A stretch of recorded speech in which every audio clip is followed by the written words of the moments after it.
Part 2. The commodity. 4. Abstract labor. Requirements of a categorical reinterpretation. The exposition thus far has laid the groundwork for a reconstruction of Marx's critical theory. As we have seen, the passages of the Grundrisse, presented in Chapter 1, suggest a critique of capitalism whose assumptions are very different from those of the traditional critique. These passages do not represent utopian visions that later were excluded from Marx's more sober analysis in Capital but are a key to understanding that analysis. They provide the point of departure for a reinterpretation of the basic categories of Marx's mature critique that can overcome the limits of the traditional Marxist paradigm. My examination of the presuppositions of this paradigm has highlighted certain requirements such a reinterpretation must meet. I have examined approaches that, proceeding from a transhistorical notion of labor as the standpoint of the critique, conceptualize the social relations characterizing capitalism in terms of the mode of distribution alone, and locate the system's fundamental contradiction between the modes of distribution and production. Central to this examination was the argument that the Marxian category of value should not be understood merely as expressing the market-mediated form of the distribution of wealth. A categorical reinterpretation, therefore, must focus on Marx's distinction between value and material wealth. It must show that value is not essentially a market category in his analysis, and that the law of value is not simply one of general economic equilibrium. Marx's statement that in capitalism, direct labor time is the decisive factor in the production of wealth suggests that his category of value should be examined as a form of wealth whose specificity is related to its temporal determination. An adequate reinterpretation of value must demonstrate the significance of the temporal determination of value for Marx's critique and for the question of the historical dynamic of capitalism, related to the problem of value is that of labor. As I have shown, so long as one assumes that the category of value, hence, the capitalist relations of production, are adequately understood in terms of the market and private property, the meaning of labor seems to be clear. These relations, so conceived, supposedly are the means by which labor and its products are socially organized and distributed. They are, in other words, extrinsic to labor itself. Consequently, labor in capitalism can be taken to be labor as it is commonly understood, a purposive social activity involving the transformation of material in a determinate fashion which is an indispensable condition for the reproduction of human society. Labor is thus understood in a transhistorical fashion. What varies historically is the mode of its social distribution and administration. Accordingly, labor and, thus, the process of production are forces of production, embedded in varying sets of relations of production that purportedly remain extrinsic to labor and production. A different approach would reformulate value as a historically specific form of wealth, different from material wealth.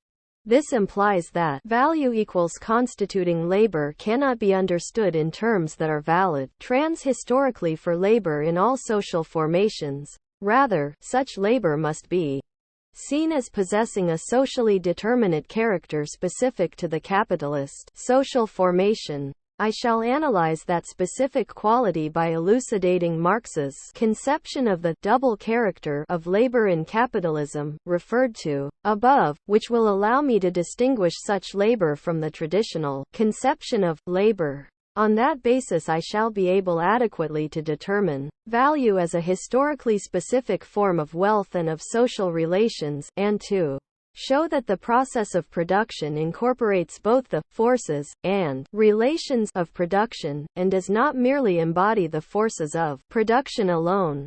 I shall do so by demonstrating that, according to Marx's analysis, the mode of producing in capitalism is not simply a technical process, but is molded by the objectified forms of social relations, value. Capital. From this it will become clear that the Marxian critique is a critique of labor in capitalism, rather than merely a critique of labor's exploitation and mode of social distribution, and that the fundamental contradiction of the capitalist totality should be seen as intrinsic to the realm of production itself, and not simply a contradiction between the spheres of production and distribution. In short, I intend to redetermine the Marxian categories in such a way that they do indeed grasp the core of the social totality as contradictory, and do not refer just to one of its dimensions, which then is opposed to, or is subsumed by, that of labor. By reinterpreting the Marxian contradiction in this way, the approach based on a critique of the notion of labor could avoid the dilemmas of critical theory, and could show that postliberal capitalism is not one-dimensional. The adequacy of concept to its object could thus remain critical. It would not have to be affirmative. Hence, social critique would not have to be grounded in the disjuncture between the concept and its object, as Horkheimer came to think, but could be grounded in the concept itself, in the categorial forms. This, in turn, could re-establish the self-reflexive, epistemological consistency of the critique.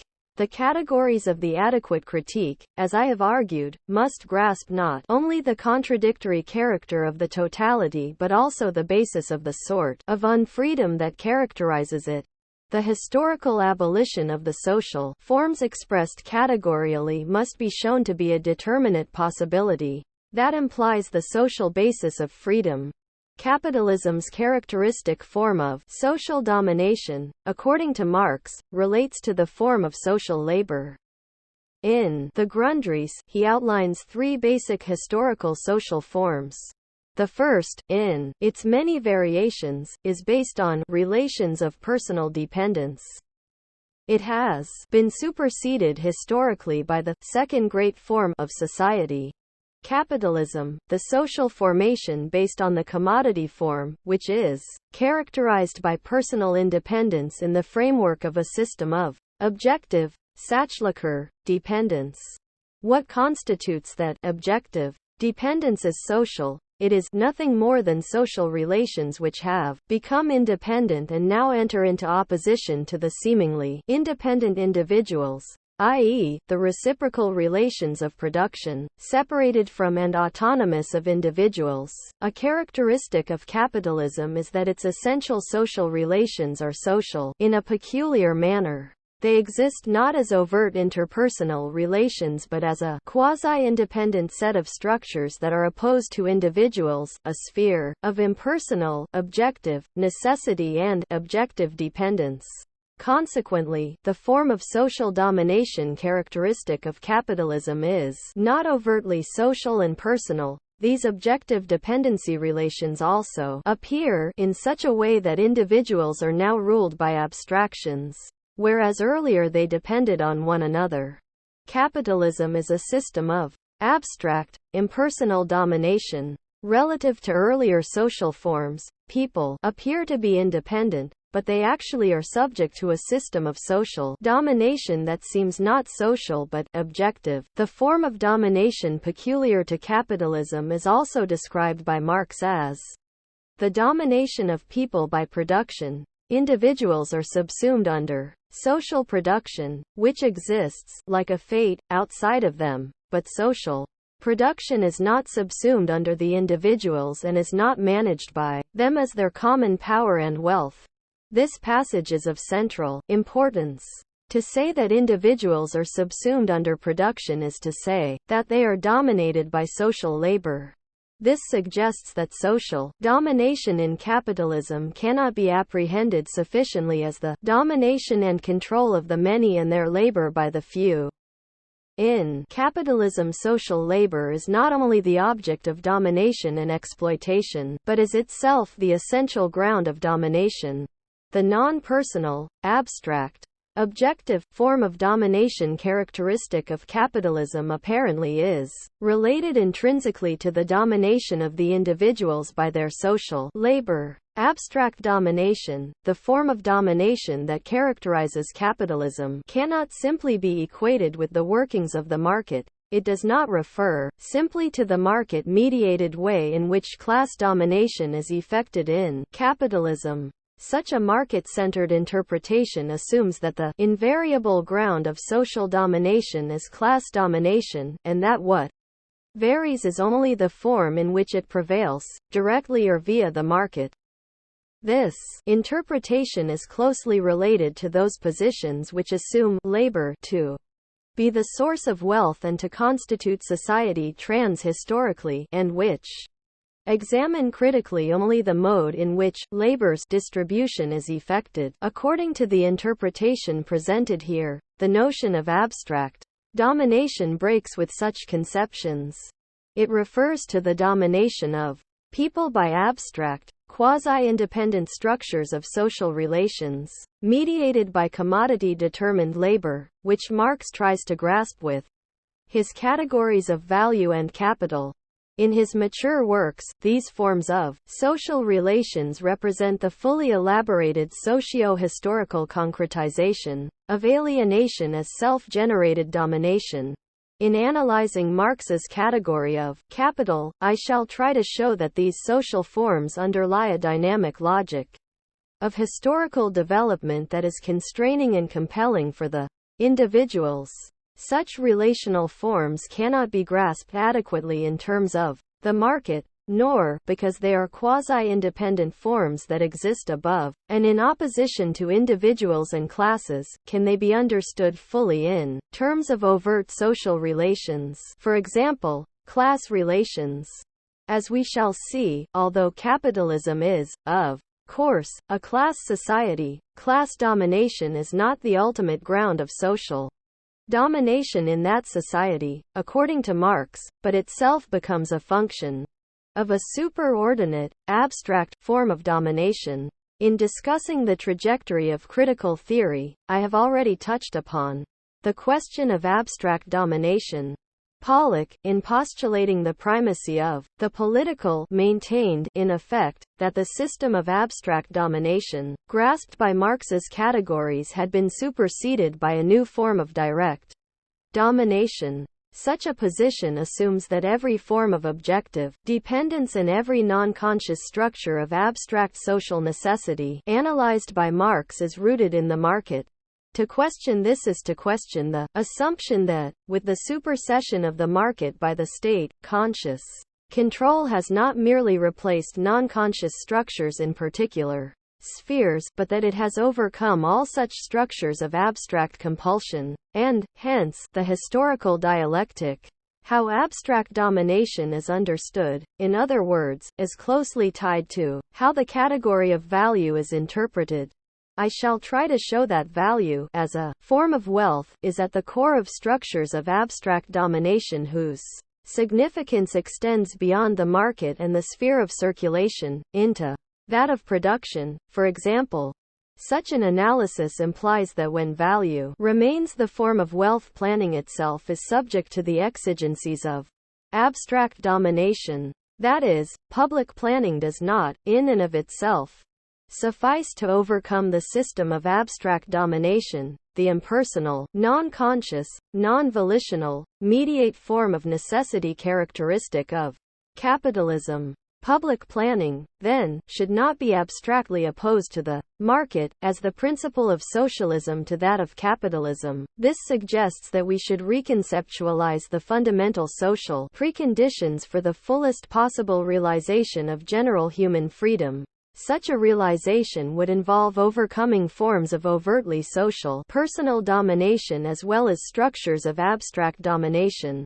Analyzing the structures of abstract domination as the ultimate grounds of unfreedom in capitalism, and redetermining the Marxian categories as critical categories that grasp those structures, would be first steps in re-establishing the relationship between socialism and freedom, a relationship that has become problematic in traditional Marxism. In this part of this work, I shall begin to reconstruct the Marxian theory on the initial and most abstract, logical level of his critical presentation in Capital, that of his analysis of the commodity form, as opposed to the traditional interpretations examined in Chapter 2, I shall try to show that the categories with which Marx begins his analysis are indeed critical and do imply a historical dynamic. The historically determinate character of the Marxian critique. Marx begins Capital with an analysis of the commodity as a good, a use value, that, at the same time, is a value. He then relates these two dimensions of the commodity to the double character of the labor it incorporates. As a particular use value, the commodity is the product of a particular concrete labor. As a value, it is the objectification of abstract human labor. Before proceeding with an investigation of these categories, especially that of the double character of commodity-producing labor, which Marx regards as the crucial point upon which an understanding of political economy is based, it is important to emphasize their historical specificity. Marx's analysis of the commodity is not an examination of a product that happens to be exchanged regardless of the society in which that takes place. It is not an investigation of the commodity torn from its social context or as it contingently may exist in many societies. Instead, Marx's analysis is of the form of the commodity as the generally necessary social form of the product, and as the general elementary form of wealth. According to Marx, though, the commodity is the general form of the product only in capitalism. Hence, Marx's analysis of the commodity is of the general form of the product and the most elementary form of wealth in capitalist society. If, in capitalism, the dominant and determining characteristic of its product is that it is a commodity, this necessarily implies that the worker himself exists only as a seller of commodities, and thus as a free wage laborer, that labor exists in general as wage labor. In other words, a commodity as examined by Marx in Capital presupposes wage labor and, hence, capital. Thus, commodity production in its universal, absolute form, is capitalist. Commodity production. Roman Rostalski has pointed out that in Marx's critique of political economy the existence of capitalism is assumed from the very beginning of the unfolding of the categories.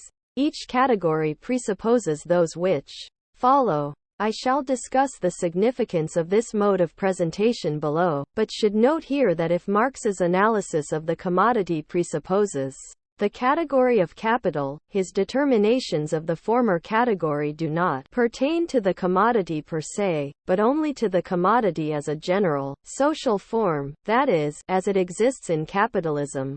Thus, the mere existence of exchange, for example, does not signify that the commodity exists as a structuring social category and that social labor has a double character. Only in capitalism does social labor have a twofold character and value, exist as a specific social form of human activity. Marx's mode of presentation in the first chapters of Capital has frequently been seen as historical, for it begins with the category of the commodity and proceeds to consider money and, then, capital. This progression, however, should not be interpreted as an analysis of an imminently logical, historical development leading from the first appearance of commodities to a fully developed capitalist system. Marx explicitly states that his categories express the social forms not as they first appear historically but as they exist, fully developed, in capitalism. As in the theory, the concept of value precedes that of capital, but requires for its pure development a mode of production founded on capital, so the same thing takes place in practice. It would therefore be wrong to let the economic categories follow one another in the same sequence as that in which they were historically decisive. Their sequence is determined, rather, by their relation to one another in modern bourgeois society, which is precisely the opposite of that which corresponds to historical development, to the extent that a logical historical development leading toward capitalism is presented, as in the analysis of the value form in the first chapter of Capital. This logic must be understood as being retrospectively apparent rather than imminently necessary. The latter form of historical logic does exist, according to Marx, but, as we shall see, it is an attribute of the capitalist social formation alone. The categorially grasped social forms of Marx's critique of political economy are thus historically determinate and cannot simply be applied to other societies.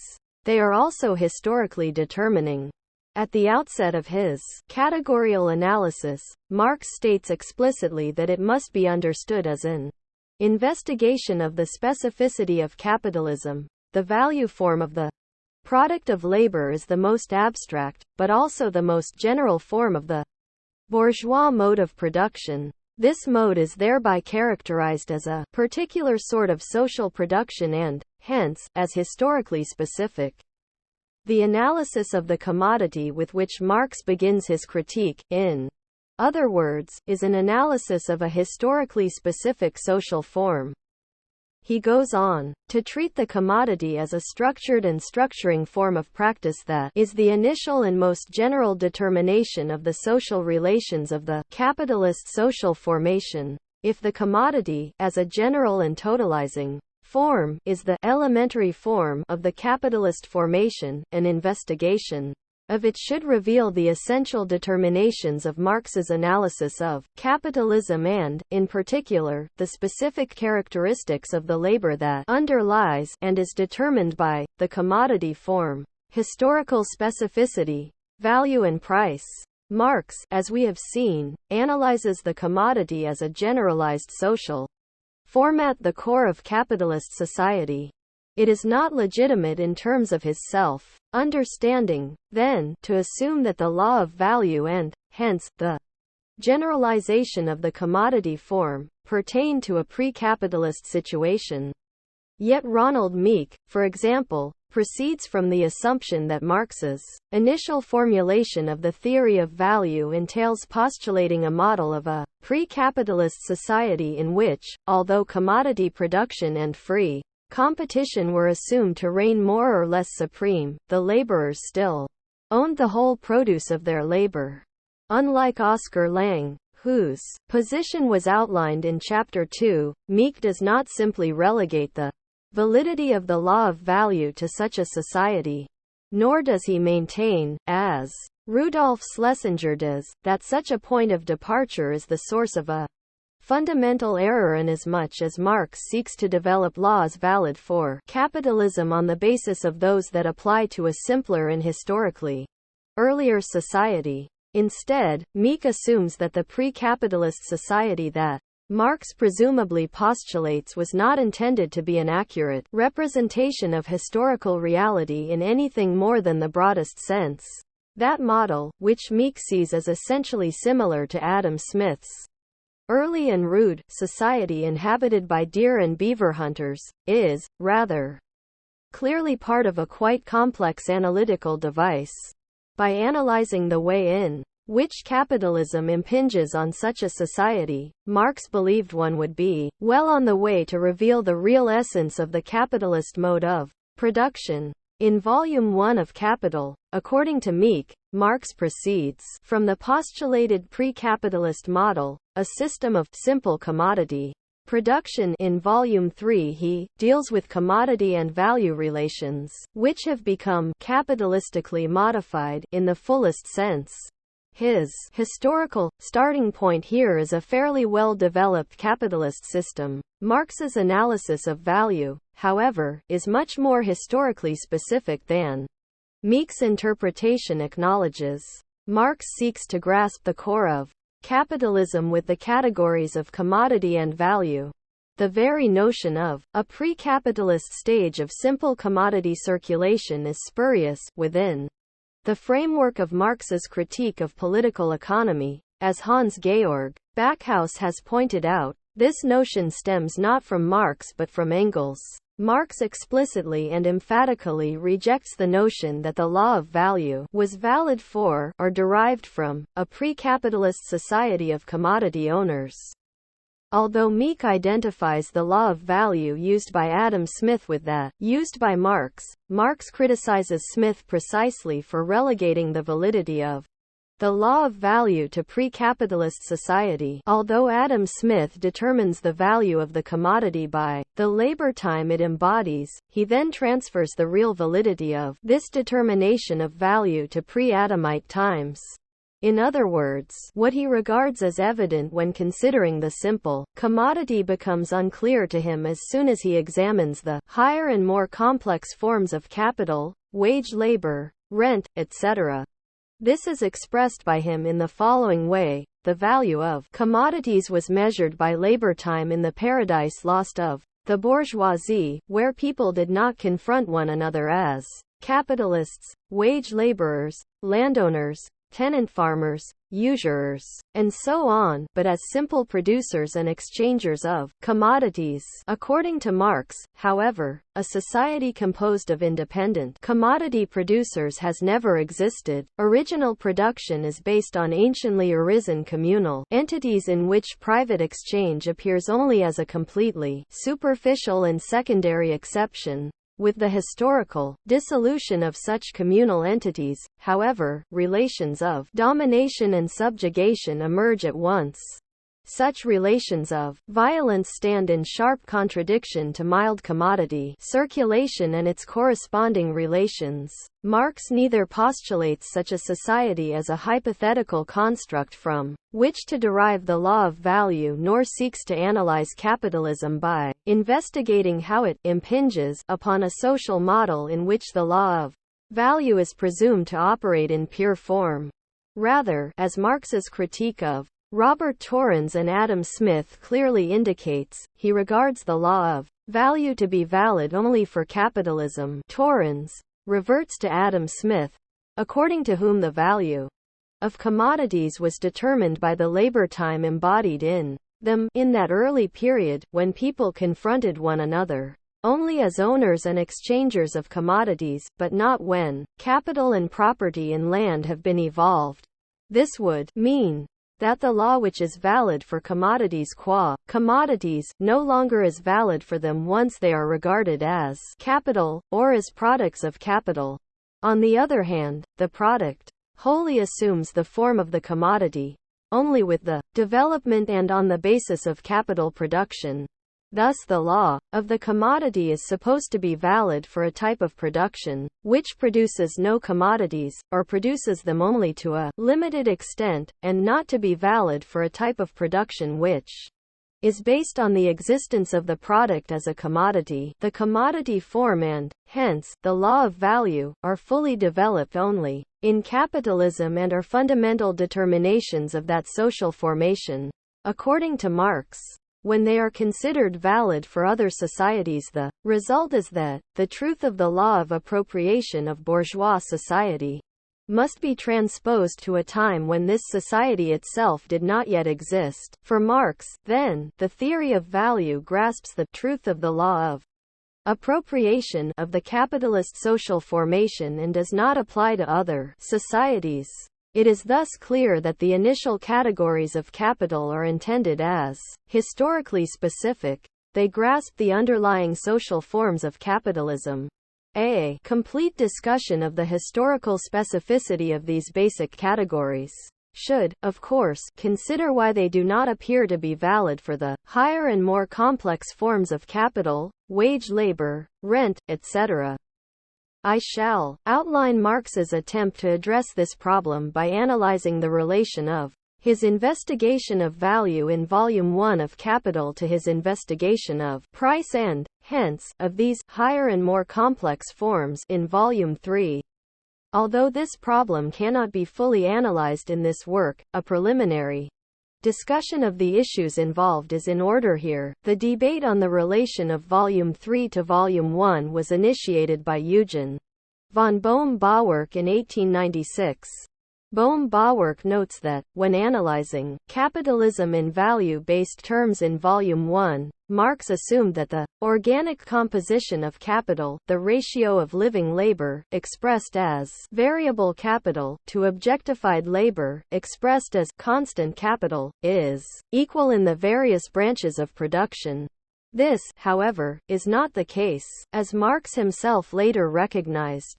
This caused him, in Volume 3, to concede a divergence of prices from values which, according to Bohm-Bawerk, directly contradicts the original labor theory of value and indicates its inadequacy. Since Bohm-Bawerk's critique, there has been considerable discussion of the transformation problem of values into prices in Capital, much of which, in my opinion, has suffered from the assumption that Marx intended to write a critical political economy. As regards Bohm-Bawerk's argument, two initial points should be made. First, contrary to Bohm-Bawerk's assumption, Marx did not first complete Volume 1 of Capital and only later, while writing Volume 3, come to realize that prices diverge from values, thus undermining his point of departure. Marx wrote the manuscripts for Volume 3 in 1863 to 1867, that is,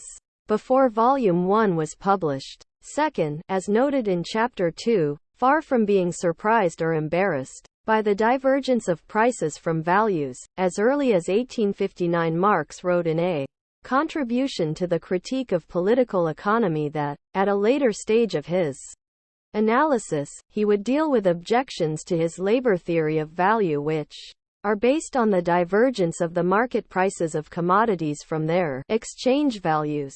Indeed, Marx not only recognized this divergence, but insisted on its centrality to an understanding of capitalism and its mystifications. As he wrote to Engels, as far as Herr Dering's modest objections to the determination of value are concerned, he will be very surprised to see, in Volume 2, how little the determination of value is immediately valid in bourgeois society. A difficulty with much of the discussion on the transformation problem is that it is generally assumed that Marx intended to operationalize the law of value in order to explain the workings of the market. It seems clear, however, that Marx's intention was different. His treatment of the relation of value to price is not, as Dobb would have it, one of successive approximations to the reality of capitalism. Rather, it is part of a very complex argumentative strategy to render plausible his analysis of the commodity and capital as constituting the fundamental core of capitalist society, while accounting for the fact that the category of value does not seem to be empirically valid for capitalism, which is why Adam Smith relegated its validity to pre-capitalist society. In Capital, Marx tries to solve this problem by showing that those phenomena, such as prices, profits, and rents, that contradict the validity of what he had postulated as the fundamental determinations of the social formation, value and capital, are actually expressions of these determinations, to show, in other words, that the former both express and veil the latter. In this sense, the relation between what the categories of value and price grasp is presented by Marx as a relation between an essence and its form of appearance.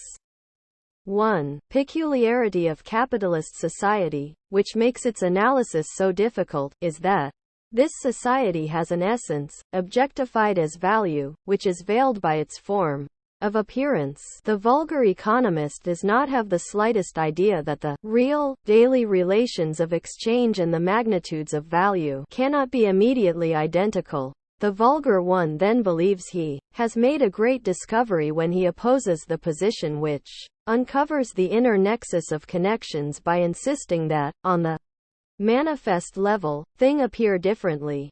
In fact, he insists on holding on to the appearances and taking them to be ultimate. The level of social reality expressed by prices represents, in Marx's analysis, a form of appearance of value which veils the underlying essence. The category of value is neither a rough, first approximation of capitalist reality nor a category valid for pre-capitalist societies. Rather, it expresses the inner nexus of connections, inneren Zusammenhang, of the capitalist social formation. The movement of Marx's presentation from the first to the third volume of Capital should, therefore, be understood not as a movement approaching the reality of capitalism but as one approaching its manifold forms of surface appearances. Marx does not preface the third volume with a statement that he will now examine a fully developed capitalist system, nor does he assert that he will now introduce a new set of approximations in order to grasp more adequately capitalist reality. He states, rather, that the various forms of capital, as evolved in this book, thus approach step by step the form which they assume on the surface of society, in the action of different capitals upon one another, in competition, and in the ordinary consciousness of the agents of production themselves. Whereas Marx's analysis of value in Volume 1 is the analysis of capitalism's essence, his analysis of price in Volume 3 is of how that essence appears on the surface of society. The divergence of prices from values should then be understood as integral to, rather than as a logical contradiction within, Marx's analysis. His intention is not to formulate a price theory but to show how value induces a level of appearance that disguises it. In Volume 3 of Capital, Marx derives empirical categories such as cost, price and profit from the categories of value and surplus value, and shows how the former appear to contradict the latter. Thus, in Volume 1, for example, he maintains that surplus value is created by labor alone. In Volume 3, however, he shows how the specificity of value as a form of wealth, and the specificity of the labor that constitutes it, are veiled. Marx begins by noting that the profit accruing to an individual capital unit is not, in fact, identical to the surplus value generated by the labor it commands. He attempts to explain this by arguing that surplus value is a category of the social whole which is distributed among individual capitals according to their relative shares of total social capital. This means that on the level of immediate experience, however, the profit of an individual capital unit indeed is a function not of labor alone, variable capital, but of total capital forwarded. Hence, on an immediately empirical level, the unique features of value as a form of wealth and social mediation constituted by labor alone are hidden. Marx's argument has many dimensions. I have mentioned the first already, namely, that the categories he develops in Volume 1 of Capital, such as the commodity, value, capital, and surplus value, are categories of the deep structure of capitalist society. On the basis of these categories, he seeks to elucidate the fundamental nature of that society and its laws of motion, that is, the process of the constant transformation in capitalism of production and of all aspects of social life. Marx argues that this level of social reality cannot be elucidated by means of economic surface categories such as price and profit. He also unfolds his categories of the deep structure of capitalism in a way that show the phenomena that contradict these structural categories are actually forms of their appearance. In this way, Marx tries to validate his analysis of the deep structure and, at the same time, to show how the laws of motion of the social formation are veiled on the level of immediate empirical reality. The relation between what is grasped by the analytic level of value and that of price can be understood, moreover, as constituting a theory, never fully completed, of the mutual constitution of deep social structures and everyday action and thought. This process is mediated by the forms of appearance of these deep structures, which constitute the context of such action and thought. Everyday action and thought are grounded in the manifest forms of the deep structures and, in turn, reconstitute those deep structures. Such a theory attempts to explain how the laws of motion of capitalism are constituted by individuals and prevail, even though those individuals are unaware of their existence. In elaborating this, Marx also seeks to indicate that theories of political economy as well as everyday, ordinary consciousness remain bound to the level of appearances, that the objects of investigation of political economy are the mystified forms of appearance of value and capital. It is in Volume 3, in other words, that Marx completes his critique of Smith and Ricardo, his critique of political economy in the narrower sense. Ricardo, for example, begins his political economy as follows: the produce of the earth, all that is derived from its surface by the united application of labor, machinery and capital, is divided among three classes of the community, namely, the proprietor of the land, the owner of the stock or capital necessary for its cultivation, and the laborers by whose industry it is cultivated. In different stages of society, the proportion of the whole produce of the earth which will be allotted to each of these classes under the names of rent, profit, wages, will be different. Determine the laws which regulate this distribution is the principal problem in political economy. Ricardo's point of departure, with its one-sided emphasis on distribution, and its implicit identification of wealth with value, presupposes the transhistorical nature of wealth and labor. In Volume 3 of Capital, Marx seeks to explain that presupposition by showing how the socially and historically specific structuring forms of social relations in capitalism appear on the surface in a naturalized and transhistorical form. Thus, as noted, Marx argues that the historically unique social role of labor in capitalism is hidden by virtue of the fact that the profit gained by individual capital units does not depend only upon labor, but is a function of total capital forwarded, the various factors of production. In other words, that value is created by labor alone is, according to Marx, further veiled by the wage form. Wages seem to be compensation for the value of labor rather than for the value of labor power. This, in turn, renders opaque the category of surplus value as the difference between the amount of value created by labor and the value of labor power. Consequently, profit does not appear to be ultimately generated by labor. Marx then goes on to show how capital, in the form of interest, appears to be self-generating and independent of labor. Finally, he shows how rent, a form of revenue in which surplus value is distributed to landowners, appears to be related intrinsically to the land.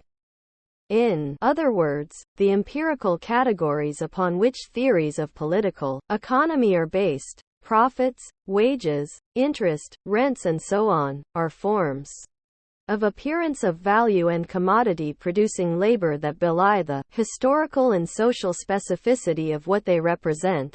Toward the end of Volume 3, after a long and complicated analysis that begins in Volume 1, with an examination of the reified essence of capitalism and moves to increasingly mystified levels of appearance, Marx sums up that analysis by examining what he terms the Trinity formula: capital profit, or better still capital interest, land ground rent, labor wages. This economic trinity is the connection between the components of value and wealth in general and its sources, completes the mystification of the capitalist mode of production, the reification of social relations, and the immediate coalescence of the material relations of production with their historical and social specificity. Marx's critique, then, ends with the derivation of Ricardo's point of departure. Consistent with his immanent approach, Marx's technique of criticizing theories such as Ricardo's no longer has the form of a refutation. Rather, he embeds those theories within his own, by rendering them plausible in terms of his own analytic categories.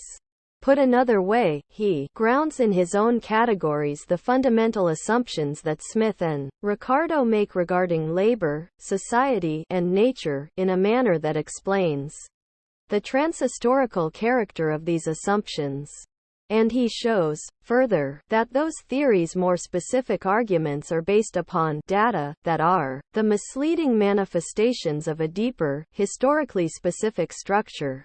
By proceeding from the essence to the surface of capitalist society, Marx tries to show how his own categorical analysis can account for both the problem and Ricardo's formulation of it, thereby indicating the latter's inadequacy as an attempt to grasp the essence of the social totality.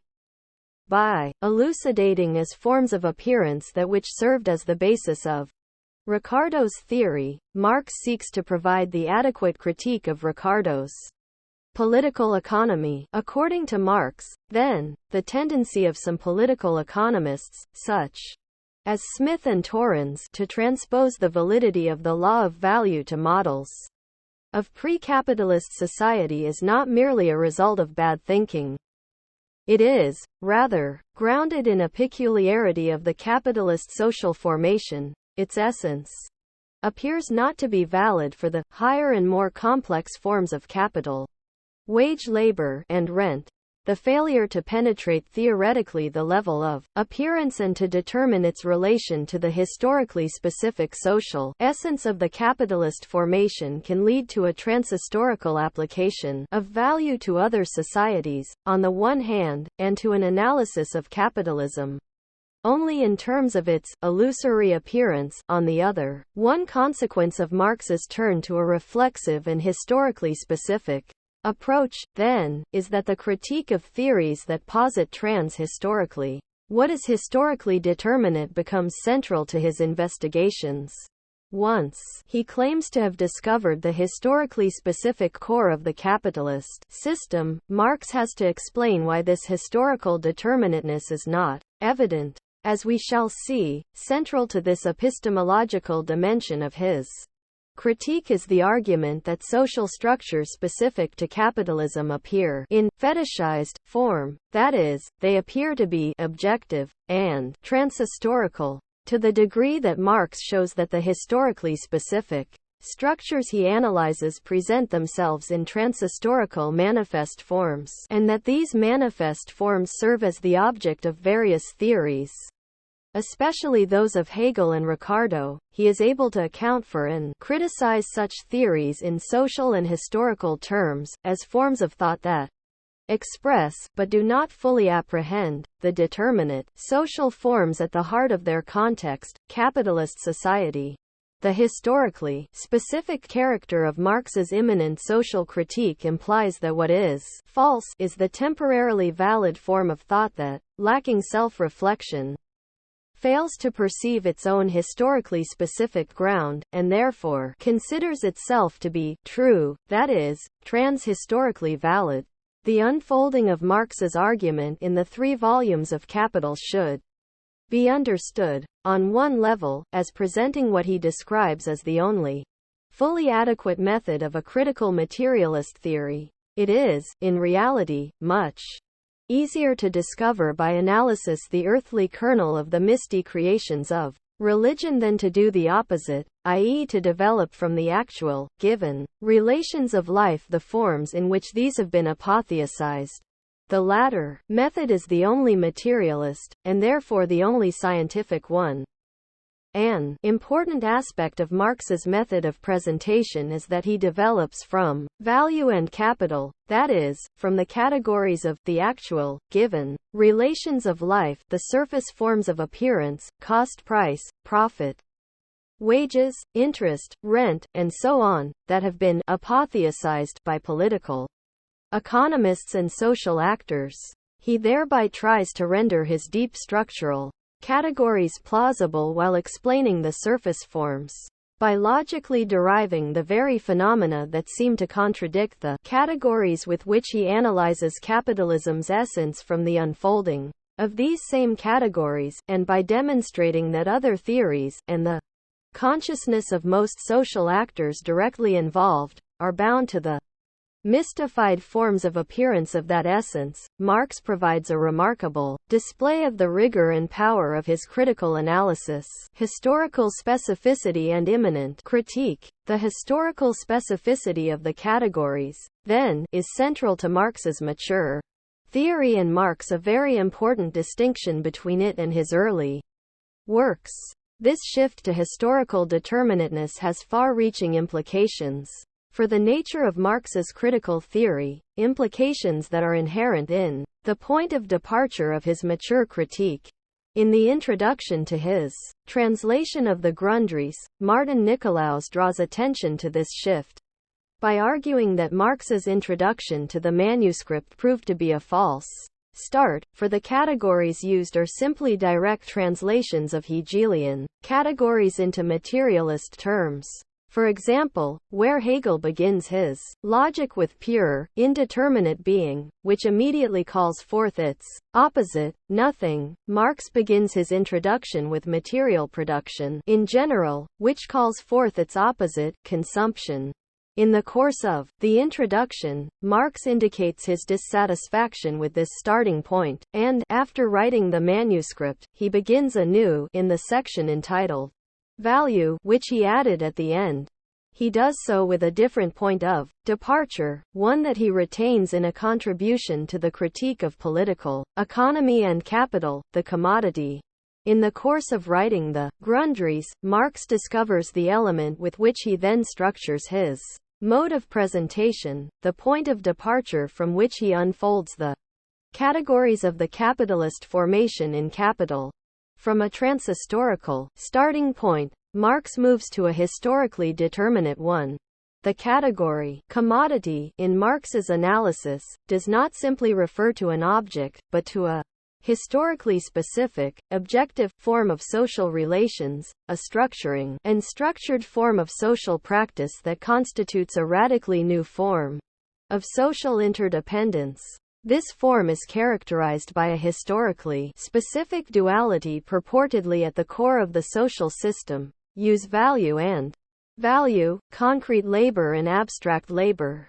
Proceeding from the category of the commodity as this dualistic form, this non-identical unity, Marx seeks to unfold from it the overarching structure of capitalist society as a totality, the intrinsic logic of its historical development, as well as the elements of immediate social experience that veil the underlying structure of that society. That is, within the framework of Marx's critique of political economy, the commodity is the essential category at the heart of capital. He unfolds it in order to illuminate the nature of capital and its intrinsic dynamic.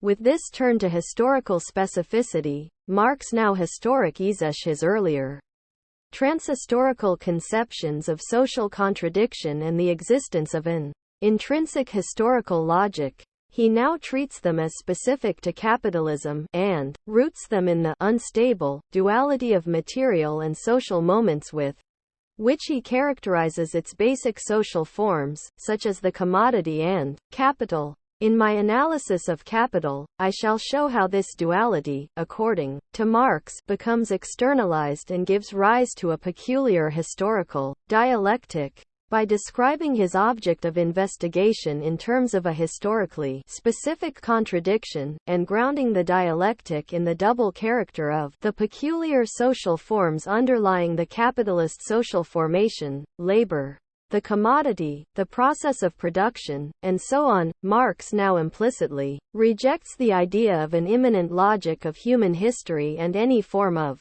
transhistorical dialectic, whether inclusive of nature or restricted to history. In Marx's mature works, the historical dialectic does not result from the interplay of subject, labor, and nature, from the reflexive workings of the material objectifications of the subject's labor upon itself. Rather, it is rooted in the contradictory character of capitalist social forms. A transhistorical dialectic must be grounded ontologically, either in being, as such, Engels, or in social being, Lukács. In light of Marx's historically specific analysis, however, the idea that reality or social relations in general are essentially contradictory and dialectical is now revealed to be one that cannot be explained or grounded. It can only be assumed metaphysically. In other words, by analyzing the historical dialectic in terms of the peculiarities of the fundamental social structures of capitalism, Marx removes it from the realm of the philosophy of history and places it within the framework of a historically specific social theory. The move from a transhistorical to a historically specific point of departure implies that not only the categories but also the very form of the theory are historically specific. Given Marx's assumption that thought is socially embedded, his turn to an analysis of the historical specificity of the categories of capitalist society, his own social context, involves a turn to a notion of the historical specificity of his own theory. The historical relativization of the object of investigation is also reflexive for the theory itself. This implies the necessity for a new, self-reflexive sort of social critique. Its standpoint cannot be located trans-historically or transcendentally.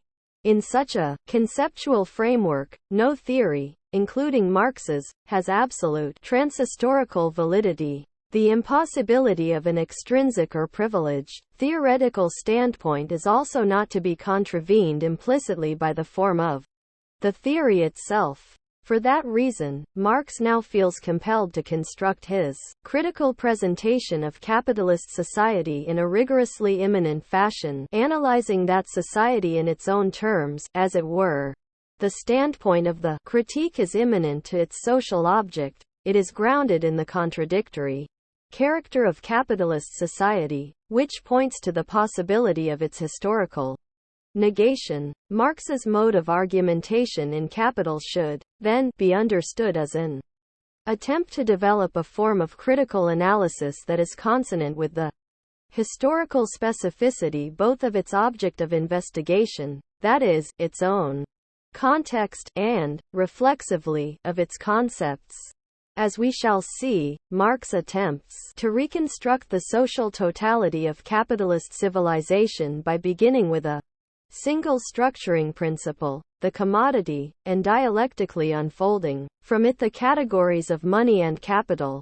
This mode of presentation, viewed in terms of his new self-understanding, itself expresses the peculiarities of the social forms being investigated. Such a method itself expresses, for example, that a peculiar characteristic of capitalism is that it exists as a homogeneous totality that can be unfolded from a single structuring principle. The dialectical character of the presentation purportedly expresses that the social forms are uniquely constituted in a way that grounds a dialectic. Capital, in other words, is an attempt to construct an argument that does not have a logical form independent of the object being investigated, when that object is the context of the argument itself. Marx describes this method of presentation as follows. Of course, the mode of presentation must differ in form from that of inquiry. The latter has to appropriate the material in detail, to analyze its different forms of development and to track down their inner connection. Only after this work has been done can the real movement be appropriately presented. If this is done successfully, if the life of the subject matter is now reflected in the ideas, then it may appear as if we have before us an a priori construction. What appears as an a priori construction is a mode of argument intended to be adequate to its own historical specificity. The nature of the Marxian argument, then, is not supposed to be that of a logical deduction. It does not begin with indubitable first principles from which everything else may be derived, for the very form of such a procedure implies a transhistorical standpoint. Rather, Marx's argument has a very peculiar, reflexive form. The point of departure, the commodity, which is posited as the fundamental structuring core of the social formation, is validated retroactively by the argument as it unfolds, by its ability to explain the developmental tendencies of capitalism, and by its ability to account for the phenomena that apparently contradict the validity of the initial categories. That is, the category of the commodity presupposes that of capital and is validated by the power and rigor of the analysis of capitalism for which it serves as the point of departure. Marx briefly described this procedure as follows. If there were no chapter on value in my book, the analysis of the real relations that I provide contains the proof and the evidence of the real value relation. The blather about the necessity to prove the concept of value rests upon complete ignorance of the issues involved as well as of the methods of science. Science entails developing how the law of value prevails. If one wished to explain from the very beginning all the phenomena that apparently contradict the law, one would have to present the science prior to the science. In this light, Marx's actual argument regarding value as well as the nature and the historicity of capitalist society should be understood in terms of the full unfolding of the categories of capital. It follows that his explicit arguments deriving the existence of value in the first chapter of that work are not intended, and should not be seen, as proof of the concept of value. Rather, those arguments are presented by Marx as forms of thought characteristic of the society whose underlying social forms are being critically analyzed. As I shall show in the following section, those arguments, for example, the initial determinations of abstract labor, are transhistorical, that is, they already are presented in mystified form. The same holds true for the form of the arguments. It represents a mode of thinking, typified by Descartes, that proceeds in a decontextualized, logically deductive manner, discovering a true essence behind the changing world of appearances. I am suggesting, in other words, that Marx's arguments deducing value should be read as part of an ongoing, meta-commentary on forms of thought characteristic of capitalist society, for example, of the tradition of modern philosophy, as well as of political economy. That commentary is imminent to the unfolding of the categories in his presentation, and thereby implicitly relates those forms of thought to the social forms of the society that is their context. Inasmuch as Marx's mode of presentation is intended to be immanent to its object, the categories are presented, in their own terms, in this case, as contextualized. The analysis, then, purports to take no standpoint outside of its context. The critique only fully emerges in the course of the presentation itself, which, in unfolding the basic structuring social forms of its object of investigation, shows the historicity of that object. The drawback of such a presentation is that Marx's reflexive, immanent approach is easily subject to misinterpretation. If capital is read as anything other than an immanent critique, the result is a reading that interprets Marx as affirming that which he attempts to criticize, for example, the historically determinate function of labor as socially constitutive. This dialectical mode of presentation, then, is intended to be the mode of presentation adequate to, and expressive of, its object. As an immanent critique, the Marxian analysis claims to be dialectical because it shows its object to be so. This presumed adequacy of the concept to its object implies a rejection of both a transhistorical dialectic of history and any notion of the dialectic as a universally valid method applicable to various particular problems. Indeed, as we have seen, capital is an attempt to provide a critique of such conceptions of intellectualized, non-reflexive methods, whether dialectical, Hegel, or not. Classical political economy. Marx's turn to historical specificity also changes the character of the critical consciousness expressed by the dialectical critique. The point of departure of a dialectical critique presupposes its result. As mentioned, for Hegel, the being of the beginning of the dialectical process is the absolute, which, unfolded, is the result of its own development. Consequently, the critical consciousness that is obtained when the theory becomes aware of its own standpoint necessarily must be absolute knowledge. The commodity, as the point of departure of the Marxian critique, also presupposes the full unfolding of the whole, yet its historically determinate character implies the finitude of the unfolding totality. The indication of the historicity of the object, the essential social forms of capitalism, implies the historicity of the critical consciousness that grasps it. The historical overcoming of capitalism would also entail the negation of its dialectical critique. The turn to the historical specificity of the basic structuring social forms of capitalism thus signifies the self-reflexive historical specificity of Marx's critical theory, and thereby both frees the immanent critique from the last vestiges of the claim to absolute knowledge and allows for its critical self-reflection. By specifying the contradictory character of his own social universe, Marx is able to develop an epistemologically consistent critique and finally to move beyond the dilemma of earlier forms of materialism he outlined in the third thesis on Feuerbach, a theory that is critical of society and assumes humans and, therefore, their modes of consciousness to be socially formed, must be able to account for the very possibility of its own existence. The Marxian critique grounds this possibility in the contradictory character of its categories, which purport to express the essential relational structures of its social universe and, simultaneously, to grasp forms of social being and of consciousness. The critique is thus immanent in another sense, showing the non-unitary character of its own context allows the critique to account for itself as a possibility immanent to that which it analyzes. One of the most powerful aspects of Marx's critique of political economy is the way it locates itself as a historically determinate aspect of that which it examines rather than as a trans-historically valid positive science that constitutes a historically unique, hence, spurious, exception standing above the interaction of social forms and forms of consciousness it analyzes.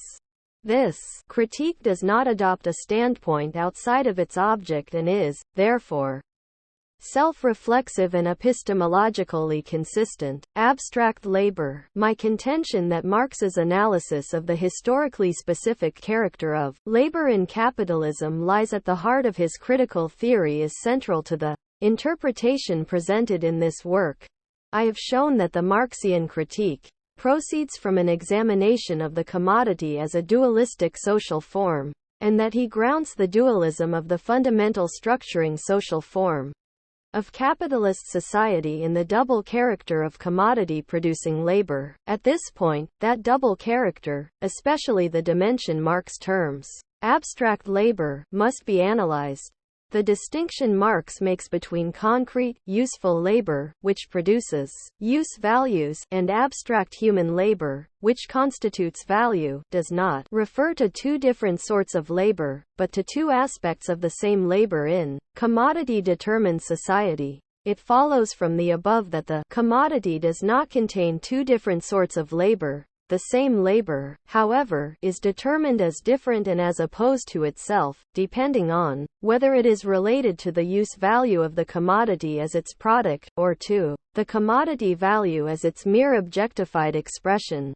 Marx's immanent mode of presentation in discussing this dual character of commodity-producing labor, however, makes it difficult to understand the importance he explicitly attributes to this distinction for his critical analysis of capitalism. Moreover, the definitions he provides of abstract human labor in Capital, Chapter 1, are very problematic. They seem to indicate that it is a biological residue, that it is to be interpreted as the expenditure of human physiological energy. For example, on the one hand, all labor is an expenditure of human labor, power in the physiological sense, and it is in this quality of being equal or abstract human labor that it forms the value of commodities. On the other hand, all labor is an expenditure of human labor power in a particular form and with a definite aim. And it is in this quality of being concrete useful labor that it produces use values. If we leave aside the determinate quality of productive activity, and therefore the useful character of the labor, what remains is its quality of being an expenditure of human labor power. Tailoring and weaving, although they are qualitatively different productive activities, are both a productive expenditure of human brains, muscles, nerves, hands etc., and in this sense both human labor. They are merely two different forms of the expenditure of human labor power. Yet, at the same time, Marx clearly states that we are dealing with a social category. He refers to abstract human labor, which constitutes the value dimension of commodities, as their social substance, which is common to them all. Consequently, although commodities as use values are material, as values they are purely social objects. not an atom of matter enters into the objectness of commodities as values. In this it is the direct opposite of the coarsely sensuous objectness of commodities as physical objects. However, let us remember that commodities possess value objectness only insofar as they are all expressions of the same social unity, human labor. Their objectness as values is therefore purely social. Furthermore, Marx explicitly emphasizes that this social category is to be understood as historically determinate, as the following passage, cited before, indicates. The value form of the product of labor is the most abstract, but also the most general form of the bourgeois mode of production. This mode is thereby characterized as a particular sort of social production and, hence, as historically specific. If, however, the category of abstract human labor is a social determination, it cannot be a physiological category. Furthermore, as my interpretation of the Grundrisse in Chapter 1 indicated and this passage confirms, it is central to Marx's analysis that value be understood as a historically specific form of social wealth. That being the case, its social substance could not be a transhistorical, natural residue, common to human labor in all social formations. As Isaac I. Rubin argues, one of two things is possible. If abstract labor is an expenditure of human energy in physiological form, then value also has a reified, material character. Or value is a social phenomenon, and then abstract labor must also be understood as a social phenomenon connected with a determined social form of production. It is not possible to reconcile a physiological concept of abstract labor with the historical character of the value which it creates. The problem, then, is to move beyond the physiological definition of abstract human labor provided by Marx and analyze its underlying social and historical meaning. An adequate analysis, moreover, must not only show that abstract human labor has a social character, it must also investigate the historically specific social relations that underlie value in order to explain why those relations appear and, therefore, are presented by Marx as being physiological, as transhistorical, natural, and thus historically empty. Such an approach, in other words, would examine the category of abstract human labor as the initial and primary determination underlying the commodity fetish in Marx's analysis, that social relations in capitalism appear in the form of the relations among objects, and, hence, seem to be transhistorical. Such an analysis would show that, for Marx, even categories of the essence of the capitalist social formation, such as value and abstract human labor, are reified, and not only their categorial forms of appearance such as exchange value and, on a more manifest level, price and profit.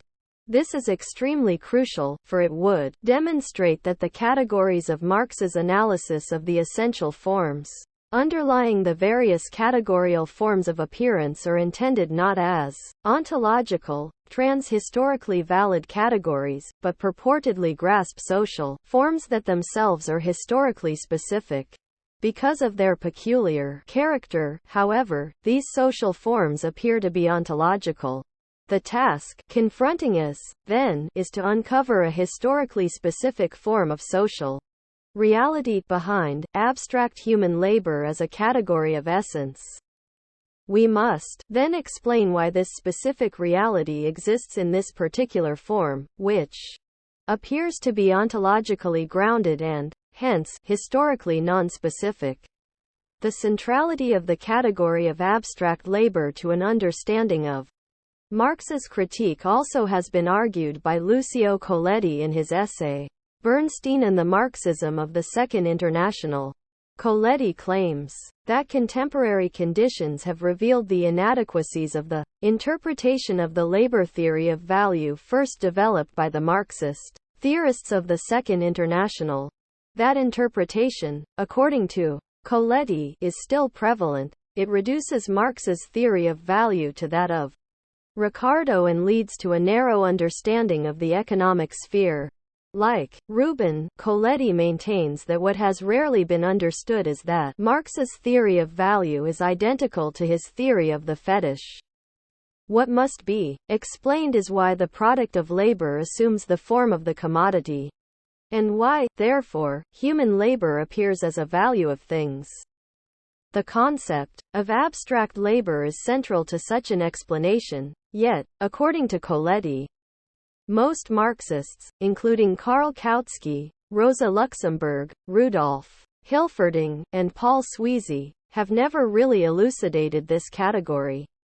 Abstract labor has been treated implicitly as a mental generalization of various sorts of concrete labor rather than as an expression of something real. If such were the case, however, value would also be a purely mental construction, and Bohm-Bawerk would have been right in arguing that value is use value in general and not, as Marx had argued, a qualitatively distinct category. To show that abstract labor does indeed express something real, Coletti examines the source and significance of the abstraction of labor.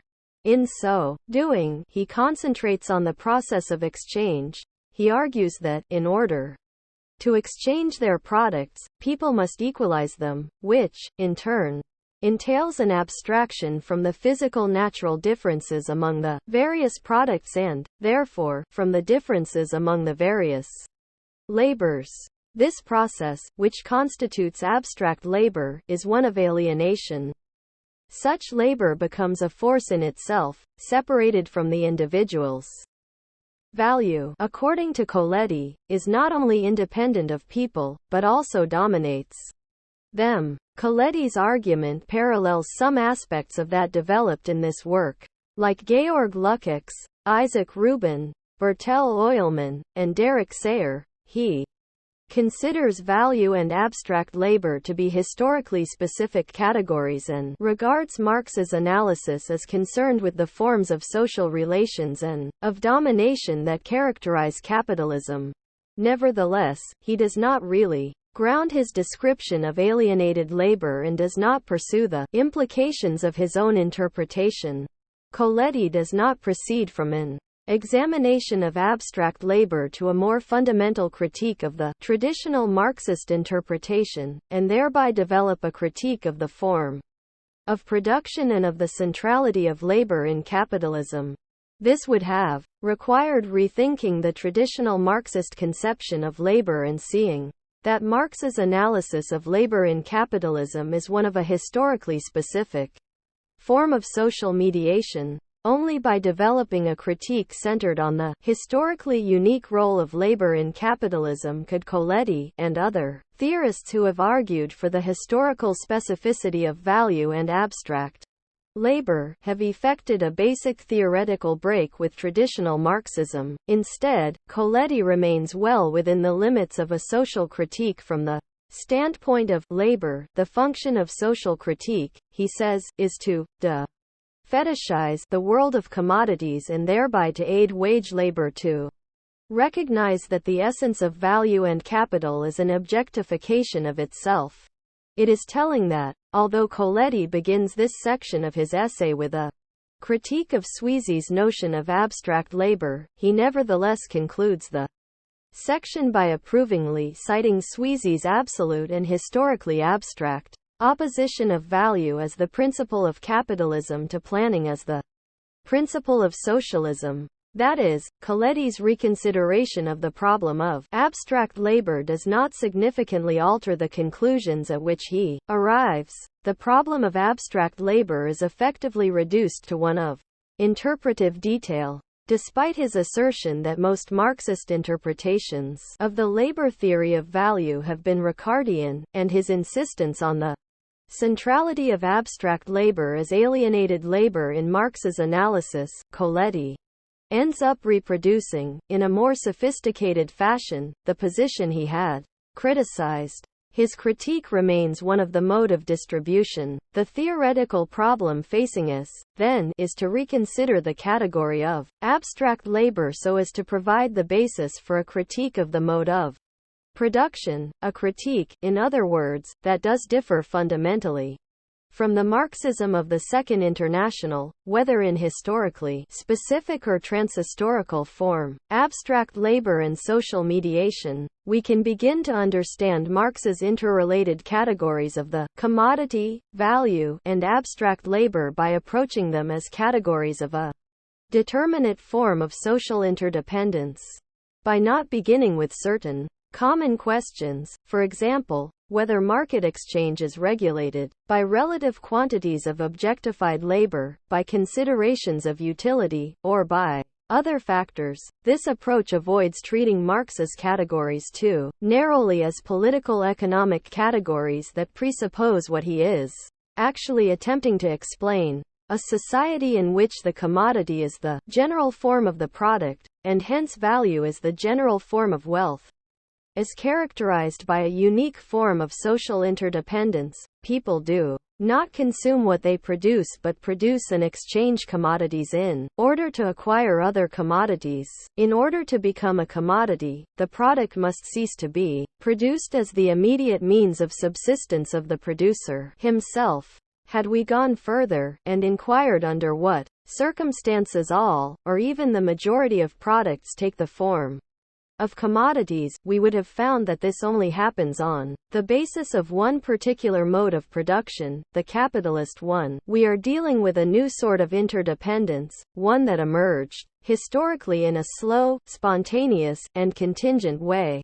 Once the social formation based upon this new form of interdependence became fully developed, however, which occurred when labor power itself became a commodity, it acquired a necessary and systematic character. It has increasingly undermined, incorporated, and superseded other social forms, while becoming global in scale. My concern is to analyze the nature of this interdependence and its constituting principle. In examining this peculiar form of interdependence and the specific role played by labor in its constitution, I shall elucidate Marx's most abstract determinations of capitalist society. On the basis of Marx's initial determinations of the form of wealth, the form of labor, and the form of social relations that characterize capitalism, I shall then be able to clarify his notion of abstract social domination by analyzing how these forms confront the individuals in a quasi-objective fashion, and how they give rise to a particular mode of production and an intrinsic historical dynamic. In commodity-determined society, the objectifications of one's labor are means by which goods produced by others are acquired. One labors in order to acquire other products. One's product, then, serves someone else as a good, a use value. It serves the producer as a means of acquiring the labor products of others. It is in this sense that a product is a commodity. It is simultaneously a use value for the other, and a means of exchange for the producer. This signifies that one's labor has a dual function. On the one hand, it is a specific sort of labor that produces particular goods for others. Yet, on the other hand, labor, independent of its specific content, serves the producer as the means by which the products of others are acquired. Labor, in other words, becomes a peculiar means of acquiring goods in commodity-determined society. The specificity of the producer's labor is abstracted from the products they acquire with their labor. There is no intrinsic relation between the specific nature of the labor expended and the specific nature of the product acquired by means of that labor. This is quite different from social formations in which commodity production and exchange do not predominate, where the social distribution of labor and its products is effected by a wide variety of customs, traditional ties, overt relations of power, or, conceivably, conscious decisions. Labor is distributed by manifest social relations in non-capitalist societies. In a society characterized by the universality of the commodity form, however, an individual does not acquire goods produced by others through the medium of overt social relations. Instead, labor itself, either directly or as expressed in its products, replaces those relations by serving as an objective means by which the products of others are acquired. Labor itself constitutes a social mediation in lieu of overt social relations. That is, a new form of interdependence comes into being. No one consumes what one produces, but one's own labor or labor products, nevertheless, function as the necessary means of obtaining the products of others. In serving as such a means, labor and its products in effect preempt that function on the part of manifest social relations. Hence, rather than being mediated by overtly or recognizably social relations, commodity-determined labor is mediated by a set of structures that, as we shall see, it itself constitutes. Labor and its products mediate themselves in capitalism. They are self-mediating, socially. This form of social mediation is unique. Within the framework of Marx's approach, it sufficiently differentiates capitalist society from all other existent forms of social life, so that, relative to the former, the latter can be seen as having common features. They can be regarded as non-capitalist, however else they may differ from one another. In producing use values, labor in capitalism can be regarded as an intentional activity that transforms material in a determinate fashion, what Marx terms concrete labor. The function of labor as a socially mediating activity is what he terms abstract labor. Various sorts of what we would consider labor exist in all societies, even if not in the general, secularized form implied by the category of concrete labor, but abstract labor is specific to capitalism and therefore warrants closer examination. It should already be clear that the category of abstract labor refers neither to a particular sort of labor, nor to concrete labor in general. Rather, it expresses a particular, unique social function of labor in capitalism in addition to its normal, social function as a productive activity. Labor, of course, has a social character in all social formations, but as noted in Chapter 2, this social character cannot be grasped adequately only in terms of whether it is direct or indirect. In non-capitalist societies, laboring activities are social by virtue of the matrix of overt social relations in which they are embedded. That matrix is the constituting principle of such societies. Various labors gain their social character through these social relations. From the standpoint of capitalist society, relations in pre-capitalist formations can be described as personal, overtly social, and qualitatively particular, differentiated according to social grouping, social standing, and so on. Laboring activities, accordingly, are determined as overtly social and qualitatively particular. Various labors are imbued with meaning by the social relations that are their context. In capitalism, labor itself constitutes a social mediation in lieu of such a matrix of relations. This means that labor is not accorded a social character by overt social relations. Rather, because labor mediates itself, it both constitutes a social structure that replaces systems of overt social relations, and accords its social character to itself. This reflexive moment determines the specific nature of labor's self-mediated social character as well as of the social relations structured by this social mediation. As I shall show, this self-grounding moment of labor in capitalism imparts an objective character to labor, its products, and the social relations it constitutes. The character of social relations and the social character of labor in capitalism come to be determined by a social function of labor which replaces that of overt social relations. In other words, labor grounds its own social character in capitalism by virtue of its historically specific function as a socially mediating activity. In that sense, labor in capitalism becomes its own social ground. In constituting a self-grounding social mediation, labor constitutes a determinate sort of social whole, a totality. The category of totality and The form of universality associated with it can be elucidated by considering the sort of generality related to the commodity form. Each producer produces commodities that are particular use values and, at the same time, function as social mediations. A commodity's function as a social mediation is independent of its particular material form and is true of all commodities. A pair of shoes is, in this sense, identical to a sack of potatoes.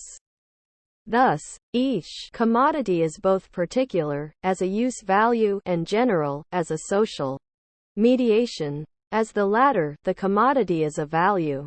Because labor and its products are not mediated and accorded their social character and meaning by direct social relations, they acquire two dimensions. They are qualitatively particular, yet they also possess an underlying general dimension.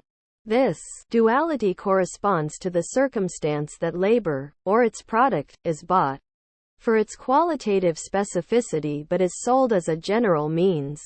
Consequently, commodity-producing labor is both particular, as concrete labor, a determinate activity that creates specific use values, and socially general, as abstract labor, a means of acquiring the goods of others.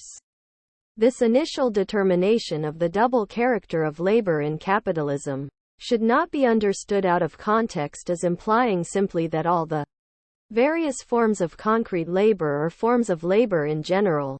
Such a statement is analytically useless inasmuch as it could be made of laboring activities in all societies, even those in which commodity production is only of marginal significance. After all forms of labor have in common that they are labor. But such an indeterminate interpretation does not and cannot contribute to an understanding of capitalism precisely because abstract labor and value, according to Marx, are specific to that social formation. What makes labor general in capitalism is not simply the truism that it is the common denominator of all various specific sorts of labor, rather, it is the social function of labor which makes it general. As a socially mediating activity, labor is abstracted from the specificity of its product, hence, from the specificity of its own concrete form. In Marx's analysis, the category of abstract labor expresses this real social process of abstraction. It is not simply based on a conceptual process of abstraction. As a practice that constitutes a social mediation, labor is labor in general. We are dealing, moreover, with a society in which the commodity form is generalized and, therefore socially determining. The labor of all producers serves as a means by which the products of others can be obtained. Consequently, labor in general serves in a socially general way as a mediating activity. Yet labor, as abstract labor, is not only socially general in the sense that it constitutes a mediation among all producers. The character of the mediation is socially general as well. This requires further elucidation. The labor of all commodity producers, taken together, is a collection of various concrete labors. Each is the particular part of a whole. Likewise, their products appear as an immense collection of commodities in the form of use values. At the same time, all of their labors constitute social mediations, but because each individual labor functions in the same socially mediating way that all the others do, their abstract labors taken together do not constitute an immense collection of various abstract labors but a general social mediation, in other words, socially total abstract labor. Their products thus constitute a socially total mediation value. The mediation is general not only because it connects all producers, but also because its character is general, abstracted from all material specificity as well as any overtly social particularity. The mediation has, therefore, the same general quality on the individual level as on the level of society as a whole. Viewed from the perspective of society as a whole, the concrete labor of the individual is particular and is part of a qualitatively heterogeneous whole. As abstract labor, however, it is an individuated moment of a qualitatively homogeneous, general social mediation constituting a social totality. This duality of the concrete and the abstract characterizes the capitalist social formation. Having established the distinction between concrete labor and abstract labor, I can now modify what I said above about labor in general, and note that the constitution of the duality of the concrete and the abstract by the commodity form of social relations entails the constitution of two different sorts of generality. I have outlined the nature of the abstract general dimension, which is rooted in labor's function as a socially mediating activity. All forms of labor and labor products are rendered equivalent. This social function of labor, however, also establishes another form of commonality among the particular sorts of labor and labor products. It entails their de facto classification as labor and as labor products. Because any particular sort of labor can function as abstract labor and any labor product can serve as a commodity, activities and products that, in other societies, might not be classified as similar or classified in capitalism as similar, as varieties of concrete labor or as particular use values. In other words, the abstract generality historically constituted by abstract labor also establishes concrete labor and use value as general categories, but this generality is that of a heterogeneous whole, made up of particulars, rather than that of a homogeneous totality. This distinction between these two forms of generality, of the totality and the whole, must be kept in mind in considering the dialectic of historically constituted forms of generality and particularity in capitalist society. Society is not simply a collection of individuals, it is made up of social relations. Central to Marx's analysis is the argument that the relations that characterize capitalist society are very different from the forms of overt social relations, such as kinship relations or relations of personal or direct domination, that characterize non-capitalist societies. The latter sorts of relations are not only manifestly social, they are qualitatively particular. No single, abstract, homogeneous sort of relation underlies every aspect of social life. According to Marx, though, the case is different with capitalism. Overt and direct social relations do continue to exist, but capitalist society is ultimately structured by a new, underlying level of social interrelatedness, which cannot be grasped adequately in terms of the overtly social relations among people or groups, including classes. The Marxian theory does, of course, include an analysis of class exploitation and domination, but it goes beyond investigating the unequal distribution of wealth and power within capitalism to grasp the very nature of its social fabric, its peculiar form of wealth, and its intrinsic form of domination. What renders the fabric of that underlying social structure so peculiar, for Marx, is that it is constituted by labor, by the historically specific quality of labor in capitalism. Hence, the social relations specific to, and characteristic of, capitalism exist only in the medium of labor. Since labor is an activity that necessarily objectifies itself in products, commodity-determined labor's function as a socially mediating activity is inextricably intertwined with the act of objectification. Commodity-producing labor, in the process of objectifying itself as concrete labor in particular use values, also objectifies itself as abstract labor in social relations. According to Marx, then, one hallmark of modern, or capitalist society is that, because the social relations that essentially characterize this society are constituted by labor, they exist only in objectified form. They have a peculiar objective and formal character, are not overtly social, and are characterized by the totalizing antinomic duality of the concrete and the abstract, the particular and the homogeneously general. The social relations constituted by commodity-determined labor do not bind people to one another in an overtly social fashion. Rather, labor constitutes a sphere of objectified social relations which has an apparently non-social and objective character and, as we shall see, is separate from, and opposed to, the social aggregate of individuals and their immediate relations. Because the social sphere that characterizes the capitalist formation is objectified, it cannot be grasped adequately in terms of concrete social relations. Corresponding to the two forms of labor objectified in the commodity are two forms of social wealth, value and material wealth. Material wealth is a function of the products produced, of their quantity and quality. As a form of wealth, it expresses the objectification of various sorts of labor, the active relation of humanity to nature.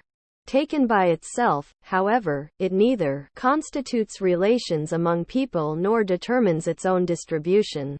The existence of material wealth as the dominant form of social wealth implies, therefore, the existence of overt forms of social relations that mediate it. Value, on the other hand, is the objectification of abstract labor. It is, in Marx's analysis, a self-distributing form of wealth. The distribution of commodities is effected by what seems to be inherent to them, value.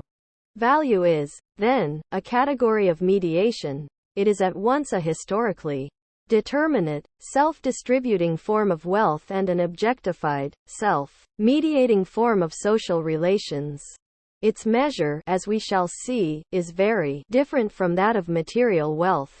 Moreover, as noted, value is a category of the social totality. The value of a commodity is an individuated moment of the objectified general social mediation. Because it exists in objectified form, this social mediation has an objective character, is not overtly social, is abstracted from all particularity, and is independent of directly personal relations.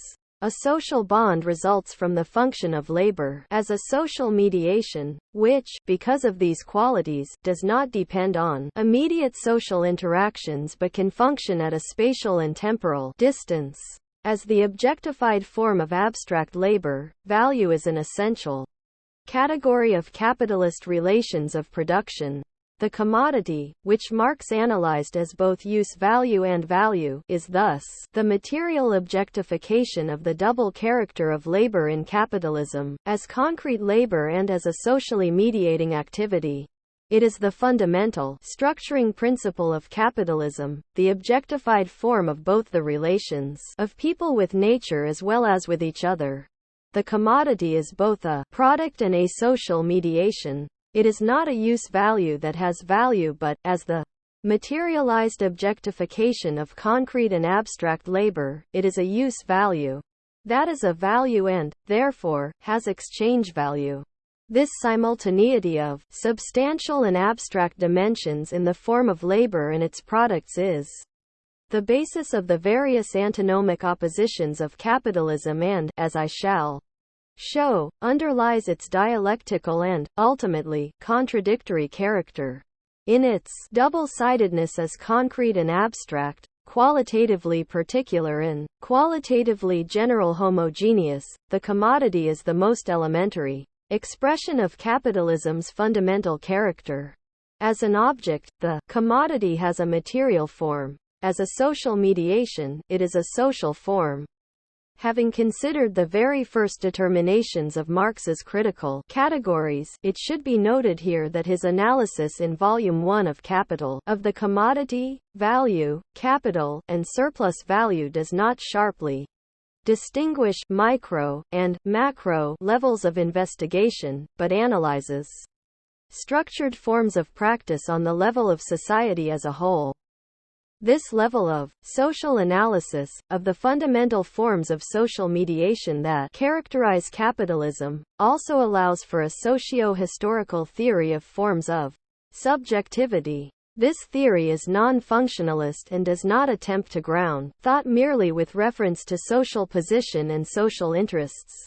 Rather, it analyzes thought or, more broadly, subjectivity, in terms of historically specific forms of social mediation, that is, in terms of determinately structured forms of everyday practice that constitute the social world.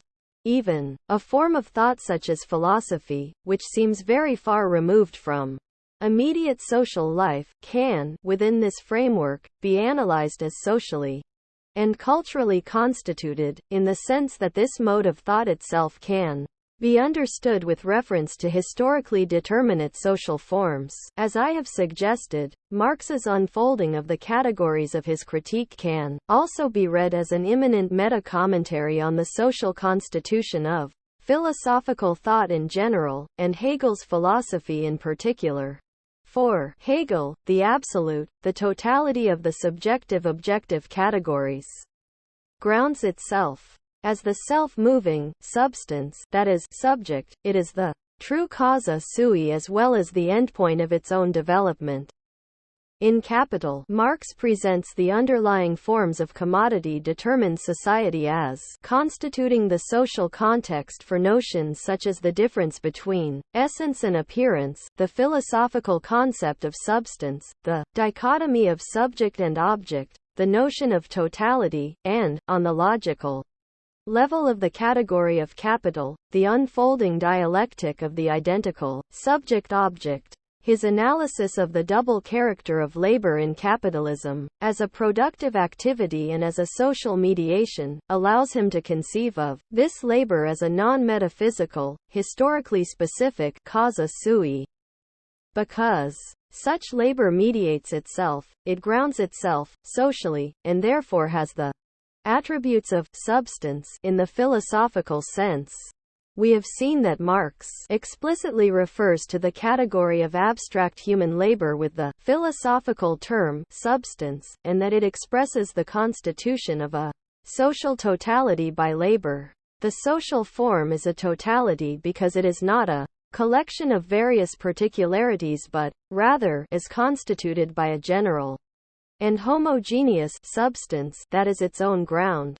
Since the totality is self-grounding, self-mediating, and objectified, it exists quasi-independently. As I shall show, on the logical level of the category of capital, this totality becomes concrete and self-moving. Capitalism, as analyzed by Marx, is a form of social life with metaphysical attributes, those of the absolute subject. This does not mean that Marx treats social categories in a philosophical manner. Rather, he treats philosophical categories with reference to the peculiar attributes of the social forms he analyzes. According to his approach, the attributes of the social categories are expressed in hypostatized form as philosophical categories. His analysis of the double character of labor in capitalism, for example, implicitly treats self-groundedness as an attribute of a historically specific social form rather than as the attribute of an absolute. This suggests a historical interpretation of the tradition of philosophical thought that demands self-grounded first principles as its point of departure. The Marxian categories, like those of Hegel, grasp the constitution of subject and object with reference to the unfolding of an identical subject-object. In Marx's approach, however, the latter is determined in terms of the categorial forms of the social relations in capitalism, which are rooted in the duality of commodity-determined labor. What Hegel sought to grasp with his concept of the totality is, according to Marx, not absolute and eternal, but historically determinate. A causa sui does indeed exist, but it is social, and it is not the true endpoint of its own development. That is, there is no final endpoint. Overcoming capitalism would entail the abolition, not the realization, of the substance of labor's role in constituting a social mediation, and, hence, the abolition of the totality. To sum up, in Marx's mature works, the notion that labor is at the core of social life does not simply refer to the fact that material production is always a precondition of social life. Nor does it imply that production is the historically specific determining sphere of capitalist civilization, if production is understood only as the production of goods. In general, the sphere of production in capitalism should not be understood only in terms of the material interactions of humans with nature. While it is obviously true that the metabolic interaction with nature effected by labor is a precondition of existence in any society, what determines a society is also the nature of its social relations. Capitalism, according to Marx, is characterized by the fact that its fundamental social relations are constituted by labor. Labor in capitalism objectifies itself not only in material products, which is the case in all social formations, but in objectified social relations as well. By virtue of its double character, it constitutes as a totality an objective, quasi-natural societal sphere that cannot be reduced to the sum of direct social relations and, as we shall see, stands opposed to the aggregate of individuals and groups as an abstract other. In other words, the double character of commodity-determined labor is such that the sphere of labor in capitalism mediates relations that, in other formations, exist as a sphere of overt social interaction.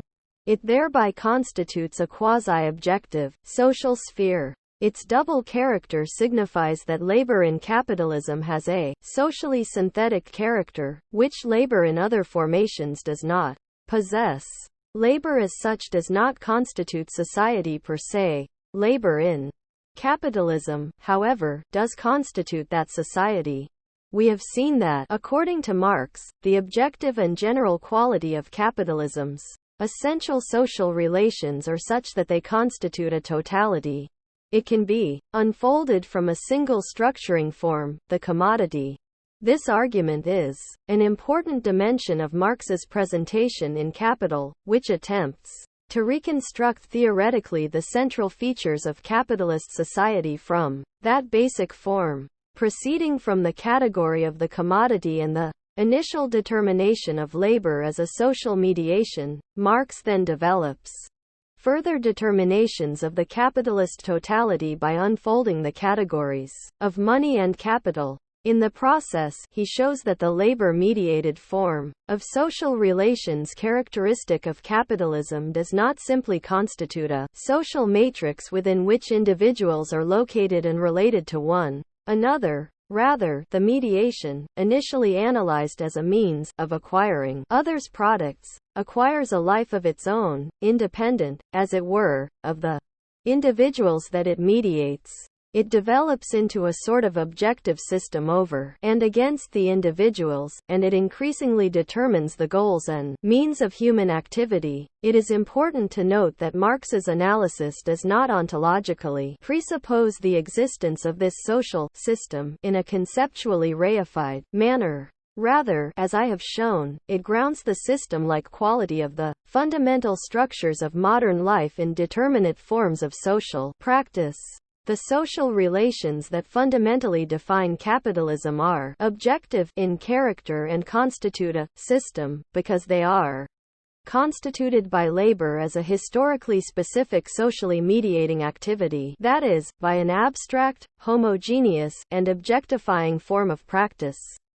Social action is conditioned, in turn, by the forms of appearance of these fundamental structures, by the way in which these social relations are manifest to and shape immediate experience. Marx's critical theory, in other words, entails a complex analysis of the reciprocal constitution of system and action in capitalist society, which does not posit the transhistorical existence of that very opposition between system and action, but grounds it and each of its terms in the determinate forms of modern social life. The system constituted by abstract labor embodies a new form of social domination. It exerts a form of social compulsion whose impersonal, abstract, and objective character is historically new. The initial determination of such abstract social compulsion is that individuals are compelled to produce and exchange commodities in order to survive. This compulsion exerted is not a function of direct social domination, as is the case, for example, with slave or serf labor. It is, rather, a function of abstract and objective social structures, and represents a form of abstract, impersonal domination. Ultimately, this form of domination is not grounded in any person, class or institution. Its ultimate locus is the pervasive structuring social forms of capitalist society that are constituted by determinate forms of social practice.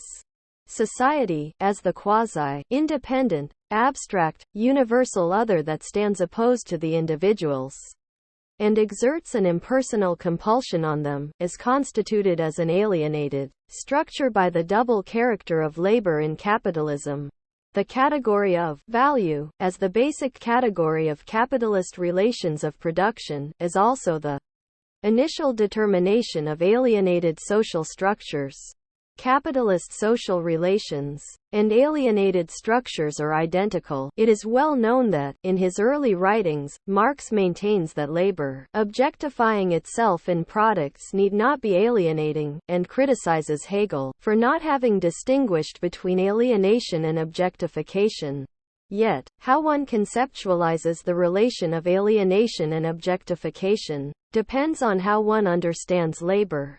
If one proceeds from a transhistorical notion of labor, the difference between objectification and alienation necessarily must be grounded in factors extrinsic to the objectifying activity, for example, in property relations, that is, in whether the immediate producers are able to dispose of their own labor and its products, or whether the capitalist class appropriates them.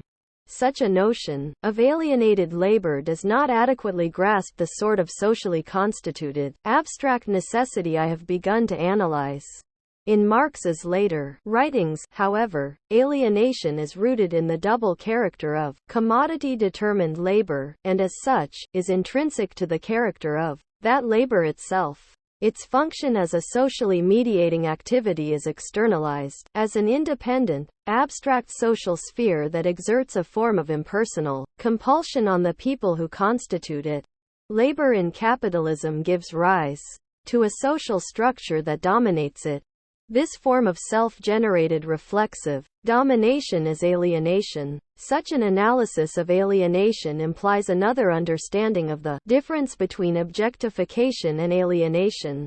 This difference, in Marx's mature works, is not a function of what occurs to concrete labor and its products. Rather, his analysis shows that objectification is indeed alienation.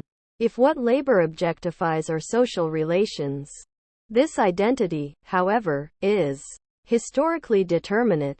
It is a function of the specific nature of labor in capitalism. Hence, the possibility exists that it could be overcome. Thus, once again, it is clear that Marx's mature critique succeeds in grasping the rational core of Hegel's position, in this case that objectification is alienation, by analyzing the specificity of labor in capitalism. I noted earlier that a materialist transformation of Hegel's thought on the basis of an historically undifferentiated notion of labor can apprehend socially Hegel's conception of the historical subject only in terms of a social grouping, but not in terms of a suprahuman structure of social relations.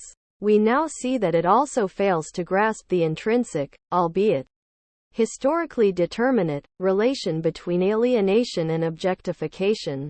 In both cases, Marx's analysis of the double character of labor in capitalism permits a more adequate social appropriation of Hegel's thought. Alienated labor, then, constitutes a social structure of abstract domination, but such labor should not necessarily be equated with toil, oppression, or exploitation. The labor of a serf, a portion of which belongs to the feudal lord, is, in and of itself, not alienated. The domination and exploitation of that labor is not intrinsic to the labor itself. It is precisely for this reason that expropriation in such a situation was and had to be based upon direct compulsion. Non-alienated labor in societies in which a surplus exists and is expropriated by non-laboring classes necessarily is bound to direct social domination. By contrast, exploitation and domination are integral moments of commodity-determined labor.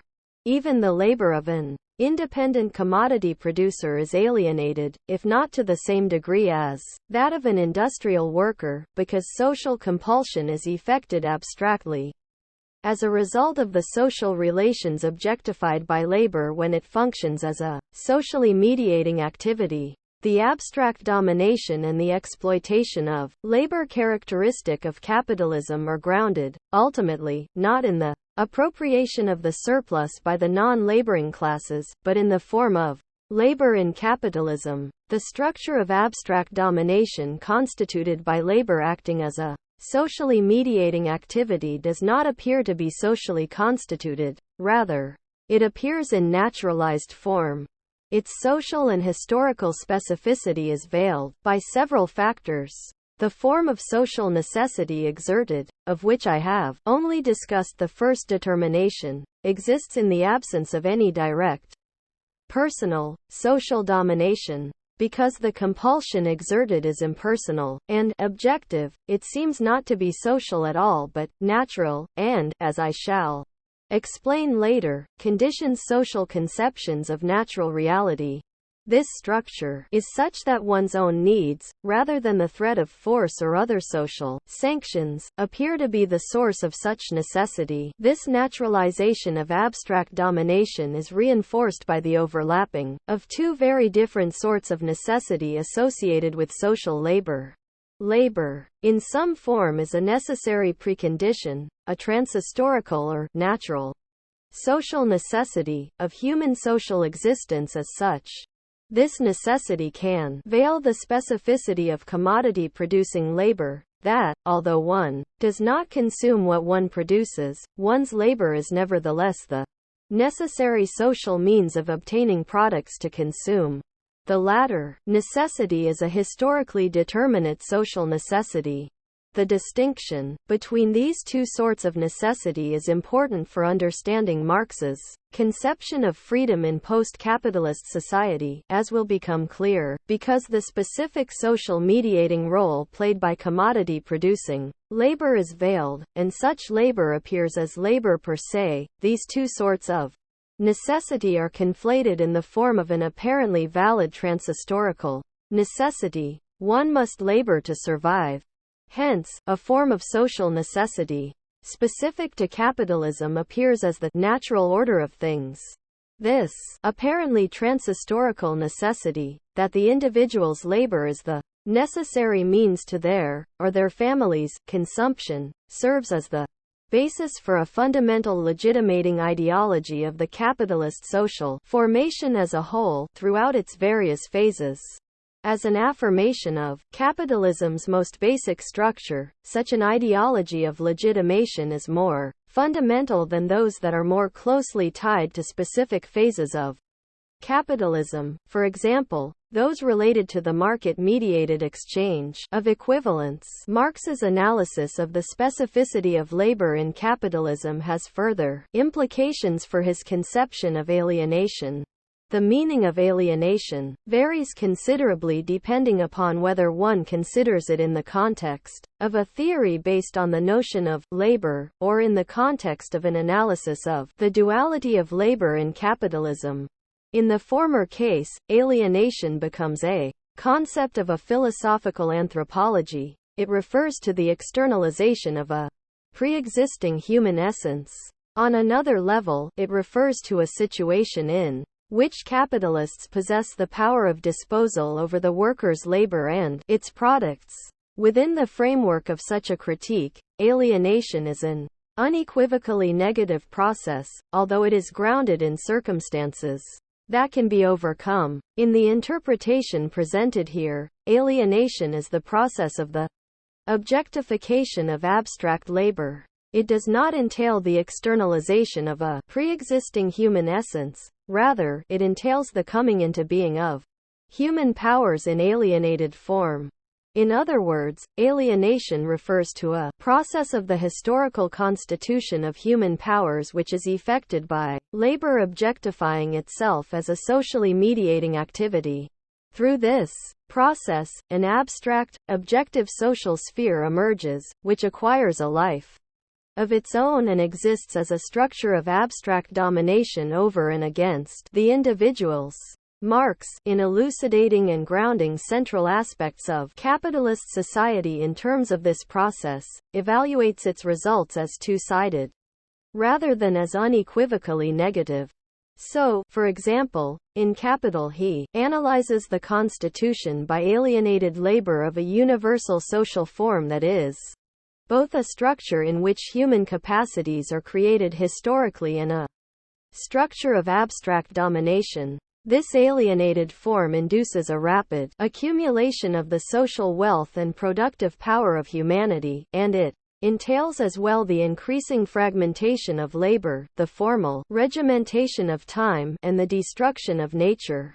The structures of abstract domination constituted by determinate forms of social practice give rise to a social process that lies beyond human control, yet they also give rise, in Marx's analysis, to the historical possibility that people could control what they had constituted socially in alienated form. This two-sidedness of the process of alienation as a process of social constitution can also be seen in Marx's treatment of universality and equality. As noted, it has commonly been assumed that Marx's critique of capitalist society contrasts the values articulated in the bourgeois revolutions of the 17th and 18th centuries with the particularistic and inequitable underlying reality of capitalist society, or that he criticizes the universalistic forms of bourgeois civil society as serving to mask the particularistic interests of the bourgeoisie.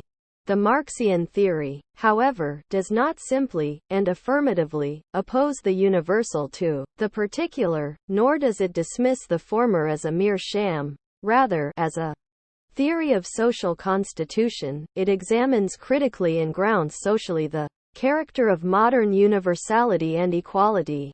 According to Marx's analysis, the universal is not a transcendent idea but is historically constituted with the development and consolidation of the commodity-determined form of social relations.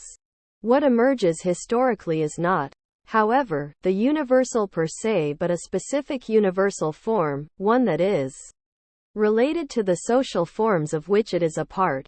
Thus in Capital, for example, Marx describes the spread and generalization of capitalist relations as a process that abstracts from the concrete specificities of various labors and, at the same time, reduces them to their common denominator as human labor. This universalizing process, according to Marx, constitutes the socio-historical precondition for the emergence of a popular notion of human equality upon which, in turn, modern theories of political economy are based. In other words, the modern idea of equality is rooted in a social form of equality that has arisen historically concomitantly with the development of the commodity form, that is, with the process of alienation. This historically constituted form of equality has a double-sided character. On the one hand, it is universal. It establishes commonality among people, but it does so in a form abstracted from the qualitative specificity of particular individuals or groups.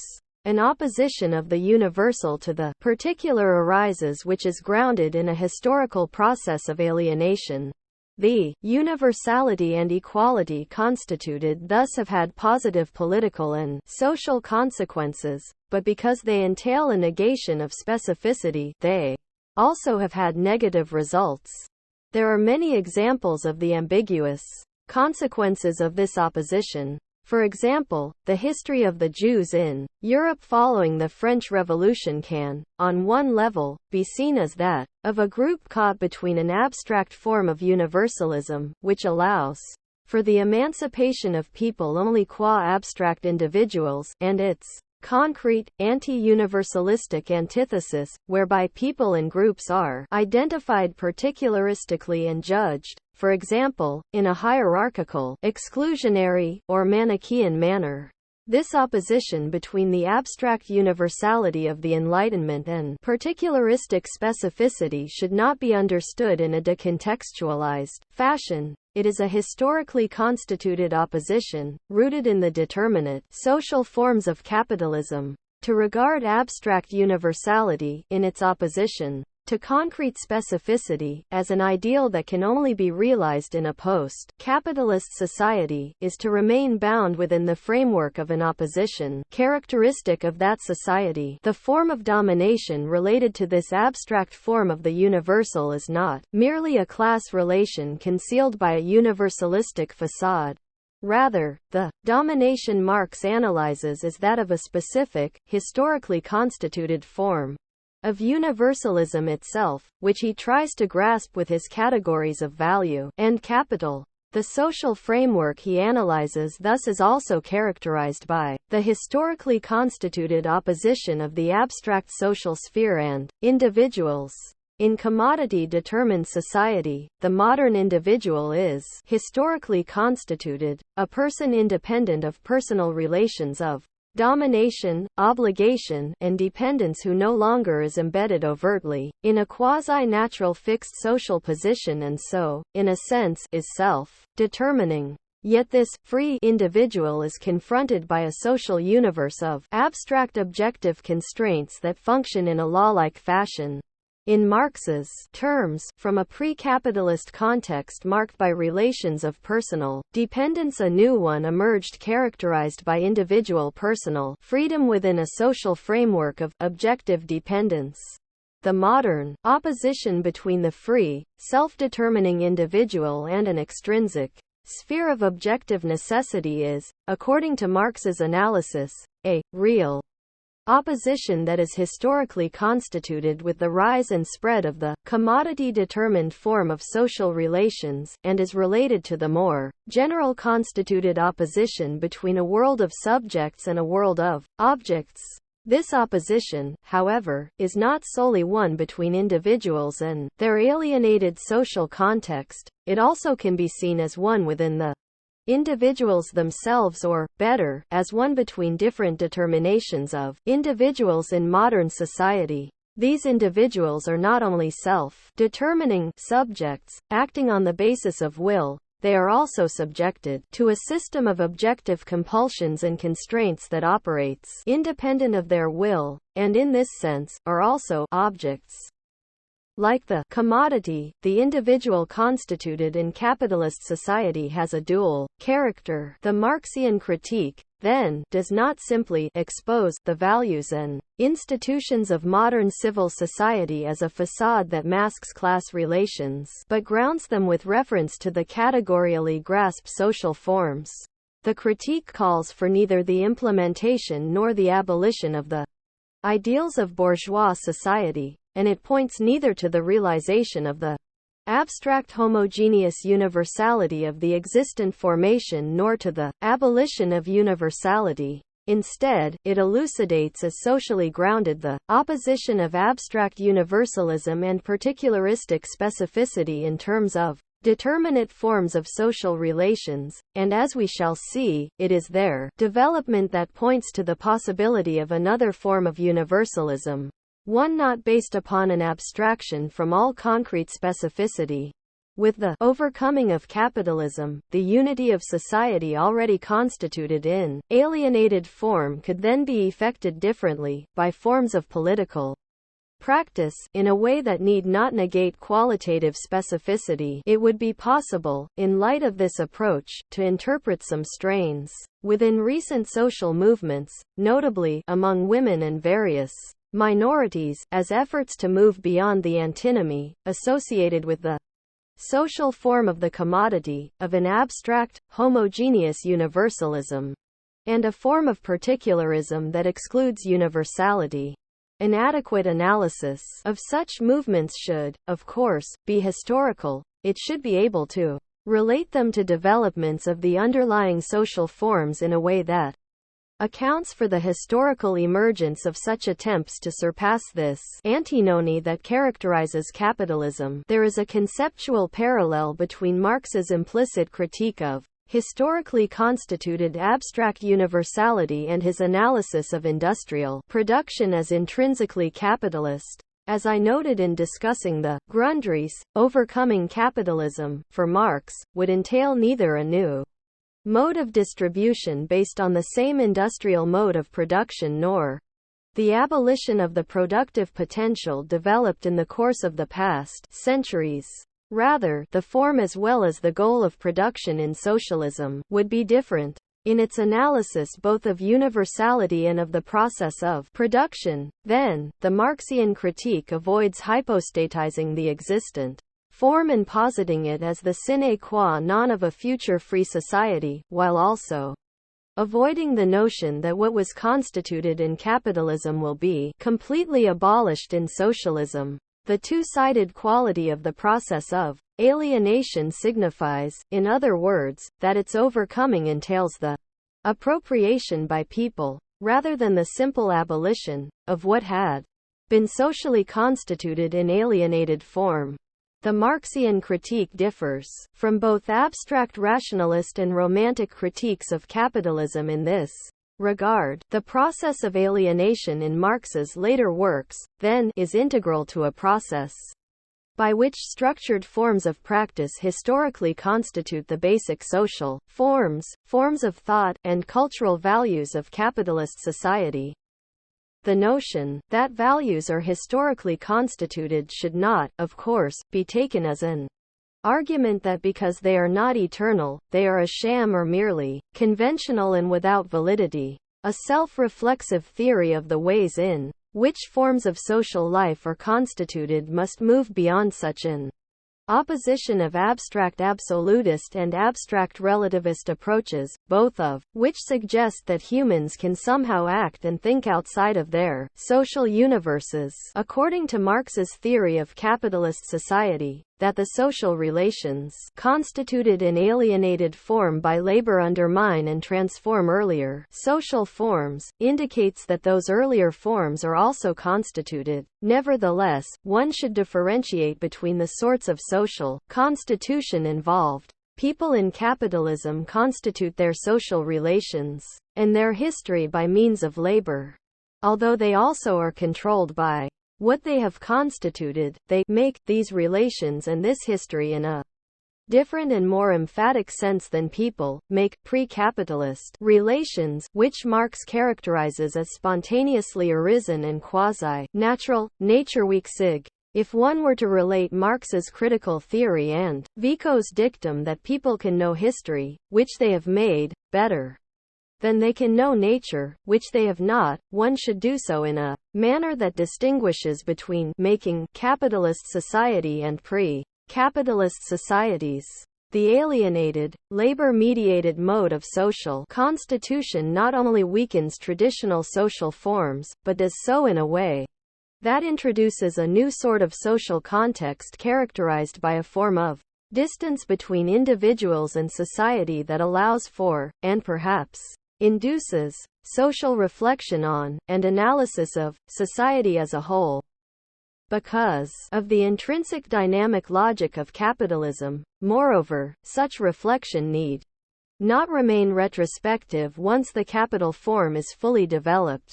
By substituting an alienated, dynamic structure of made relations for traditional, quasi-natural, social forms, capitalism allows for the objective and subjective possibility that a still newer form of made relations be established, one no longer automatically constituted by labor, abstract labor and the fetish. I can now turn to address the problem of why Marx presents abstract labor as physiological labor in his immanent analysis. We have seen that labor, in its historically determinate function as a socially mediating activity, is the substance of value, the determining essence of the social formation. It is by no means self-evident to speak of the essence of a social formation. The category of essence presupposes the category of form of appearance. It is not meaningful to speak of an essence where no difference exists between what is and the way it appears. What characterizes an essence, then, is that it does not and cannot directly appear, but must find expression in a distinct form of appearance. This implies a necessary relation between essence and appearance. The essence must be of such a quality that it necessarily appears in the manifest form that it does. Marx's analysis of the relation of value to price, for example, is one of how the former is expressed and veiled by the latter. My concern here is with a prior logical level, that of labor and value. We have seen that labor constitutes social relations in capitalism.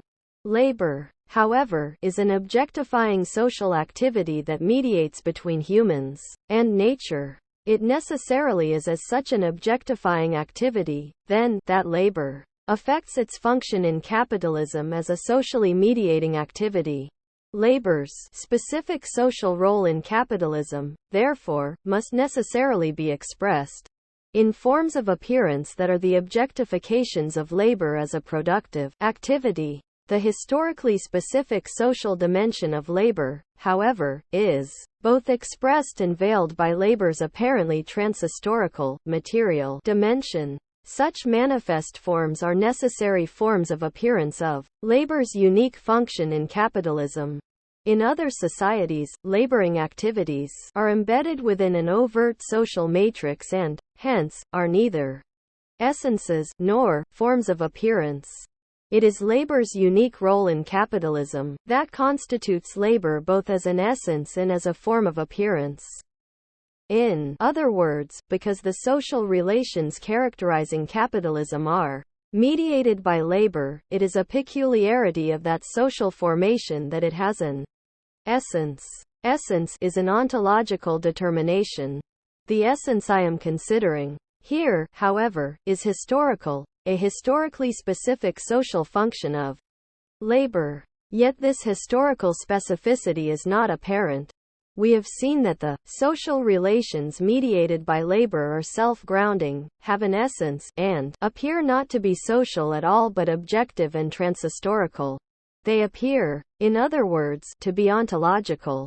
Marx's immanent analysis is not a critique from the standpoint of a social ontology. Rather, it provides a critique of such a position by indicating that what seems to be ontological is actually historically specific to capitalism. Earlier in this work I examined critically those positions that interpret the specificity of labor in capitalism to be its indirect character and formulate a social critique from the standpoint of labor.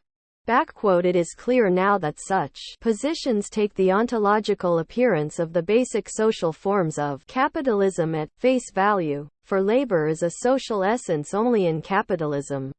That social order cannot be historically overcome without abolishing the essence itself, that is, the historically specific function and form of labor. A non-capitalist society is not constituted by labor alone. Positions that do not grasp the particular function of labor in capitalism attribute to labor as such a socially synthetic character. They treat it as the transhistorical essence of social life. Why labor as labor should constitute social relations cannot, however, be explained. Moreover, the relationship we have just examined, between appearance and essence, cannot be elucidated by such critiques from the standpoint of labor. As we have seen, such interpretations postulate a separation between forms of appearance which are historically variable, value as a market category, and a historically invariable essence, labor. According to such positions, while all societies are constituted by labor, a non-capitalist society would presumably be directly and overtly so constituted. In Chapter 2, I argued that social relations can never be direct, unmediated. At this point, I can supplement that criticism by noting that social relations constituted by labor can never be overtly social, but necessarily must exist in objectified form. By hypostatizing the essence of capitalism as the essence of human society, traditional positions cannot explain the intrinsic relation of the essence to its forms of appearance and, therefore, cannot consider that a hallmark of capitalism may be that it has an essence. The misinterpretation just outlined is certainly understandable, for it is a possibility imminent to the form under consideration. We have just seen that value is an objectification not of labor per se but of a historically specific function of labor. Labor does not play such a role in other social formations, or does so only marginally. It follows, then, that the function of labor in constituting a social mediation is not an intrinsic attribute of labor itself, it is not rooted in any characteristic of human labor as such.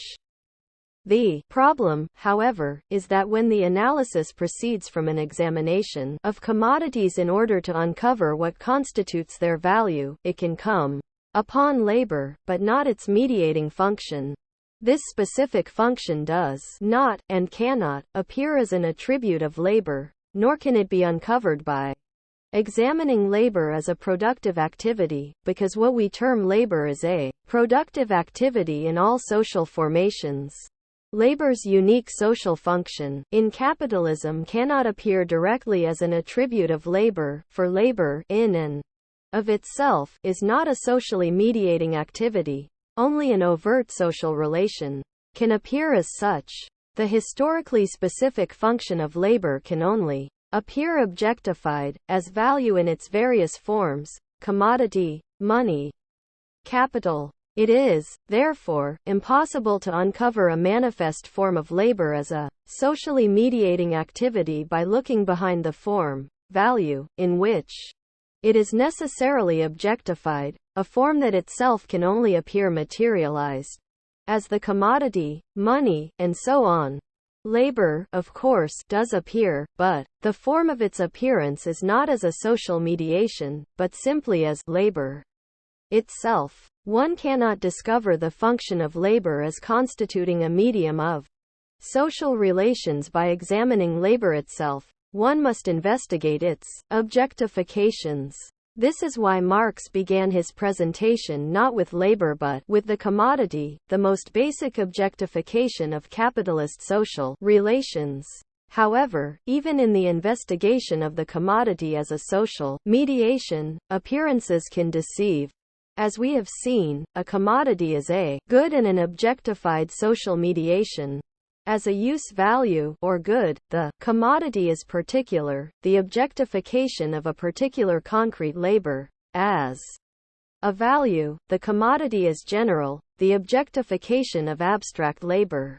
Commodities, however, cannot simultaneously fulfill both determinations. They cannot function as particular goods and a general mediation at once. This implies that the general character of each commodity as a social mediation must have a form of expression that is separate from the particular character of each commodity. This is the starting point for Marx's analysis of the value form, leading to his analysis of money. The existence of each commodity as a general mediation acquires an independent, materialized form as an equivalent among commodities. The value dimension of all commodities becomes externalized in the form of one commodity, money, which acts as a universal equivalent among all other commodities. It appears as the universal mediation. Thus, the duality of the commodity as a use value and as a value becomes externalized and appears in the form of the commodity, on the one hand, and money, on the other. As a result of this externalization, however, the commodity does not appear to be a social mediation itself. Instead, it appears as a pure, thingly object, a good, which is socially mediated by money.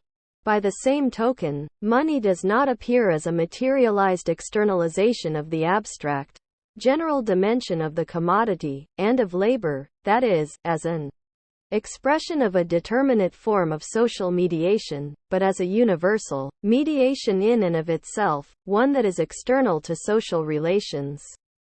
The object-mediated character of social relations in capitalism, then, is expressed and veiled by its manifest form as an externalized mediation, money, among objects. The existence of that mediation can then be taken to be a result of convention. the appearance of the commodity simply as a good or a product conditions, in turn, conceptions of value and value creating labor.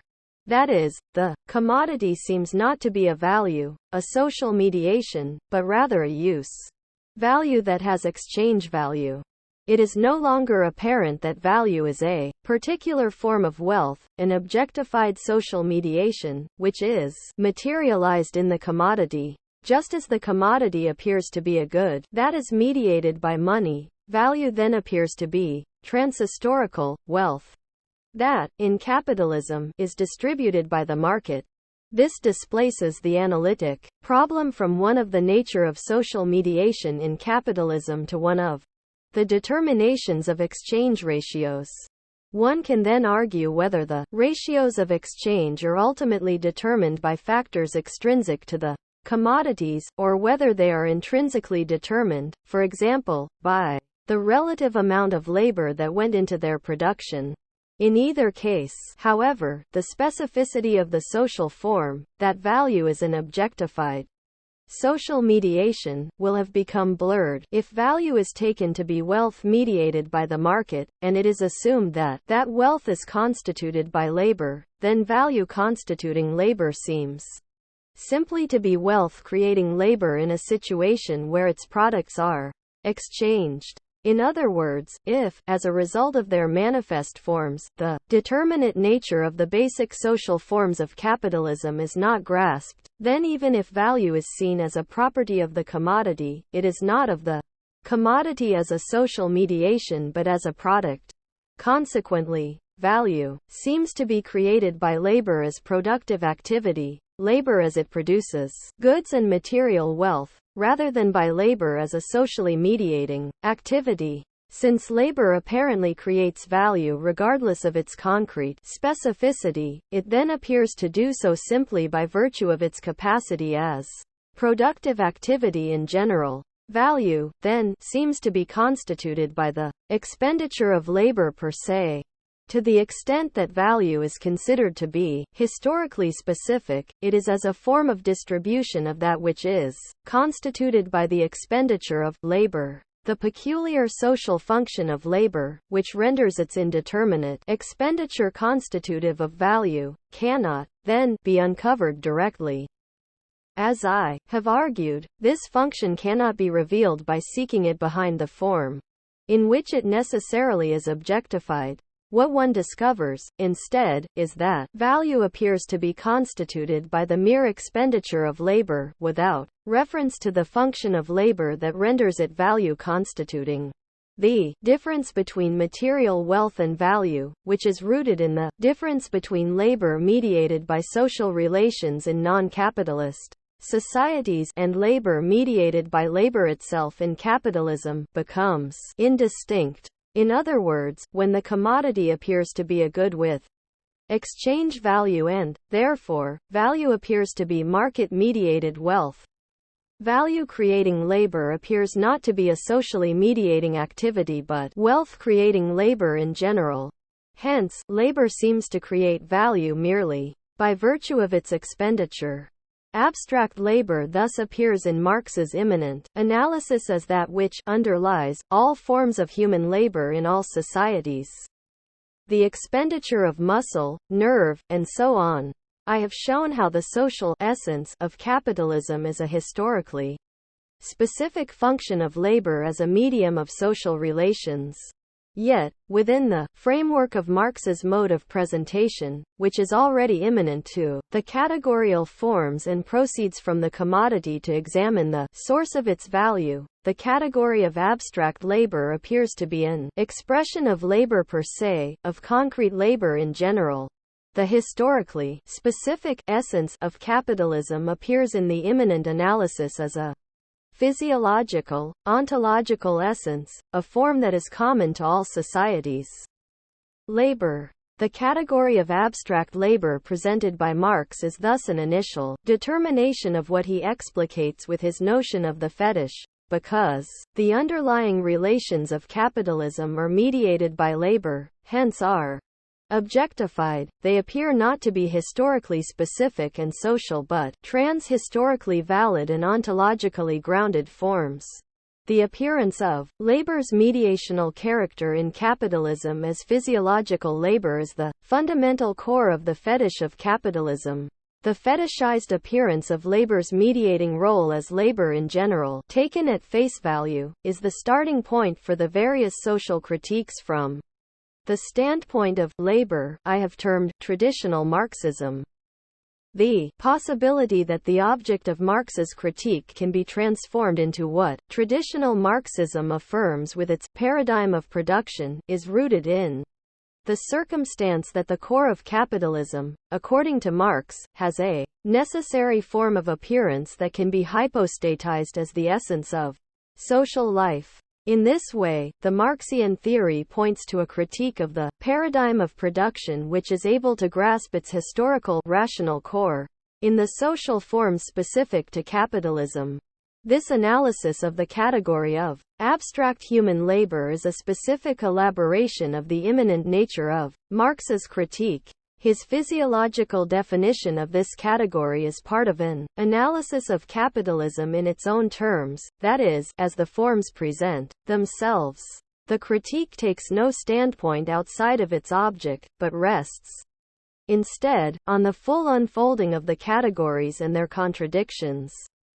In terms of the self-understanding of the Marxian critique, the categories that grasp the forms of social relations are at once categories of social objectivity and subjectivity, and are themselves expressions of this social reality. They are not descriptive, that is, external to their object, hence, they do not exist in a contingent relation to it.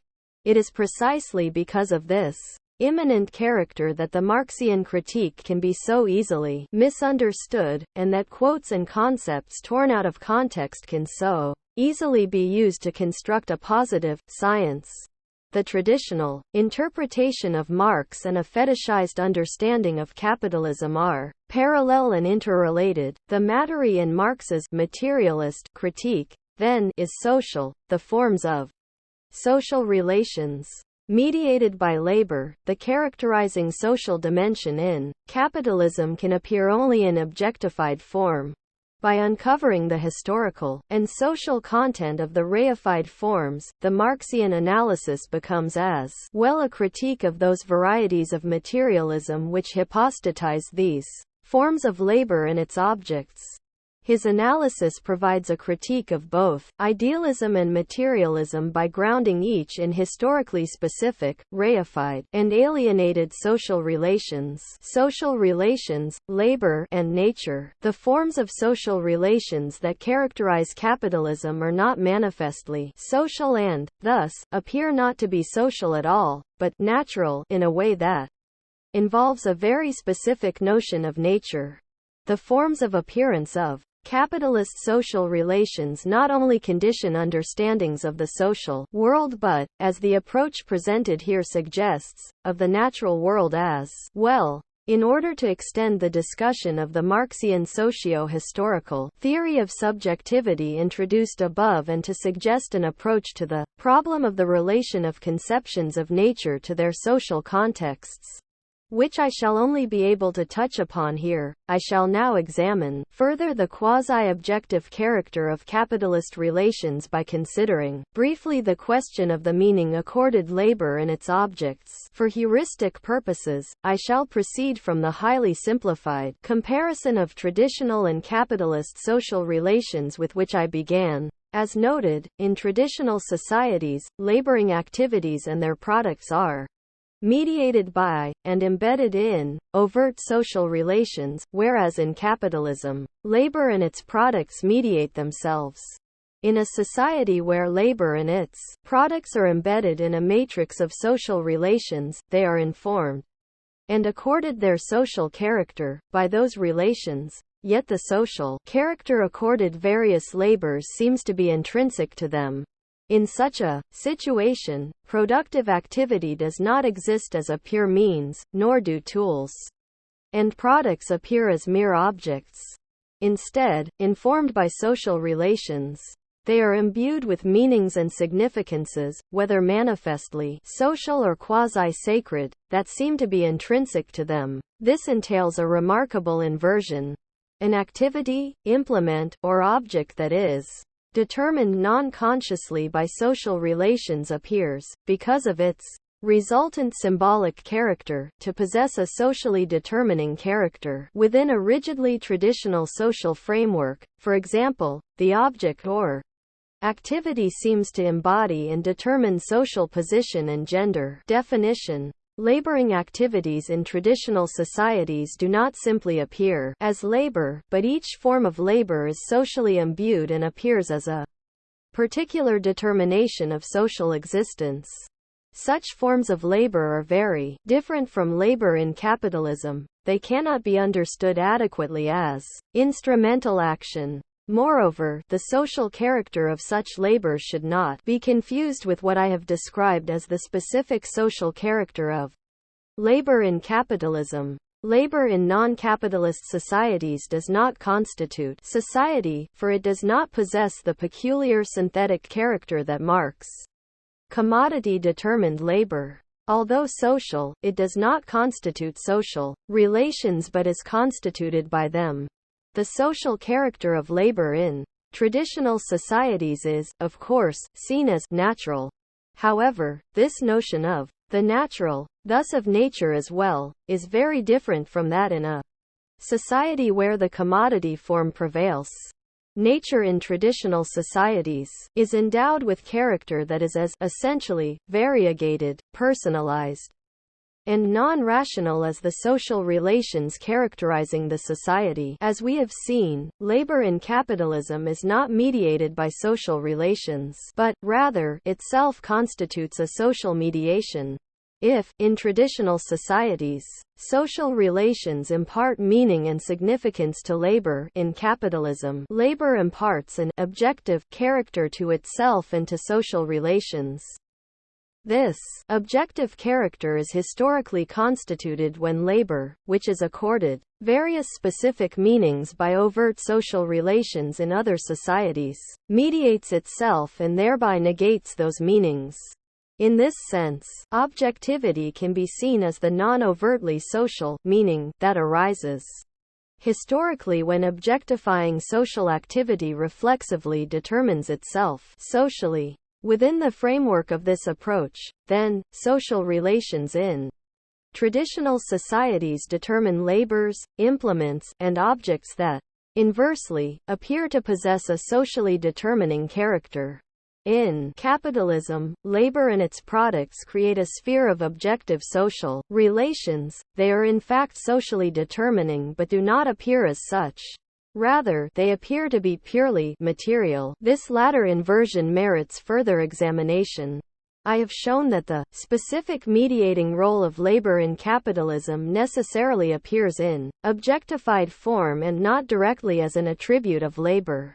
Instead, because labor in capitalism accords its social character to itself, it appears simply as labor in general, stripped of the aura of social meaning accorded various labors in more traditional societies. Paradoxically, precisely because the social dimension of labor in capitalism is reflexively constituted, and is not an attribute accorded it by overt social relations, such labor does not appear to be the mediating activity it actually is in this social formation.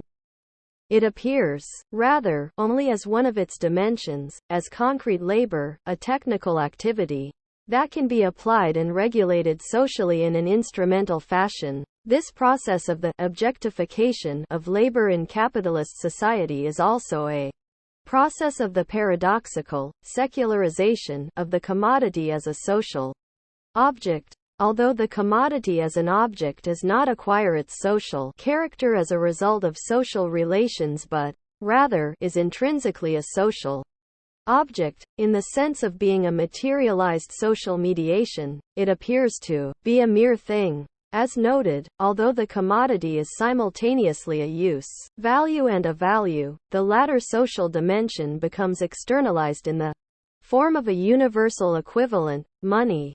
As a result of this doubling of the commodity into commodity and money, the latter appears as the objectification of the abstract dimension, whereas the former appears to be merely a thing. In other words, the fact that the commodity is itself a materialized social mediation implies the absence of overt social relations that imbue objects with a supra-thingly, social or sacred significance. As a mediation, the commodity is itself a supra-thingly thing. The externalization of its mediational dimension results, therefore, in the appearance of the commodity as a purely material object. This secularization of labor and its products is a moment of the historical process of the dissolution and transformation of traditional social bonds by a social mediation with a dual, concrete material and abstract social character. The precipitation of the former dimension proceeds apace with the construction of the latter. Hence, as we have seen, it is only apparently the case that with the overcoming of the determinations and limits associated with overt social relations and forms of domination, humans now freely dispose of their labor. Because labor in capitalism is not really free of non-conscious social determination, but itself has become the medium of such determination, people are confronted with a new compulsion, one grounded in precisely that which overcame the compelling bonds of traditional social forms, the alienated, abstract social relations that are mediated by labor. These relations constitute a framework of objective, apparently non-social constraints within which self-determining individuals pursue their interests, whereby individuals and interests seem to be ontologically given rather than socially constituted. That is, a new social context is constituted that appears neither to be social nor contextual. Put simply, the form of social contextualization characteristic of capitalism is one of apparent decontextualization. Overcoming non-conscious social compulsion in an emancipated society, then, would entail freeing secularized labor from its role as a social mediation. People could then dispose of labor and its products in a manner free from both traditional social limits and alienated objective social compulsions. On the other hand, labor, although secular, could once again be imbued with significance, not as a result of non-conscious tradition but because of its recognized social importance as well as the substantial satisfaction and meaning it could afford individuals. According to Marx's analysis of capitalism, then, the dual character of commodity-determined labor constitutes a social universe characterized by concrete and abstract dimensions. The former appears as the variegated surface of immediate sensuous experience, and the latter exists as general, homogeneous, and abstracted from all particularity, but both dimensions are accorded an objective character by the self-mediating quality of labor in capitalism. The concrete dimension is constituted as objective in the sense of being object-like, material, or thingly. The abstract dimension also has an objective quality, in the sense of being a qualitatively homogeneous, general sphere of abstract necessity that functions in a lawful manner, independent of will. The structure of social relations that characterize capitalism has the form of a quasi-natural opposition between thingly nature and abstract, universal, objective, natural laws, an opposition from which the social and historical have vanished. The relation of these two worlds of objectivity can then be construed as that of essence and appearance, or as that of an opposition, as has been expressed historically. For example, in the opposition between romantic and positive rational modes of thought, there are many similarities between the characteristics of these social forms, as analyzed thus far, and those of nature as conceptualized by 17th-century natural science. For example, they suggest that when the commodity, as a structured form of social practice, becomes widespread, it conditions the way in which the world, natural as well as social, is conceived. The world of commodities is one in which objects and actions are no longer imbued with sacred significance. It is a secular world of thingly objects, bound together by, and revolving around, the glittering abstractum of money. It is, to use Weber's phrase, a disenchanted world. One could reasonably hypothesize that the practices that constitute and are constituted by such a social world could also generate a conception of nature as animated, secularized, and thingly, one whose further characteristics, moreover, can be related to the particular character of the commodity as a concrete object and an abstract mediation. Dealing with commodities on an everyday level establishes a social commonality among goods as thingly, and involves as well a continuous act of abstraction. Each commodity has not only its specific concrete qualities, measured in concrete material quantities, but all commodities share in common value, a non-manifest, abstract quality with, as we shall see, a temporally determined magnitude. The magnitude of their value is a function of abstract measure rather than of concrete material quantity. As a social form, the commodity is completely independent of its material content. This form is not, in other words, the form of qualitatively specific objects but is abstract and can be grasped mathematically. It possesses formal characteristics. Commodities are both particular, sensual objects, and are valued as such by the buyer, and values, moments of an abstractly homogeneous substance that is mathematically divisible and measurable, for example, in terms of time and money. Similarly, in classical modern natural science, behind the concrete world of manifold qualitative appearances is a world consisting of a common substance in motion, which possesses formal qualities and can be grasped mathematically. Both levels are secularized. That of the underlying essence of reality is an objective realm in the sense that it is independent of subjectivity and operates according to laws that can be grasped by reason, just as the value of the commodity is abstracted from its qualities as a use value. True nature, according to Descartes, for example, consists in its primary qualities, matter in motion, which can only be grasped by abstracting from the level of appearances of qualitative particularity, secondary qualities. The latter level is a function of the sense organs, the eye of the beholder. Objectivity and subjectivity, mind and matter, form, and content, are constituted as substantially different and opposed. Their possible correspondence now becomes an issue. They now must be mediated. One could describe and analyze further the points of similarity between the commodity as a form of social relations and modern European conceptions of nature, such as its impersonal, law-like mode of functioning. On this basis, one could then hypothesize that not only the paradigms of classical physics but also the emergence of a specific form and concept of reason in the 17th and 18th centuries are related to the alienated structures of the commodity form. One could even try to relate changes in forms of thought in the 19th century to the dynamic character of the fully developed capital form. I do not, however, intend to pursue such an investigation at this point. This brief outline is intended merely to suggest that conceptions of nature and paradigms of natural science can be socially and historically grounded. Although, in discussing the problem of abstract time, I shall continue to examine certain epistemological implications of the categories, I cannot investigate more extensively in this work the relation of conceptions of nature to their social contexts. It should, however, be clear that what I have outlined here has very little in common with attempts to examine social influences on science in which the social is understood in an immediate sense, group or class interests, priorities, and so on.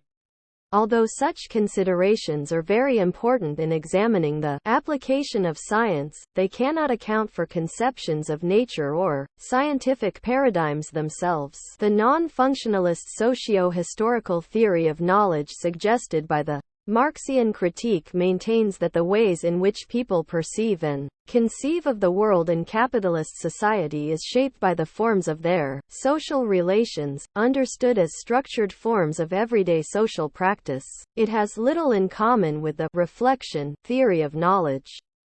The emphasis on the form of social relations as an epistemological category also distinguishes the approach suggested here from attempts at a materialist explanation of the natural sciences such as those of Franz Borkenau and Henrik Grossman. According to Borkenau, the rise of modern science, of mathematical mechanistic thought, was closely related to the emergence of the system of manufacture, the destruction of the artisanal system and the concentration of labor under one roof. Borkenau does not attempt to explain the relationship he postulates between the natural sciences and manufacture in terms of utility. Rather, he notes that science played a negligible role in the process of production during the period of manufacture, that is, until the emergence of large-scale industrial production. The relationship between production and science Borkenau postulates was indirect. He claims that the labor process developed in manufacture at the beginning of the 17th century served as a model of reality for natural philosophers. That labor process was characterized by an extreme detailed division of labor into relatively unskilled activities, giving rise to an underlying substratum of homogeneous labor in general. This, in turn, allowed for the development of a conception of social labor and, hence, for the quantitative comparison of labor time units. Mechanistic thought, according to Borkenau, arose from the experience of a mechanistic organization of production. Leaving aside Borkenau's attempt to derive the category of abstract labor directly from the organization of concrete labor, it is by no means clear why people should have begun to conceive of the world in terms similar to the organization of production in manufacture. In describing the social conflicts of the 17th century, Borkenau does point out that the new worldview was of advantage to those groupings associated with, and struggling for, the new emerging social, economic, and political order. Its ideological function, however, can hardly explain the ground of such a form of thought. A consideration of the structure of concrete labor, supplemented by one of social conflict, does not suffice as the basis of a socio-historical epistemology. Henrik Grossman criticizes Borkenau's interpretation, but his criticisms are restricted to the empirical level.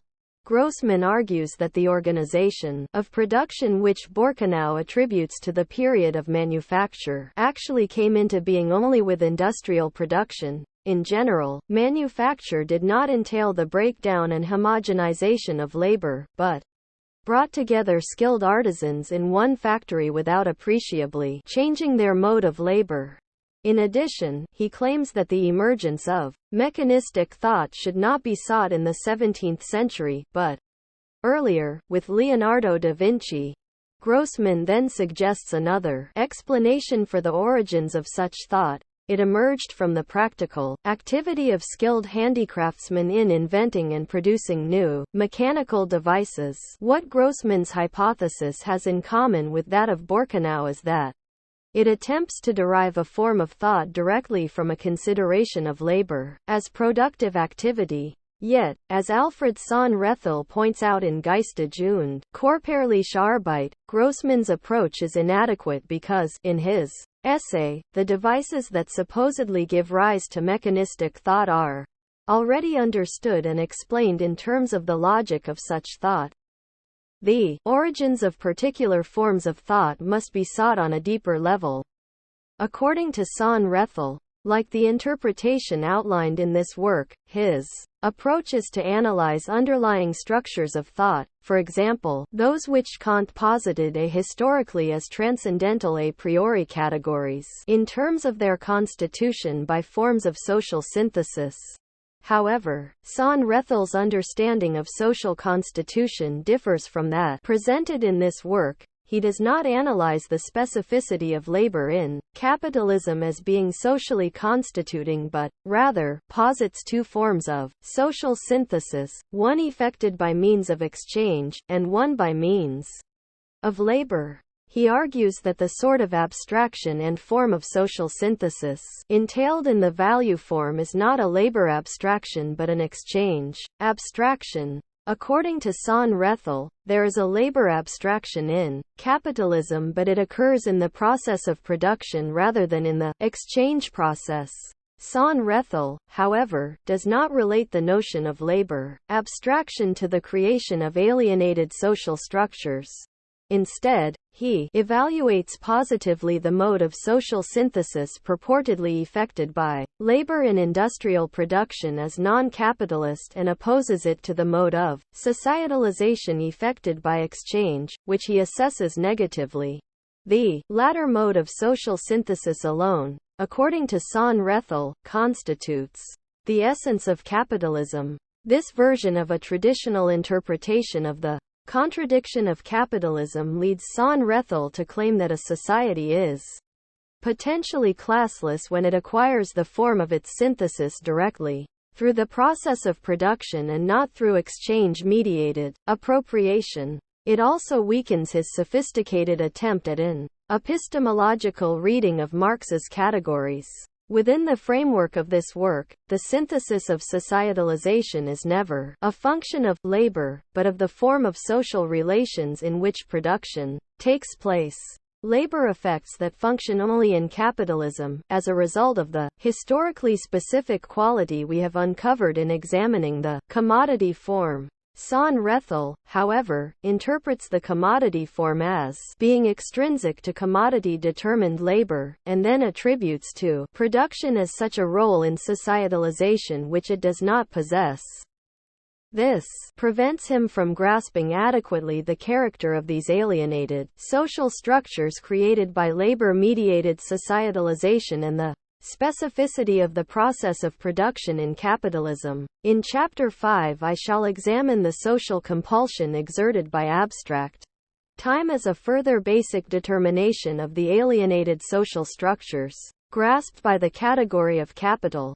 It is precisely these structures, however, that Son Rethel evaluates positively as non-capitalist. The functional necessity of a unitary organization of time, which characterizes the modern continuous labor process, contains the elements of a new synthesis of societalization. Such an evaluation is consistent with an approach that understands abstraction as market phenomenon completely extrinsic to labor in capitalism, and, hence, implicitly regards labor in capitalism as labor. The form of alienated social synthesis that is indeed effected by labor in capitalism is, thereby, assessed positively as a non-capitalist form of societalization, effected by labor per se.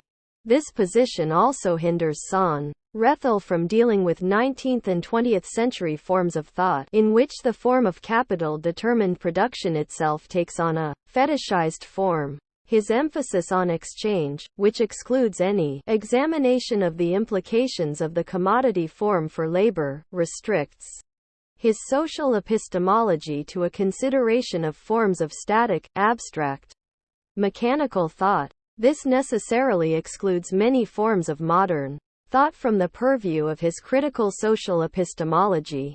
The failure to consider the mediating role of labor in capitalism indicates that Son Rethel's understanding of the form of synthesis differs from that of the form of social relations I have developed here.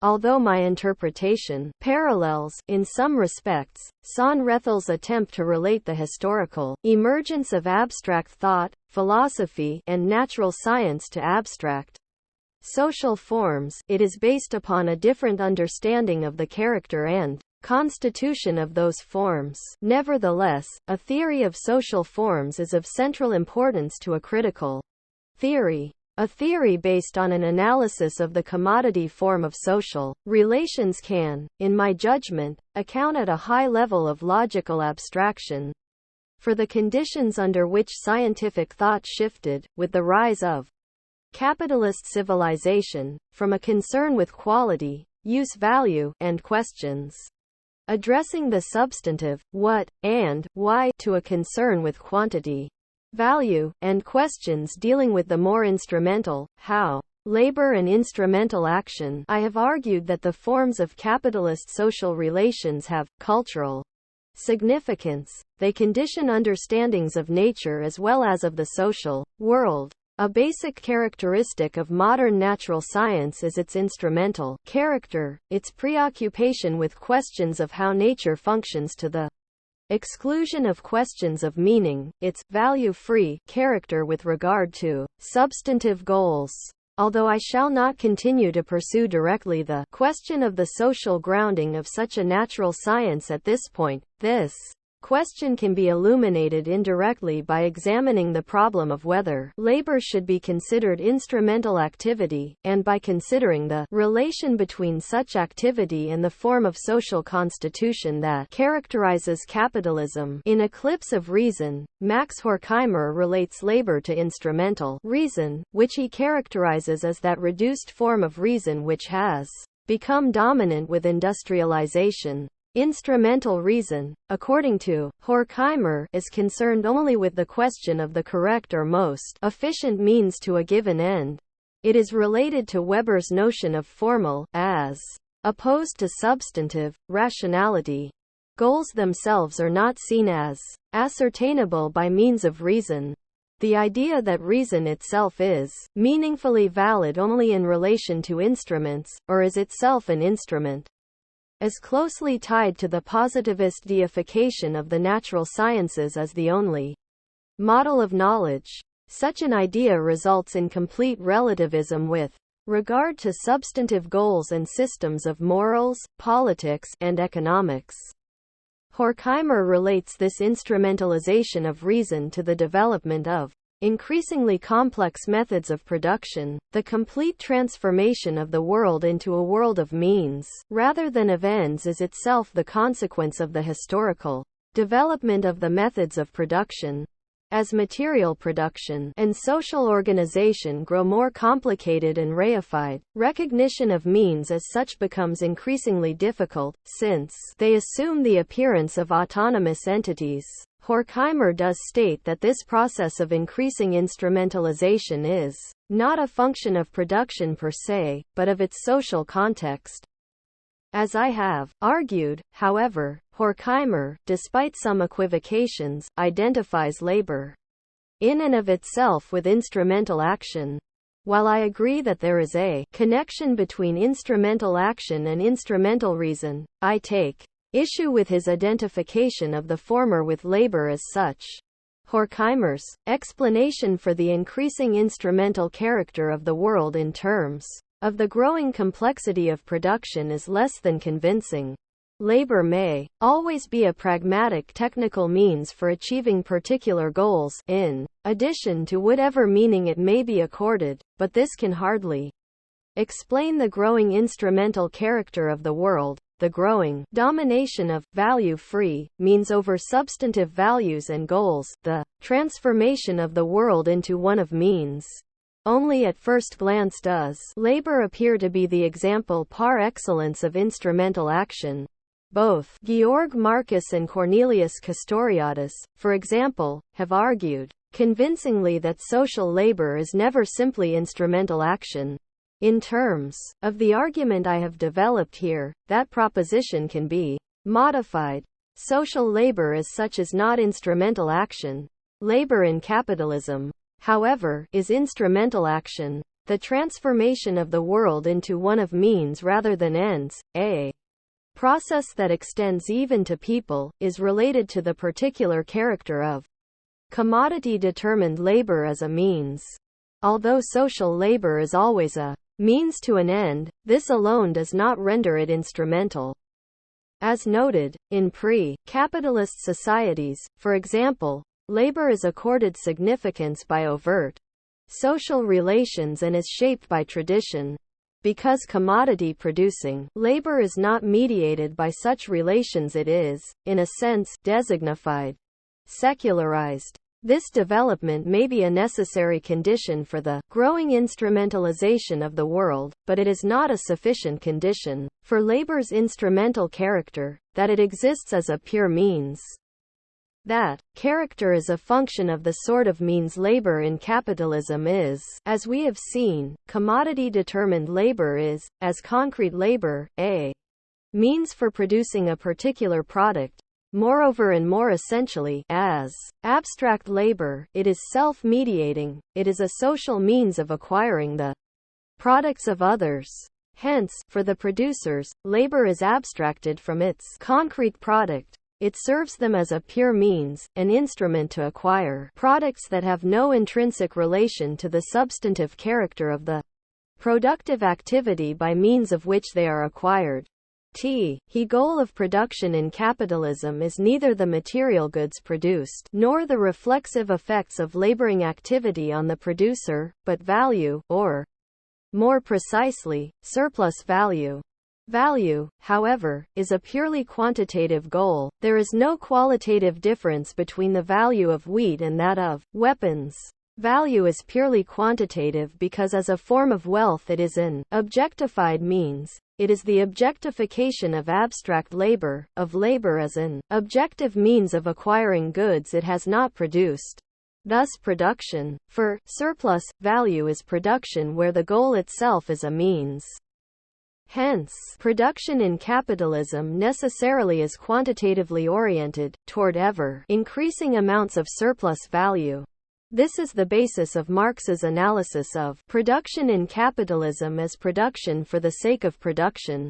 The instrumentalization of the world, within such a framework, is a function of the determination of production and social relations by this historically specific form of social mediation. It is not a function of the increasing complexity of material production as such. Production for the sake of production signifies that production is no longer a means to a substantive end but a means to an end that is itself a means, a moment in a never-ending chain of expansion. Production in capitalism becomes a means to a means. The emergence of a goal of social production which is actually a means underlies the increasing domination of means over ends, noted by Horkheimer. It is not rooted in the character of concrete labor as a determinate material means of creating a specific product. Rather, it is rooted in the character of labor in capitalism as a social means that is quasi-objective and supersedes overtly social relations. Horkheimer, in effect, attributes a consequence of the specific character of labor in capitalism to labor in general, although the process of instrumentalization is logically implied by the two-fold character of labor in capitalism. This process is greatly intensified by the transformation of humans into means. As I shall elaborate, the first stage of this transformation is the commodification of labor itself as labor power, what Marx calls the formal subsumption of labor under capital, which does not necessarily transform the material form of production. The second stage is when the process of producing surplus value molds the labor process in its image, the real subsumption of labor under capital. With real subsumption, the goal of capitalist production, which is actually a means, molds the material means of its realization. The relation of the material form of production and its goal, value, are no longer contingent. Rather, abstract labor begins to quantify and shape concrete labor in its image. The abstract domination of value begins to be materialized in the labor process itself. A hallmark of real subsumption, according to Marx, is that, despite appearances, the actual raw materials of the process of production are not the physical materials that are transformed into material products, but the workers whose objectified labor time constitutes the lifeblood of the totality. With real subsumption, this determination of the valorization process is materialized. The person has, quite literally, become a means. The goal of production in capitalism exerts a form of necessity on the producers. The goals of labor, whether defined in terms of the products or the effects of labor on the producers, are neither given by social tradition nor decided upon consciously. Rather, the goal has escaped human control. People cannot decide on value, or surplus value, as a goal, for this goal confronts them as an external necessity. They can decide only which products are most likely to maximize the surplus value obtained. The choice of material products as goals is a function of neither their substantive qualities nor the needs to be fulfilled.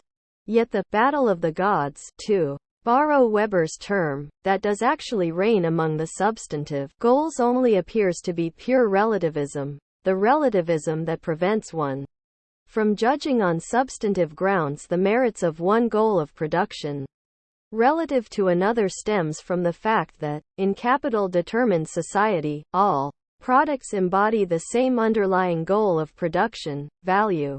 This actual goal, however, is itself not substantive, hence the appearance of pure relativism. The goal of production in capitalism is an absolute given that, paradoxically, is only a means, but one that has no end other than itself. As the duality of concrete labor and labor-mediated interaction, labor in capitalism has a socially constituting character. This confronts us with the following, only apparently paradoxical, conclusion: it is precisely because of its socially mediating character that labor in capitalism is instrumental action. Because the mediating quality of labor in capitalism cannot appear directly, instrumentality then appears as an objective attribute of labor as such. The instrumental character of labor as self-mediating is, at the same time, the instrumental character of labor-mediated social relations. Labor in capitalism constitutes the social mediation that characterizes this society. As such, it is a practical activity. We are now confronted with a further paradox. Labor in capitalism is instrumental action precisely because of its historically determinate, practical character. Conversely, the practical sphere, that of social interaction, is fused with that of labor and has an instrumental character. In capitalism, then, the instrumental character of both labor and social relations is rooted in labor's specific social role in that formation. Instrumentality is rooted in the labor-mediated form of social constitution in capitalism. This analysis, however, need not imply the necessary pessimism of critical theory discussed in Chapter 3. Because the instrumental character we have investigated is a function of the double character of labor in capitalism, and not of labor per se, it can be analyzed as an attribute of an internally contradictory form. The growing instrumental character of the world need not be understood as a linear, endless process bound to the development of production. The social form can be seen as one that not only accords itself an instrumental character but, from the same duality, gives rise to the possibility of its fundamental critique and to the conditions of the possibility of its own abolition. The concept of the double character of labor, in other words, provides the starting point for a reconsideration of the meaning of the fundamental contradiction of capitalist society, abstract and substantive totality. I have analyzed value as a category expressing the self-domination of labor. That is, the domination of the producers by the historically specific, mediating dimension of their own labor. Except in the brief discussion of the subsumption of labor under capital in the previous section, my analysis up to this point has treated the alienated social totality constituted by labor in capitalism as formal rather than as substantive. It is the externalized social bond among individuals which results from the simultaneous determination of labor as a productive activity and as a socially mediating activity. If the investigation were to stop here, it might seem as though what I have analyzed as the alienated social bond in capitalism does not, given its formal character, differ fundamentally from the market. The analysis of alienation presented thus far could be appropriated and reinterpreted by a theory that would focus on money as the medium of exchange rather than on labor as a mediating activity. However, in continuing this investigation, and examining Marx's category of surplus value, hence, of capital as well, we shall see that the alienated social bond in capitalism does not remain formal and static in his analysis. It has, rather, a directionally dynamic character.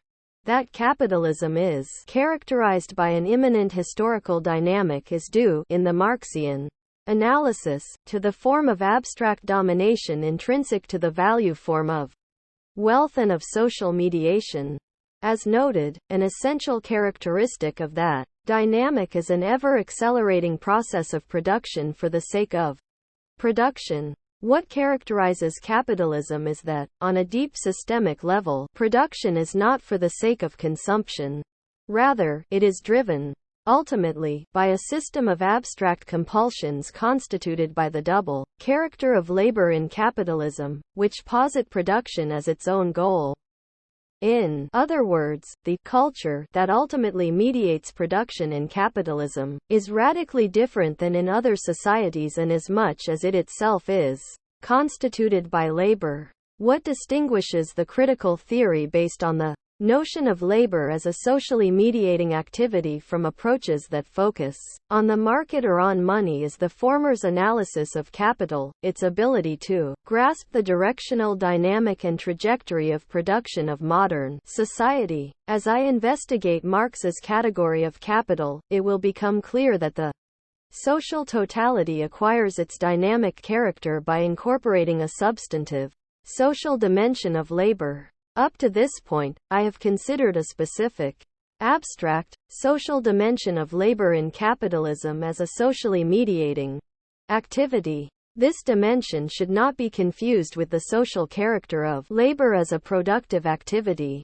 The latter, according to Marx, includes the social organization of the process of production, the average skill of the working population, the level of the development, and the application of science, among other factors. This dimension, the social character of concrete labor as productive activity, has remained outside of my considerations until now. I have treated the function of labor as a socially mediating activity independently of the specific concrete labor performed. However, these two social dimensions of labor in capitalism do not simply exist alongside one another. In order to analyze how they determine each other, I shall first examine the quantitative and temporal dimension of value. This will allow me to show, in elucidating the dialectic of labor and time, that, with the capital form, the social dimension of concrete labor is incorporated into the alienated social dimension constituted by abstract labor. The totality, which I have treated only as abstract thus far, acquires a substantive character by virtue of its appropriation of the social character of productive activity. I shall undertake this analysis in the third part of this work in order to provide the basis for an understanding of Marx's category of capital. In the course of this investigation, I shall show that the social totality expressed by the category of capital also possesses a double character, abstract and substantive, rooted in the two dimensions of the commodity form. The difference is that, with capital, both social dimensions of labor are alienated and, together, confront individuals as a compelling force. This duality is the reason that the totality is not static but possesses an intrinsically contradictory character that underlies an immanent, historically directional dynamic. This analysis of the alienated social forms as at once formal and substantive, yet contradictory differs from approaches, such as that of Sohn-Rethel, that seek to locate capitalism's contradiction between its abstract formal dimension and substantive dimension, the proletarian-based industrial process of production, and presume the latter not to be capital determined. At the same time, my approach implies that any fundamentally pessimistic notion of the totality as a one-dimensional structure of domination, one without intrinsic contradiction, is not fully adequate to the Marxian analysis. Rooted in the double character of commodity-determined labor, the alienated social totality is not, as Adorno for example would have it, the identity that incorporates the socially non-identical in itself so as to make the whole a non-contradictory unity, leading to the universalization of domination. To establish that the totality is intrinsically contradictory is to show that it remains an essentially contradictory identity of identity and non-identity, and has not become a unitary identity that has totally assimilated the non-identical. 5. Abstract time. The magnitude of value. In examining Marx's analysis of the essential structuring social forms of capitalist society, I have focused thus far on his category of abstract labor, and on some basic implications of his argument that the social relations characteristic of capitalism are constituted by labor. What also characterizes these social forms, according to Marx, is their temporal dimension and quantifiability. Marx introduces these aspects of the commodity form early in his discussion, when he considers the problem of the magnitude of value. In discussing his treatment of that problem, I shall show its central significance in Marx's analysis of the nature of capitalist society. On this basis, I will consider more closely the differences between value and material wealth, and begin examining the issue of capitalism and temporality, which will lay the groundwork for my consideration, in the last part of this book, of Marx's conception of the trajectory of capitalist development. In the process, I shall also develop further aspects of the socio-historical theory of knowledge and subjectivity outlined above.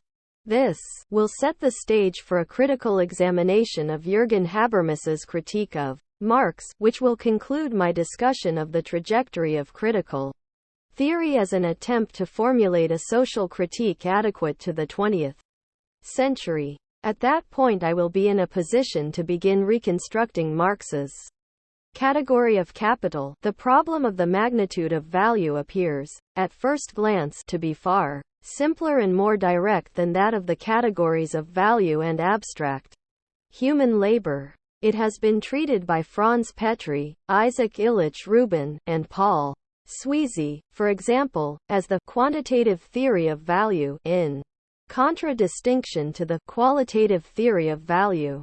They draw this distinction to emphasize that Marx's theory of value is not merely an economic theory in the narrower sense, but an attempt to elucidate the basic structure of social relations in capitalism. Leaving aside critical considerations of their specific analyses of these social relations, though such theories do not go far enough, they undertake a qualitative analysis of the social content of value but treat the magnitude of value only in quantitative terms. The analysis of value as a historically specific social form should, however, change the terms with which the magnitude of value is considered. Marx not only writes, as has frequently been cited, that political economy has never once even asks the question why labor is expressed in value, but he also asks why the measurement of labor by its duration is expressed in the magnitude of the value of the product. The second question implies that it is not enough to undertake a qualitative examination of the form of value alone, and thereby to exclude the problem of the magnitude of value, for the latter problem also entails a qualitative social analysis. The above-mentioned interpretations of Marx do not, to be sure, treat the problem of the magnitude of value in a narrow quantitative sense, that is, in terms of the problem of relative exchange values alone, as does political economy. They do, however, treat it only as the quantification of the qualitative dimension of value, rather than as a further qualitative determination of the social formation. Sweezy, for example, writes, beyond the mere determination of exchange ratios, the quantitative value problem is nothing more or less than the investigation of the laws which govern the allocation of the labor force to different spheres of production in a society of commodity producers. If, for Sweezy, the task of qualitative value theory is to analyze these laws in terms of the nature of social relations and modes of consciousness, that of quantitative value theory is to consider their nature in purely quantitative terms. In a similar fashion, Rubin states, the basic error of the majority of Marx's critics consists of 1. Their complete failure to grasp the qualitative sociological side of Marx's theory of value, and 2. Their confining the quantitative side to the examination of exchange ratios. Ignore the quantitative interrelations among the quantities of social labor distributed among the different branches of production and different enterprises. The magnitude of value is a regulator of the quantitative distribution of social labor. Petri, on the other hand, sees the quantitative value problem in terms of the distribution of the total value produced by the proletariat among the various classes of society in the form of revenue. These interpretations of the quantitative value problem emphasize exclusively the non-conscious regulation of the social distribution of commodities and labor, or of revenue. Such approaches, which interpret the categories of value and the magnitude of value solely in terms of the lack of conscious social regulation of distribution in capitalism, implicitly conceive of the historical negation of capitalism only in terms of public planning in the absence of private property. They do not provide an adequate basis for a categorical critique of the capital-determined form of production. The Marxian analysis of the magnitude of value is, however, an integral element of precisely such a critique. It entails a qualitative determination of the relation of labor, time, and social necessity in the capitalist social formation. By investigating the temporal dimension of Marx's categories, I shall be able to demonstrate my earlier assertion that the law of value, far from being a theory of equilibrium market mechanisms, implies both a historical dynamic and a particular material form of production. The measure of value, according to Marx, is of a very different sort than that of material wealth. The latter form of wealth, created by the action of various sorts of concrete labor on raw materials, can be measured in terms of the objectifications of those labors, that is, by the quantities and qualities of the particular goods produced. This mode of measurement is a function of the qualitative specificity of the product, the activity that produces it, the needs it may satisfy, as well as custom. In other words, the mode of measurement of material wealth is particular and not general. For it to be the dominant measure of wealth, it therefore must be mediated by various sorts of social relations. Material wealth does not mediate itself socially. Where it is the dominant social form of wealth, it is evaluated and distributed by overt social relations, traditional social ties, relations of power, conscious decisions, considerations of needs, and so forth. The dominance of material wealth as the social form of wealth is related to an overtly social mode of mediation. Value, as we have seen, is a peculiar form of wealth inasmuch as it is not mediated by overt social relations but, rather, is itself a mediation. It is the self-mediating dimension of commodities. This is expressed by its measure, which is not a direct function of the amount of goods produced. Such a material measure, as noted, would imply a manifestly social mode of mediation. Although value, like material wealth, is an objectification of labor, it is an objectification of abstract labor. As that which constitutes a general, objective, social mediation, abstract labor is neither expressed in terms of the objectifications of particular concrete labors nor measured by their quantity. Its objectification is value, a form separable from that of objectified concrete labor, that is, particular products. Similarly, the magnitude of value, the quantitative measure of the objectification of Abstract labor differs from the various physical quantities of the various commodities produced and exchanged: 50 yards of cloth, 450 tons of steel, 900 barrels of oil, and so on. Yet that measure can be translated into such physical quantities. The consequent qualitative and quantitative commensurability of the commodities is an expression of the objective social mediation it constitutes and is constituted by this mediation. Value, then, is measured not in terms of the particular objectifications of various labors, but in terms of what they all have in common, regardless of their specificity: the expenditure of labor. The measure of the expenditure of human labor that is not a function of the quantity and nature of its products is, in Marx's analysis, time. How, then, is the magnitude of this value to be measured? By means of the quantity of the value-forming substance, the labor, which it contains. This quantity is measured by its duration, and the labor time is itself measured on the particular scale of hours, days, etc. Thus, when labor itself acts as the general quasi-objective means of mediating products, this constitutes a general quasi-objective measure of wealth which is independent of the particularity of the products and, hence, of overt social ties and contexts. This measure, according to Marx, is the socially necessary expenditure of human labor time. This time, as we shall see, is a determinate, abstract form of time. Because of the mediating character of labor in capitalism, its measure has a socially mediating character as well. The form of wealth, value, and its measure, abstract time, are constituted by labor in capitalism as objective social mediations.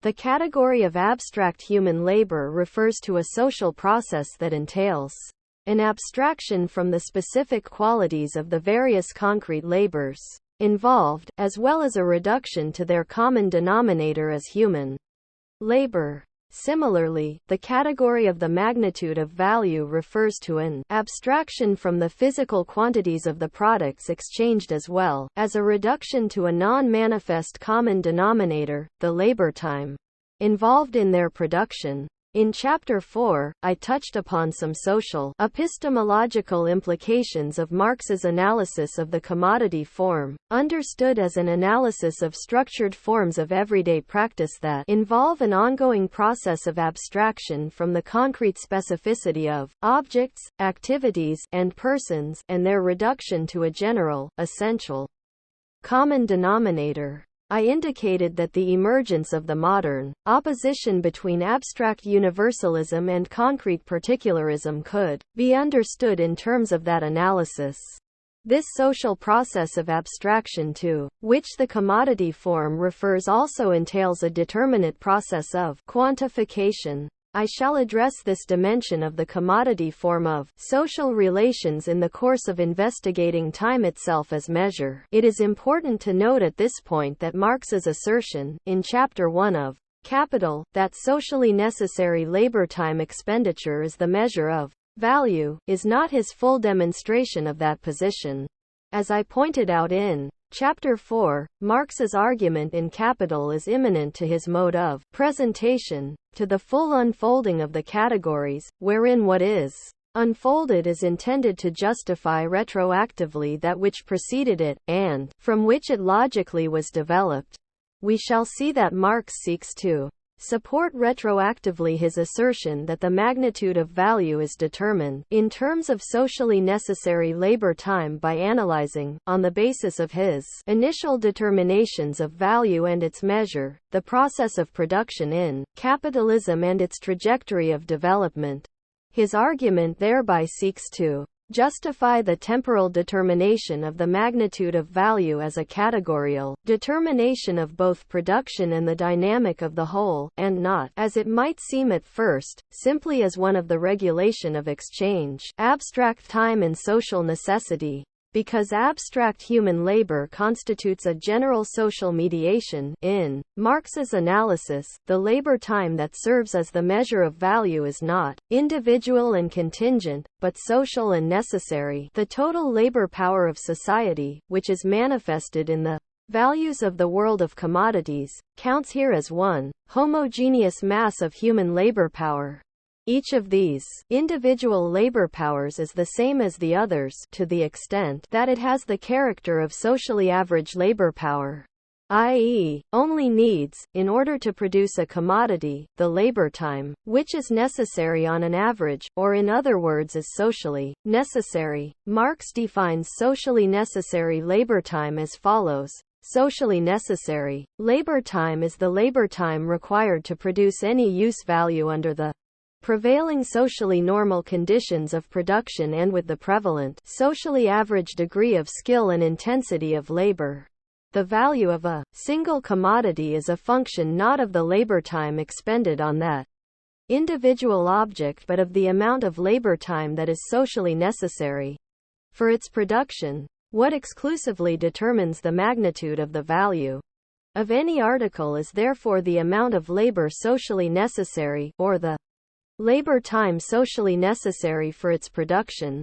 The determination of a commodity's magnitude of value in terms of socially necessary, or average, labor time indicates that the reference point is society as a whole. I shall not, at this point, address the problem of how this average is constituted, that it is the result of a social process that goes on behind the backs of the producers, and that these proportions therefore appear to the producers to have been handed down by tradition, other than to note that this social process involves a socially general mediation of individual action. It entails the constitution by individual action of a general external norm that acts reflexively on each individual. The sort of necessity expressed by the term socially necessary labor time is a function of this reflexive, general mediation.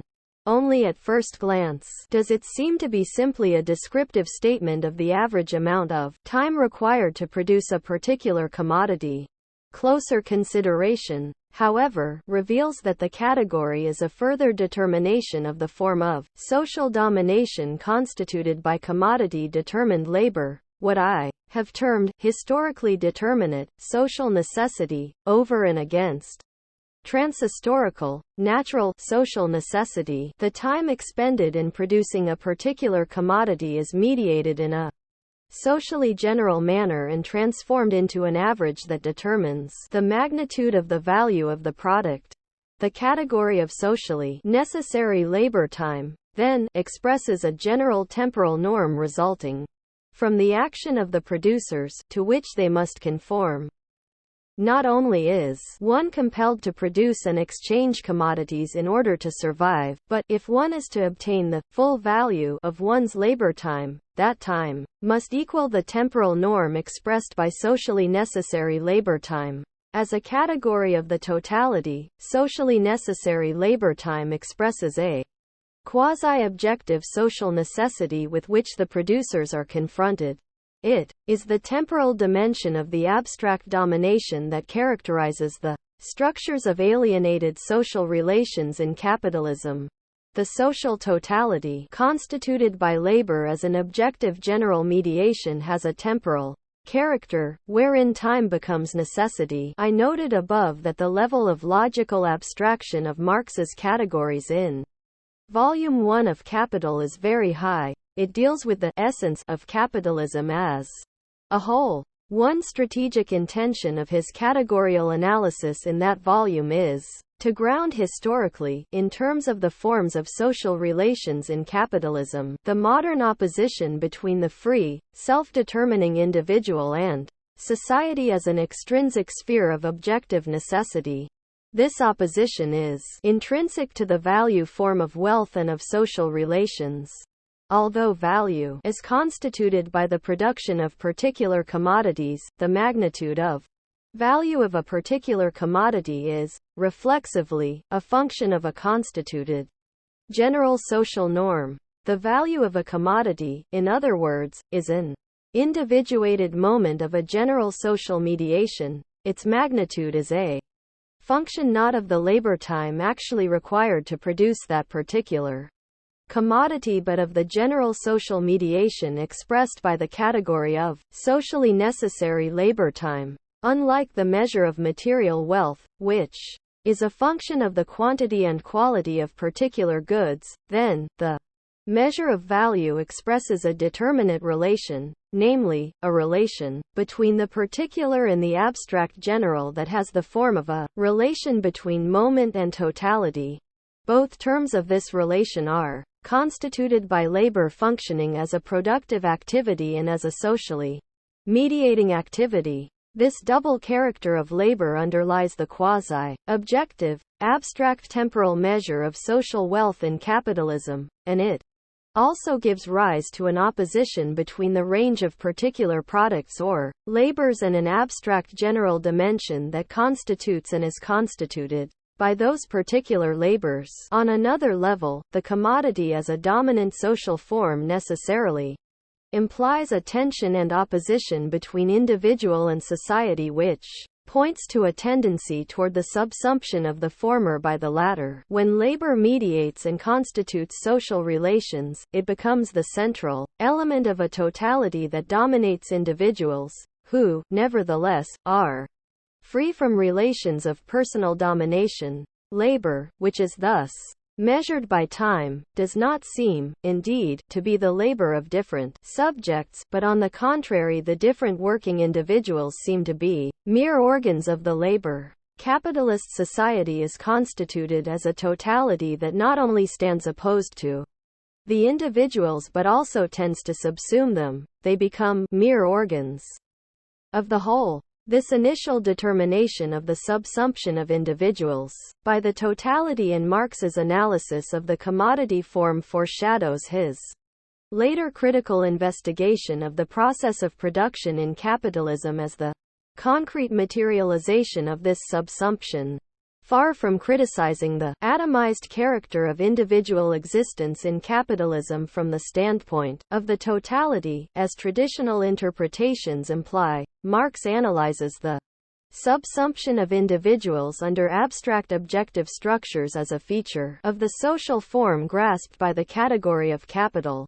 He sees this subsumption as the antinomic complement of individual atomization and argues that both moments, as well as their opposition, are characteristic of the capitalist formation. Such an analysis reveals the dangerous one-sidedness of any notion of socialism that, equating capitalism with the bourgeois mode of distribution, posits socialist society as the totality openly constituted by labor, under which individuals are subsumed. This discussion of the temporal determination of value has been preliminary. I shall develop it more fully when I consider Marx's category of capital. Nevertheless, I can at this point consider more adequately the significance of the difference between value and material wealth in Marx's analysis.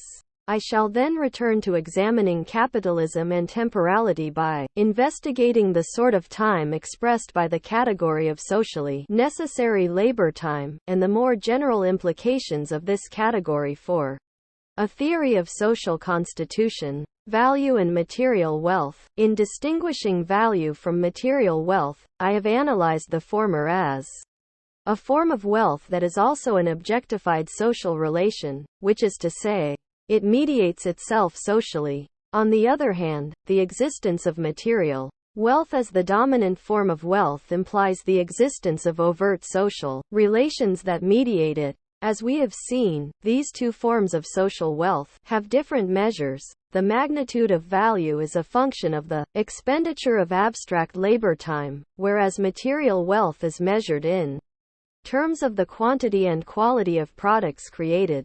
This difference has significant implications for the relationship between value and the productivity of labor, and, ultimately, for the nature of the fundamental contradiction of capitalism. The magnitude of the value of an individual commodity is, as noted, a function of the socially necessary labor time required for its production. An increase in average productivity increases the average number of commodities produced per unit of time. It thereby decreases the amount of socially necessary labor time required for the production of a single commodity and, hence, the value of each commodity. In general, the magnitude of value of a commodity, therefore, varies directly with the quantity, and inversely with the productivity, of the labor which is realized. Within the commodity, increased productivity leads to a decrease in the value of each commodity produced because less socially necessary labor time is expended. This indicates that the total value yielded in a particular period of time, for example, an hour, remains constant. The inversely proportional relationship between average productivity and the magnitude of value of a single commodity is a function of the fact that the magnitude of total value produced depends only on the amount of abstract human labor time expended. Changes in average productivity do not change the total value created in equal periods of time. Thus, if average productivity doubles, twice as many commodities are produced in a given time period, each with half the previous value, because the total value in that time period remains the same. The only determinant of total value is the amount of abstract labor time expended, measured in constant temporal units. It is, therefore, independent of changes in productivity. The same labor, therefore, performed for the same length of time, always yields the same amount of value, independently of any changes in productivity. But it provides different quantities of use values during equal periods of time. More, if productivity rises. Fewer, if it falls. We shall see that the question of the relationship between productivity and abstract time is more complicated than indicated by this initial determination. It has, nevertheless, become clear that the Marxian category of value is not merely material wealth that, in capitalism, is mediated by the market. Qualitatively and quantitatively, value and material wealth are two very different forms of wealth, which can even be opposed. In itself, an increase in the quantity of use values constitutes an increase in material wealth. 2 coats will clothe 2 men, 1 coat will only clothe 1 man, etc. Nevertheless, an increase in the amount of material wealth may correspond to a simultaneous fall in the magnitude of its value. This examination of the category of value has shown that the dominant form of social wealth in capitalism is non-material, although it must be expressed in the commodity as its materialized carrier. It is an immediate function not of the use-value dimension, of the material mass or quality of goods, but of the expenditure of labor time. Thus, Marx has shown that the statement with which capital begins, he wealth of societies in which the capitalist mode of production prevails, appears as an immense collection of commodities as only apparently valid. In capitalism, abstract temporal measure rather than concrete material quantity is the measure of social wealth. This difference is the first determination of the possibility in capitalism that, not only for the poor, but for society as a whole, poverty, in terms of value, can exist in the midst of plenty, in terms of material wealth. Material wealth in capitalism is, ultimately, only apparent wealth. The difference between material wealth and value is central to the Marxian critique of capitalism. It is rooted, according to Marx, in the double character of labor in that social formation. Material wealth is created by concrete labor, but labor is not the sole source of material wealth. Rather, this form of wealth results from the transformation of matter by people with the aid of natural forces. Material wealth, then, arises from the interactions of humans and nature, as mediated by useful labor. As we have seen, its measure is a function of the quantity and quality of what is objectified by concrete labor, rather than of the temporal expenditure of direct human labor. Consequently, the creation of material wealth is not bound necessarily to such labor time expenditure. Increased productivity results in increased material wealth, whether or not the amount of labor time expended is increased. It is important to note that the concrete or useful dimension of labor in capitalism has a social character different from that of the historically specific dimension of labor as socially constituting activity, that is, of abstract labor. Marx analyzes productivity, the force of production of labor, Produktivkraft der Arbeit, as the productivity of useful, concrete labor. It is determined by the social organization of production, the level of the development and application of science, and the acquired skills of the working population, among other factors. In other words, the concrete dimension of labor, as conceived by Marx, has a social character that is informed by, and encompasses aspects of, social organization and social knowledge, what I have termed the social character of labor as productive activity, and is not restricted to the expenditure of direct labor. Productivity, in Marx's analysis, is an expression of that social character of the acquired productive abilities of humanity. It is a function of the concrete dimension of labor, and not of labor as it constitutes a historically specific social mediation. The determinations of value, the dominant form of wealth in capitalism, are very different from those of material wealth. Value is peculiar in that, though a form of wealth, it does not express directly the relation of humans to nature but the relations among people as mediated by labor. Hence, according to Marx, nature does not enter directly into value's constitution at all. As a social mediation, value is constituted by abstract labor alone. It is an objectification of the historically specific social dimension of labor in capitalism as a socially mediating activity, as the substance of alienated relations. Its magnitude is, then, not a direct expression of the quantity of products created or of the power of natural forces harnessed. It is, rather, a function only of abstract labor time. In other words, although increased productivity does result in more material wealth, it does not result in more value per unit of time. As a form of wealth that is also a form of social relations, value does not express directly the acquired productive abilities of humanity. Later, in discussing Marx's conception of the category of capital, I shall examine how these productive abilities, which are determinations of the use-value dimension of labor, become attributes of capital. If value is constituted by labor alone, and the only measure of value is direct labor time, it follows that the production of value, unlike that of material wealth, necessarily is bound to the expenditure of direct human labor. This distinction between value and material wealth is, as we shall see, crucial to Marx's analysis of capitalism. However, before proceeding, I should note that Marx also argues that, on the level of immediate experience, this distinction is not evident.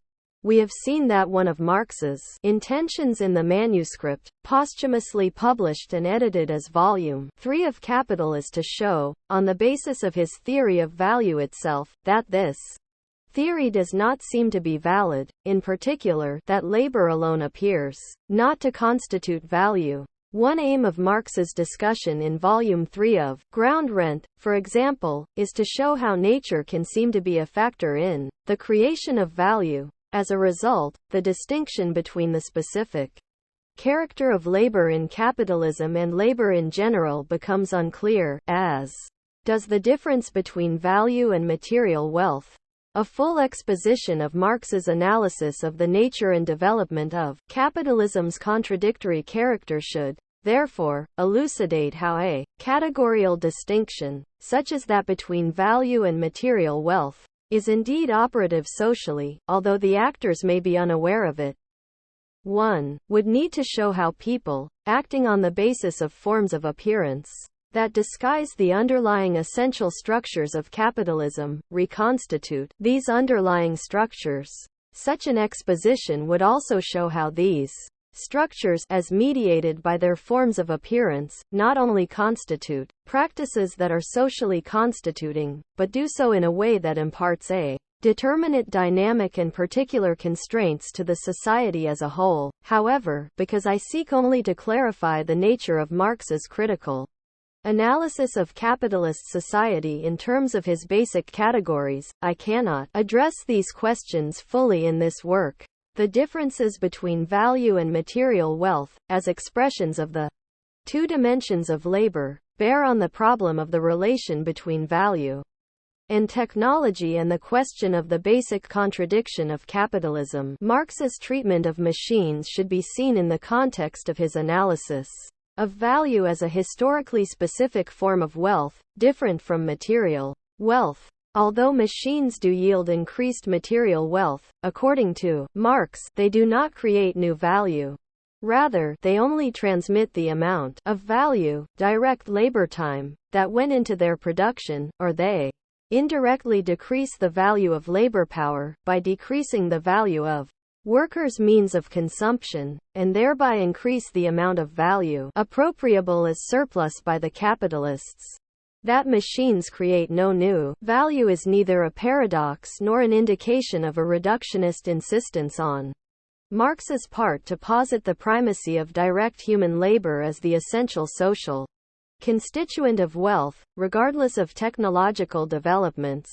Rather, it is based upon the difference between material wealth and value, a difference that lays the basis for what Marx analyzes as a growing contradiction between the two social dimensions expressed by the commodity form. Indeed, as we shall see, the potential of machine production plays an important role in Marx's understanding of that contradiction. In Chapter 1, I examined passages in the Grundrisse which indicate that capitalism's basic contradiction is not between industrial production and bourgeois relations of distribution, according to Marx, but lies within the sphere of production itself. On that basis, I argued that his analysis is a critique of labor and of production in capitalism, not a critique from the standpoint of labor. The distinction Marx makes at the beginning of Capital between value and material wealth is completely consonant with, and reinforces, this interpretation.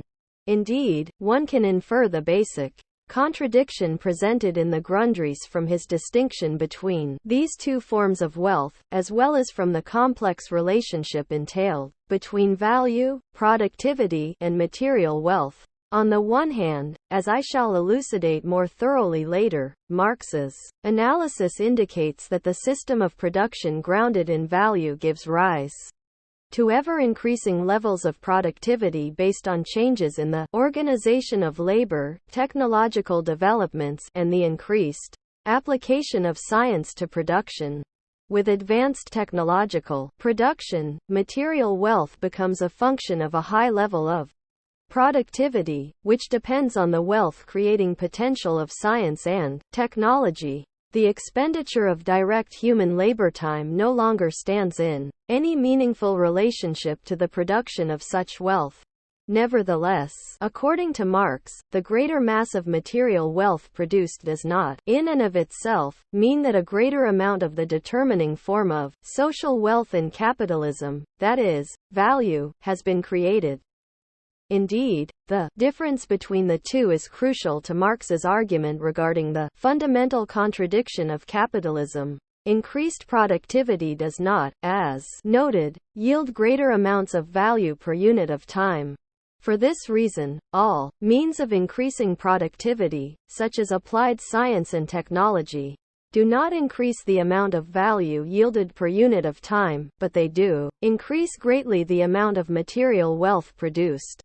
What underlies the central contradiction of capitalism, according to Marx, is that value remains the determining form of wealth and of social relations in capitalism, regardless of developments in productivity. However, value also becomes increasingly anachronistic in terms of the material wealth producing potential of the productive forces to which it gives rise. A central moment of this contradiction is the role that direct human labor plays in the process of production. On the one hand, by inducing an enormous increase in productivity, the social forms of value and capital give rise to the possibility of a new social formation in which direct human labor would no longer be the primary social source of wealth. On the other hand, these social forms are such that direct human labor remains necessary to the mode of production and becomes increasingly fragmented and atomized. I shall discuss the structural grounds for that persisting necessity, together with its implications for an analysis of the material form of the process of production, in Part 3 of this work. According to this interpretation, Marx does not posit a necessary connection between direct human labor and social wealth, regardless of technological developments. Rather, his imminent critique claims that it is capitalism itself that does so. The contradiction of capitalism Marx outlines in the Grundrisse can thus be understood in terms of a growing contradiction between value and material wealth. One, however, that does not appear to be such, inasmuch as the difference between these two forms of wealth is blurred on the surface of society, the level of immediate experience. Ultimately, one can grasp Marx's analysis of this contradiction, as should now be clear, only if one understands value as a historically specific form of wealth, measured by the expenditure of human labor time. The distinction Marx draws between value and material wealth supports my contention that his category of value is not intended to show that social wealth is always and everywhere a function of direct human labor, nor that, in capitalism, this transhistorical truth is veiled by various forms of mystification, nor that, in socialism, this truth of human existence will emerge openly. Marx does seek to show that, beneath the surface of appearances, the dominant social form of wealth in capitalism is indeed constituted by abstract labor alone, but this essential form itself, and not simply the surface forms that veil it, is the object of his critique. By drawing attention to the distinction between value and material wealth, I have begun to show that the critical function of Marx's labor theory of value is not simply to prove that the social surplus in capitalism is created by means of the exploitation of the working class. Rather, it provides a historical critique of the socially synthetic role played by labor in capitalism so as to point to the possibility of its abolition. By now it should be clear that much of the discussion on how applicable Marx's categories are to the analysis of contemporary developments has been limited by the failure to distinguish between value and material wealth. This is particularly true regarding the question of the relationship between technology and value, because the category of value has frequently been equated with that of social wealth in general. Prevailing tendencies have tended to argue either that labor always is the sole social source of wealth, thereby subsuming material wealth under value, or that value is not a function of labor alone, but can be created directly by the application of science and technological knowledge, thereby subsuming value under material wealth. Paul Walton and Andrew Gamble, for example, have defended Marx's approach by emphasizing labor's unique value-creating ability.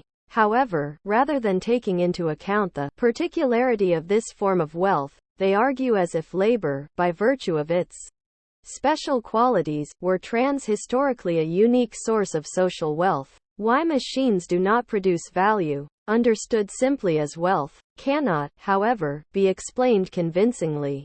Conversely, in an attempt to account for the obvious wealth-creating possibilities of science and technology today, Joan Robinson criticizes Marx for maintaining that only human labor produces surplus value. Robinson, however, also interprets the Marxian categories of value and capital in terms of wealth in general, rather than as specific forms of wealth and of social relations.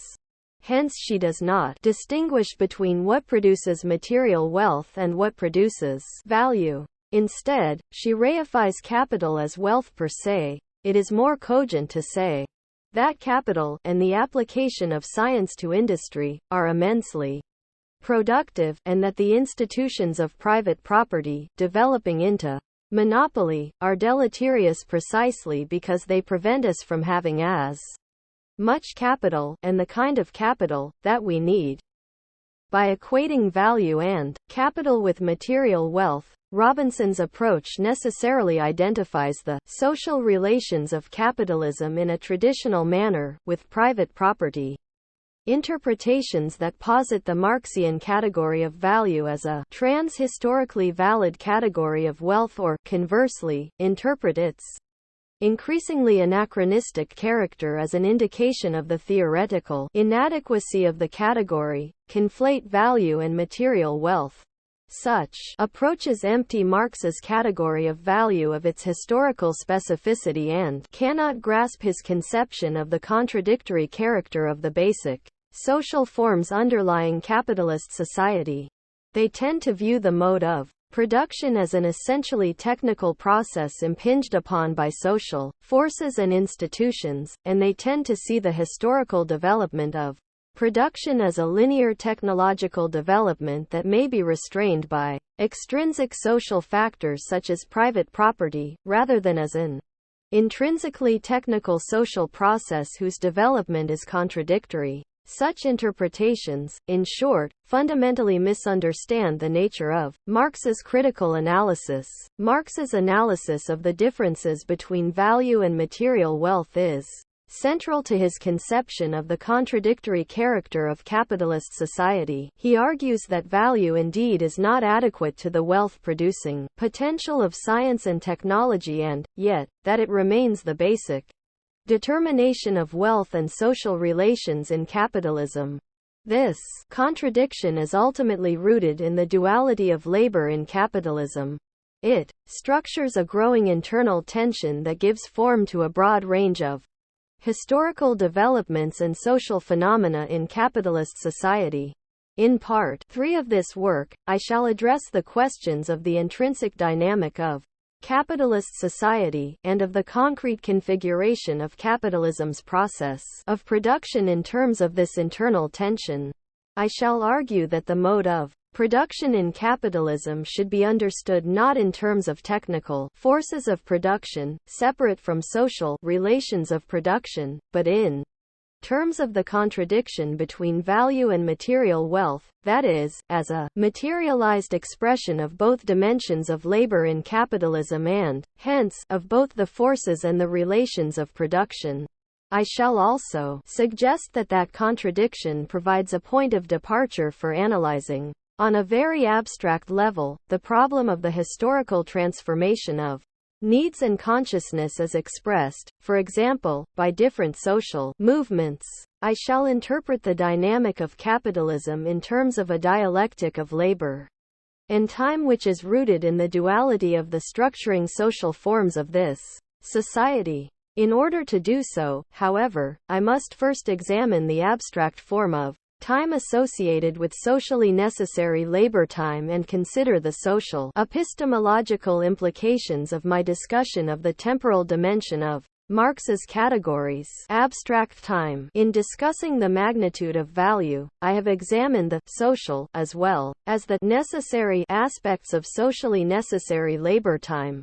But which sort of time are we dealing with? As is well known, notions of time vary culturally and historically, the most commonly expressed distinction being that between cyclical and linear conceptions of time. For example, G.J. Whitrow points out that time understood as a kind of linear progression, measured by the clock and calendar, generally superseded cyclical conceptions of time in Europe only within the past several centuries. I shall consider various forms of time, as well as various conceptions of time, and distinguish them in another way, namely, whether time is a dependent or an independent variable, in order to investigate the relation of the category of socially necessary labor time to the nature of time in modern capitalist society and to the historically dynamic character of that society. I shall term concrete the various sorts of time that are functions of events. They are referred to and understood through natural cycles and the periodicities of human life as well as particular tasks or processes. For example, the time required to cook rice or to say one paternoster. Before the rise and development of modern, capitalist society in Western Europe, dominant conceptions of time were of various forms of concrete time. Time was not an autonomous category, independent of events, hence, it could be determined qualitatively, as good or bad, sacred or profane. Concrete time is a broader category than is cyclical time, for there are linear conceptions of time which are essentially concrete, such as the Jewish notion of history, defined by the Exodus, the exile, and the coming of the Messiah, or the Christian conception in terms of the fall, the crucifixion, and the second coming. Concrete time is characterized less by its direction than the fact that it is a dependent variable. In the traditional Jewish and Christian notions of history, for example, the events mentioned do not occur within time, but structure and determine it. The modes of reckoning associated with concrete time do not depend on a continuous succession of constant temporal units but either are based on events, for example, repetitive natural events such as days, lunar cycles, or seasons, or on temporal units that vary. The latter mode of time reckoning, which probably was first developed in ancient Egypt, spread widely throughout the ancient world, the Far East, the Islamic world, and was dominant in Europe until the 14th century, used units of variable length to divide day and night into a fixed number of segments. That is, daily periods of daylight and darkness were each divided equally into 12 hours that varied in length with the seasons. Only on the equinoxes was a daylight hour equal to a nocturnal hour. These variable time units are frequently referred to as variable or temporal hours. Such a form of time reckoning seems to be related to modes of social life strongly dominated by agrarian, natural rhythms of life and work that depend on the cycles of the seasons and of day and night. A relationship exists between the measure of time and the sort of time involved. The fact that the time unit is not constant, but itself varies, indicates that this form of time is a dependent variable, a function of events, occurrences, or actions. Abstract time, on the other hand, by which I mean uniform, continuous, homogeneous, empty time, is independent of events. The conception of abstract time, which became increasingly dominant in Western Europe between the 14th and 17th centuries, was expressed most emphatically in Newton's formulation of absolute, true and mathematical time, which flows equably without relation to anything external. Abstract time is an independent variable. It constitutes an independent framework within which motion, events, and action occur. Such time is divisible into equal, constant, non-qualitative units. The conception of time as an independent variable with phenomena as its function was developed only in modern Western Europe, according to Joseph Needham. Such an understanding, which is related to the idea of motion as a change of place functionally dependent on time, did not exist in ancient Greece, the Islamic world, early medieval Europe, India, or China. Although constant time units did exist in the latter, the division of time into commensurable, interchangeable segments would have been alien to the world of antiquity and the early Middle Ages. Abstract time, then, is historically unique, but under what conditions did it emerge? The origins of abstract time should be sought in the prehistory of capitalism in the late Middle Ages. It can be related to a determinate, structured form of social practice that entailed a transformation of time's social significance in some spheres of European society in the 14th century and, by the end of the 17th century, was well on its way to becoming socially hegemonic. More specifically, the historical origins of the conception of abstract time should be seen in terms of the constitution of the social reality of such time with the spread of the commodity, determined form of social relations, as noted, in medieval Europe until the 14th century. As in antiquity, time was not conceptualized as continuous. The year was divided qualitatively according to the seasons and the zodiac, whereby each time period was considered to exert its own particular influence, and the day was divided into the variable hours of antiquity, which served as the basis for the Horae Canonici, the canonical hours of the Church. To the extent that time was kept in medieval Europe, then it was the Church's time that was kept. This mode of time reckoning was transformed dramatically in the course of the 14th century. According to Gustav Bilfinger, modern, or constant, hours began to appear in European literature in the first half of that century and, by the beginning of the 15th century, generally had displaced the variable hours of classical antiquity and the canonical hours. This historical transition from a mode of time reckoning based on variable hours to one based on constant hours implicitly marks the emergence of abstract time, of time as an independent variable. The transition in time reckoning to a system of commensurable, interchangeable, and invariable hours is very closely related to the development of the mechanical clock in Western Europe in the very late 13th century or the early 14th century. The clock, in Lewis Mumford's words, dissociated time from human events.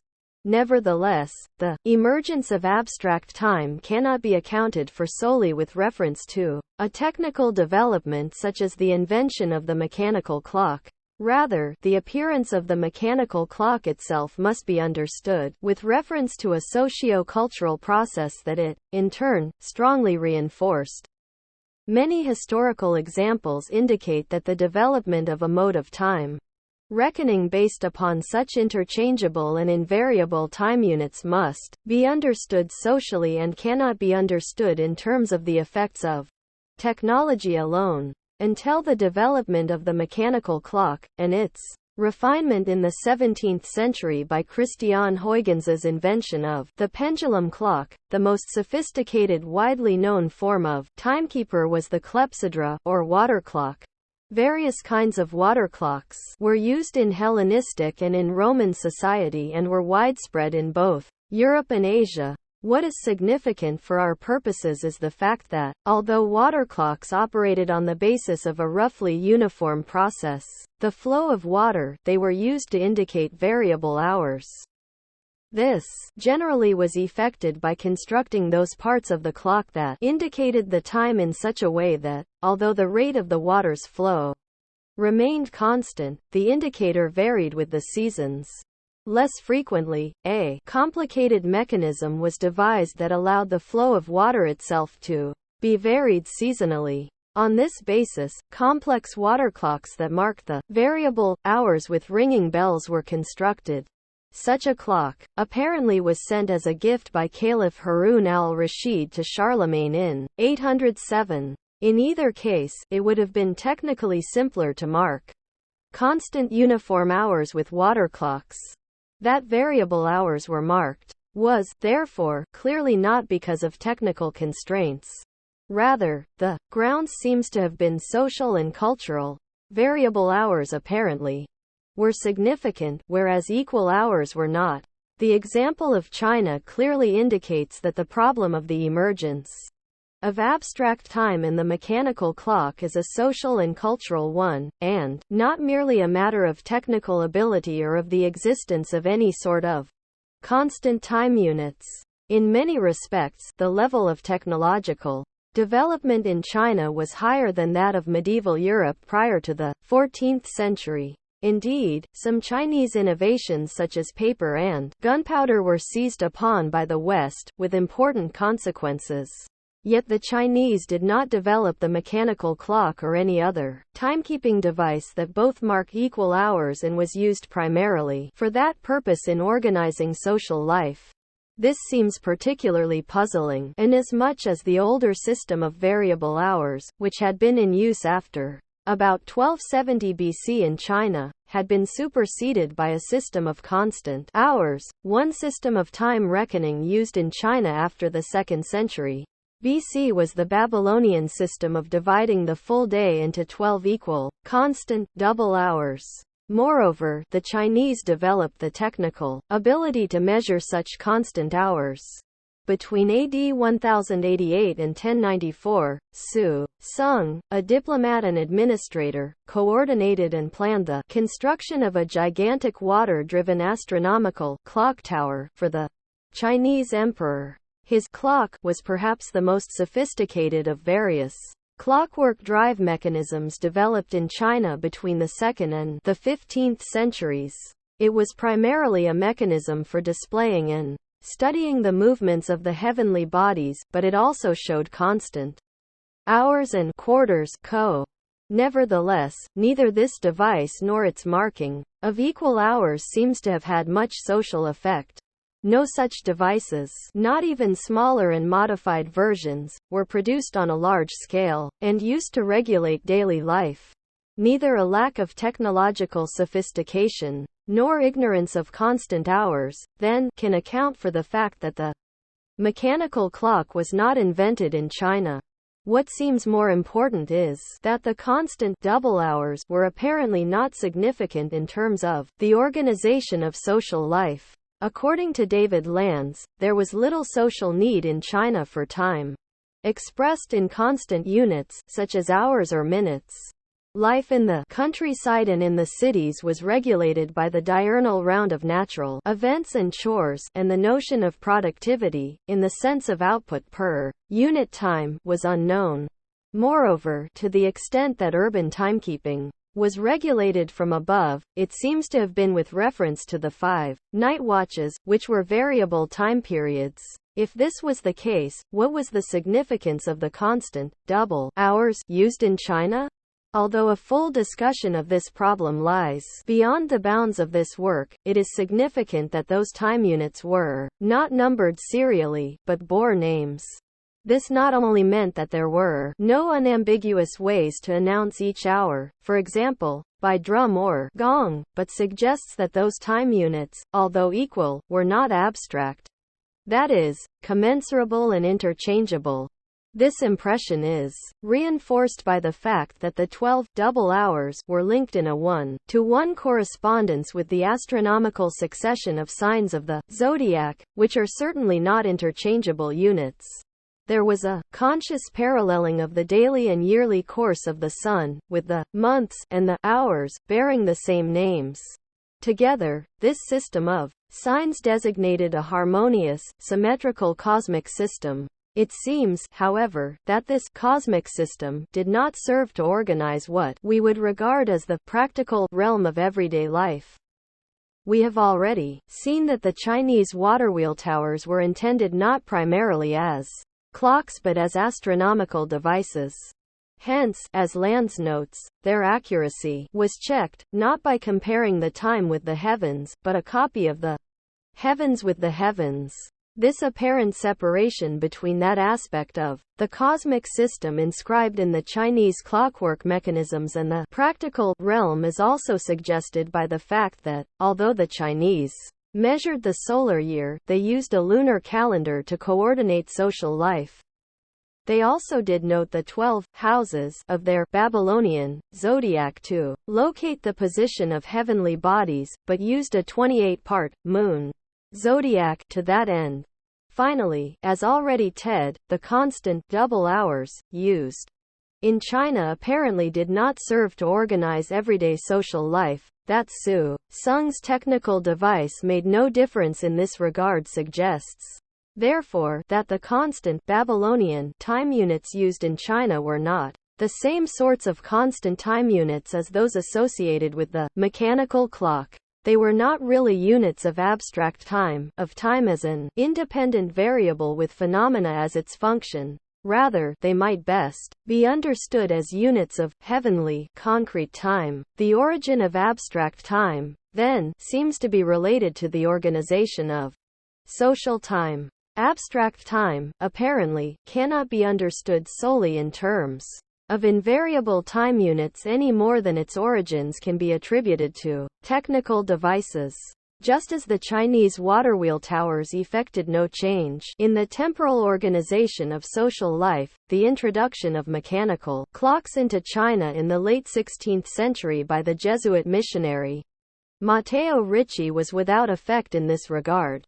Large numbers of European clocks were imported into China for members of the imperial court and other high-ranking persons, and inferior copies even were produced there. However, they apparently were regarded and used essentially as toys. They seem not to have acquired practical social significance.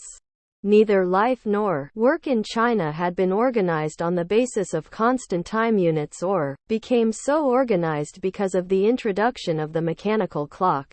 The mechanical clock, TN, does not, in and of itself, necessarily give rise to abstract time. This conclusion is further reinforced by the example of Japan. There, the older, variable hours were retained after the mechanical clock was adopted from the Europeans in the 16th century.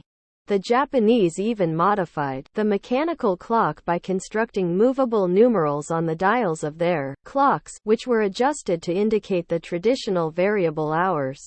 When constant hours were adopted in Japan in the latter third of the 19th century, it was not as a result of the introduction of the mechanical clock, but as part of the program of economic, social, and scientific adjustment to the capitalist world which marked the Meiji Restoration. One final example from Europe should suffice to demonstrate that the historical emergence of constant hours of abstract time should be understood in terms of their social significance. The Libros del Saber de Astronomia, a book prepared for King Alfonso X of Castile in 1276, describes a clock that was to be driven by a weight attached to a wheel, internally divided into compartments partially filled with mercury, which would act as an inertial brake. Although the mechanism was such that this clock could have shown in variable hours, the dial was to be constructed to indicate variable hours. And although the bells that were to be attached to this clock would, because of the nature of the mechanism, have struck regular hours, the book's author did not see these as meaningful time units. The dual problem of the origins of time understood as an independent variable and of the development of the mechanical clock should, then, be examined in terms of the circumstances under which constant and variable hours became meaningful forms of the organization of social life. Two institutionalized contexts of social life in medieval Europe were characterized by a heightened concern with time and its measurement: monasteries and the urban centers. In the monastic orders in the West, prayer services had been temporally ordered and bound to the variable hours by the Benedictine rule in the 6th century. This ordering of the monastic day became established more firmly, and the importance of time discipline became emphasized more strongly in the 11th, 12th, and 13th centuries. This was particularly true of the Cistercian order, founded at the beginning of the 12th century, which undertook relatively large-scale agricultural, manufacturing, and mining projects, and which emphasized time discipline in the organization of work as much as in the organization of prayer, eating, and sleeping. Time periods were marked off for the monks by bells, which were rung by hand. There seems to have been a relation between this increased emphasis on time and an increased demand for, and improvements in, water clocks in the 12th and 13th centuries. The water clocks presumably were needed in order to ascertain more accurately when the variable hours should be struck. In addition, crude forms of timers, outfitted with bells, which may have been mechanically driven, were used to awaken the monks who rang the bells for the night service. In spite of the monastic emphasis on time discipline and the improvements of timekeeping mechanisms associated with it, however, the transition from a system of variable hours to one of constant hours, and the development of The mechanical clock, apparently did not originate in the monasteries, but in the urban centers of the late Middle Ages. Why was this the case? By the beginning of the 14th century, the urban communes of Western Europe, which had grown and benefited greatly from the economic expansion of the previous centuries, began using a variety of striking bells to regulate their activities. City life was increasingly marked by the pealings of a broad array of bells that signaled the opening and closing of various markets, indicated the beginning and end of the workday, heralded various assemblies, marked the curfew and the time after which alcohol no longer could be served, and warned of fire or danger, and so on. Like the monasteries, the towns, then, had developed a need for greater time regulation. However, the fact that a system of constant hours arose in the towns but not in the monasteries indicates a significant difference. That difference, according to Bilfinger, was rooted in the very different interests involved. With regard to maintaining the older system of time reckoning, at issue was the relation of the definition and social control of time to social domination.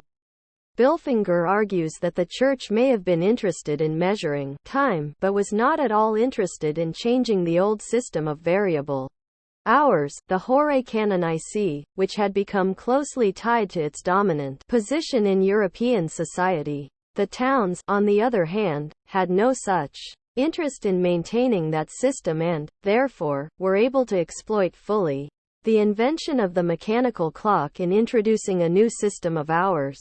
The development of constant hours, then, was rooted in the transition from a churchly division of time to a secular one, according to Bilfinger, and was related to the flowering of the urban bourgeoisie.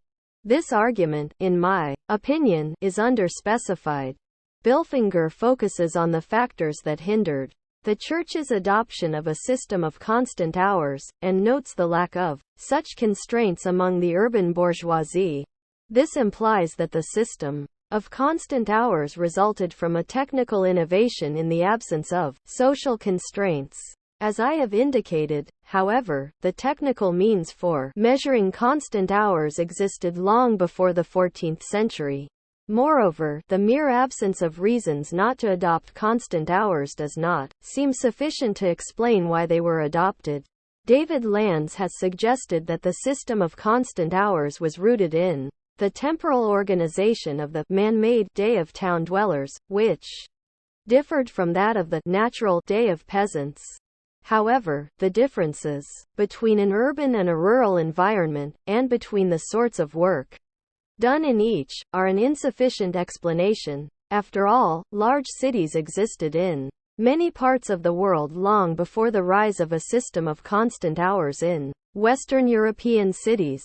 Landes himself notes of China, that the pattern of life and work in the cities and the countryside were regulated by the same diurnal round of natural events.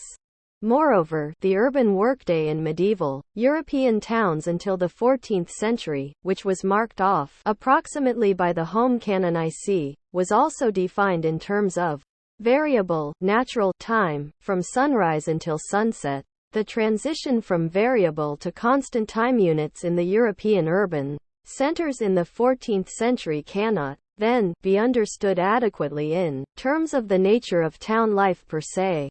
Rather, a more specific reason, one that can ground this transition socially, is needed. The different relationship to time implied by the two systems is not only a matter of whether or not time discipline plays an important role in structuring the daily course of life and work. Such discipline, as we have seen, was very much a feature of monastic life. Rather, the difference between a system of variable hours and one of constant hours also is expressed in two different sorts of time discipline. Although the form of life developed in the medieval monasteries was regulated strictly by time, this regulation was effected in terms of a series of time points, which marked when various activities were to be done. This form of time discipline does not demand, imply, or depend upon constant time units. It is quite distinct from a form of time discipline in which time units serve as the measure of activity.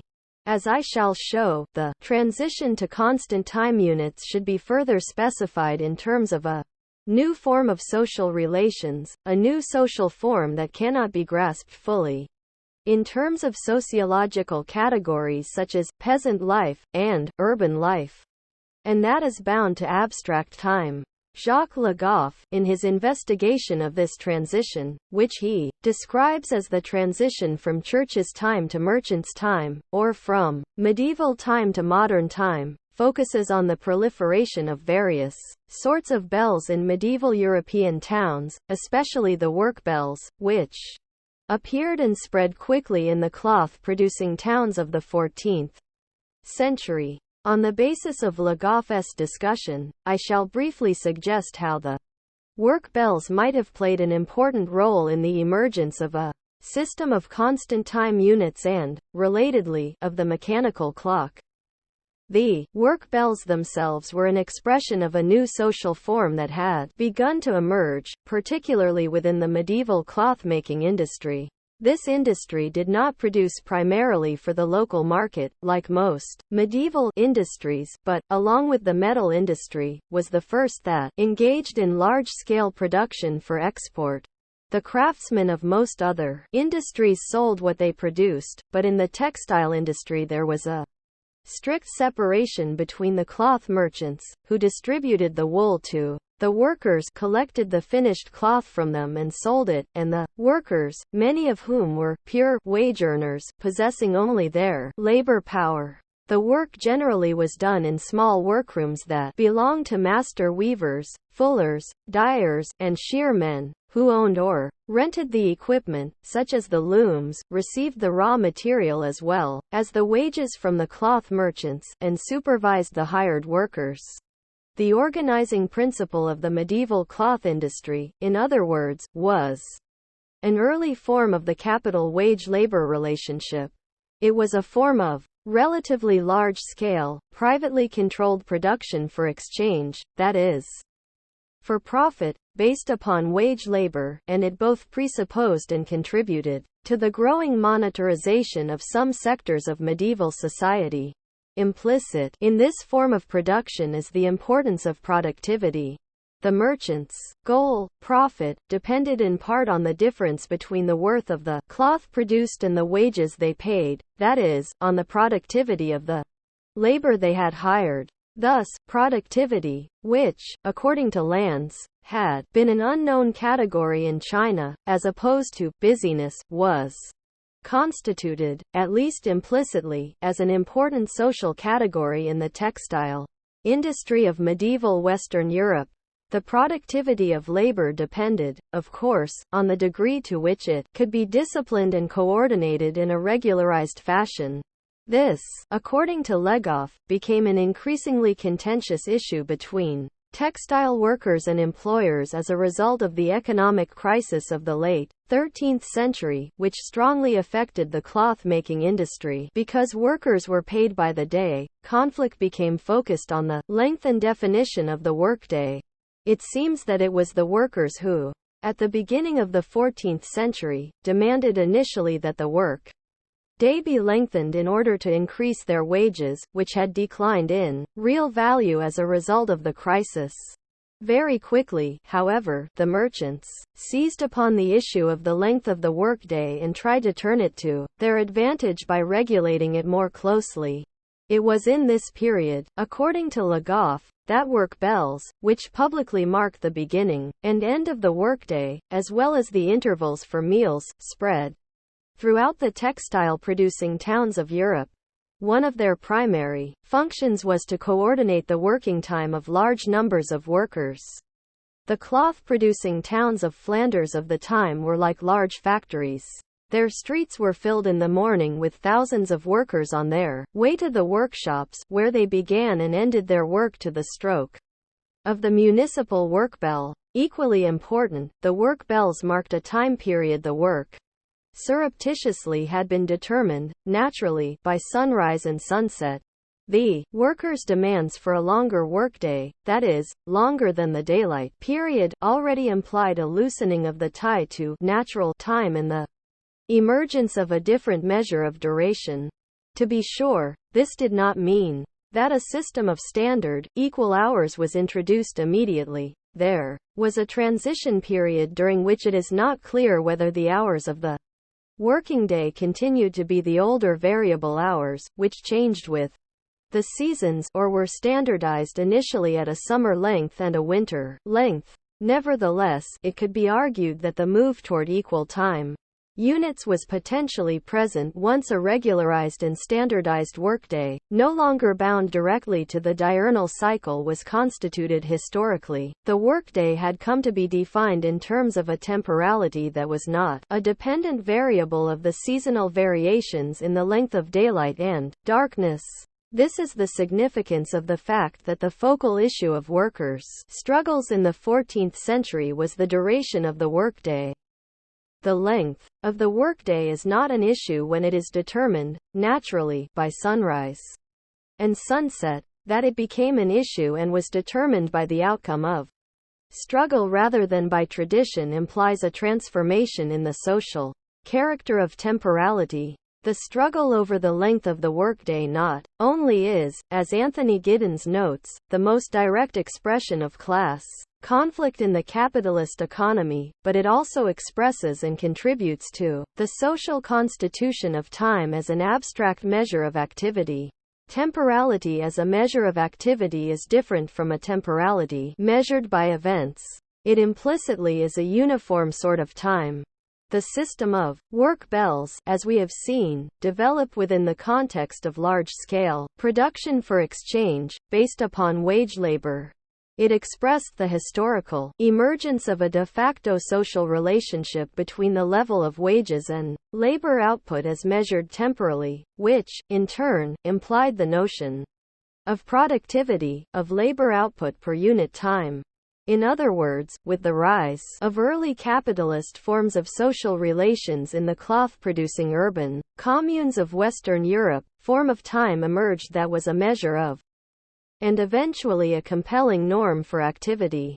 Such a time is divisible into constant units, and within a social framework constituted by the emerging commodity form, such units also are socially meaningful. I am suggesting, then, that the emergence of such a new form of time was related to the development of the commodity form of social relations.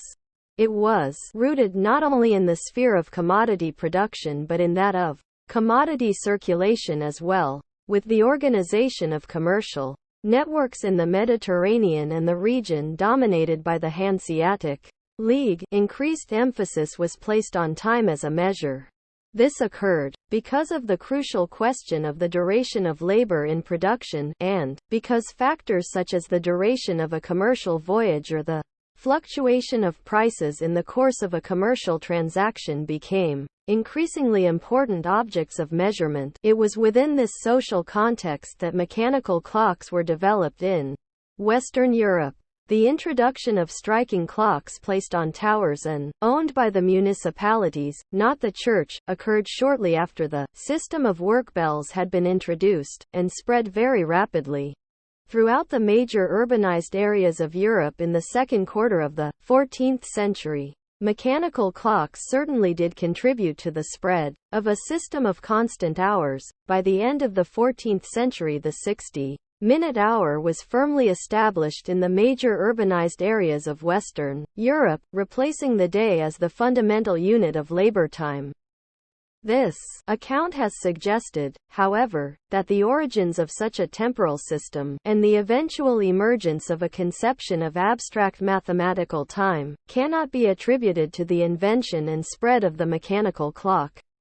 Rather, this technical invention itself, as well as the conception of abstract time, must be understood in terms of the practical constitution of such time, that is, with reference to an emergent form of social relations that gave rise to constant time units and, hence, abstract time, as socially real and meaningful. As A. C. Crombie notes, by the time Henried Vick's mechanical clock, divided into 24 equal hours, had been set up on the Palais Royale in Paris in 1370, the time of practical life was on the way, 10 becoming abstract mathematical time of units on a scale that belongs to the world of science. Although abstract time arose socially in the late Middle Ages, it did not become generalized until much later.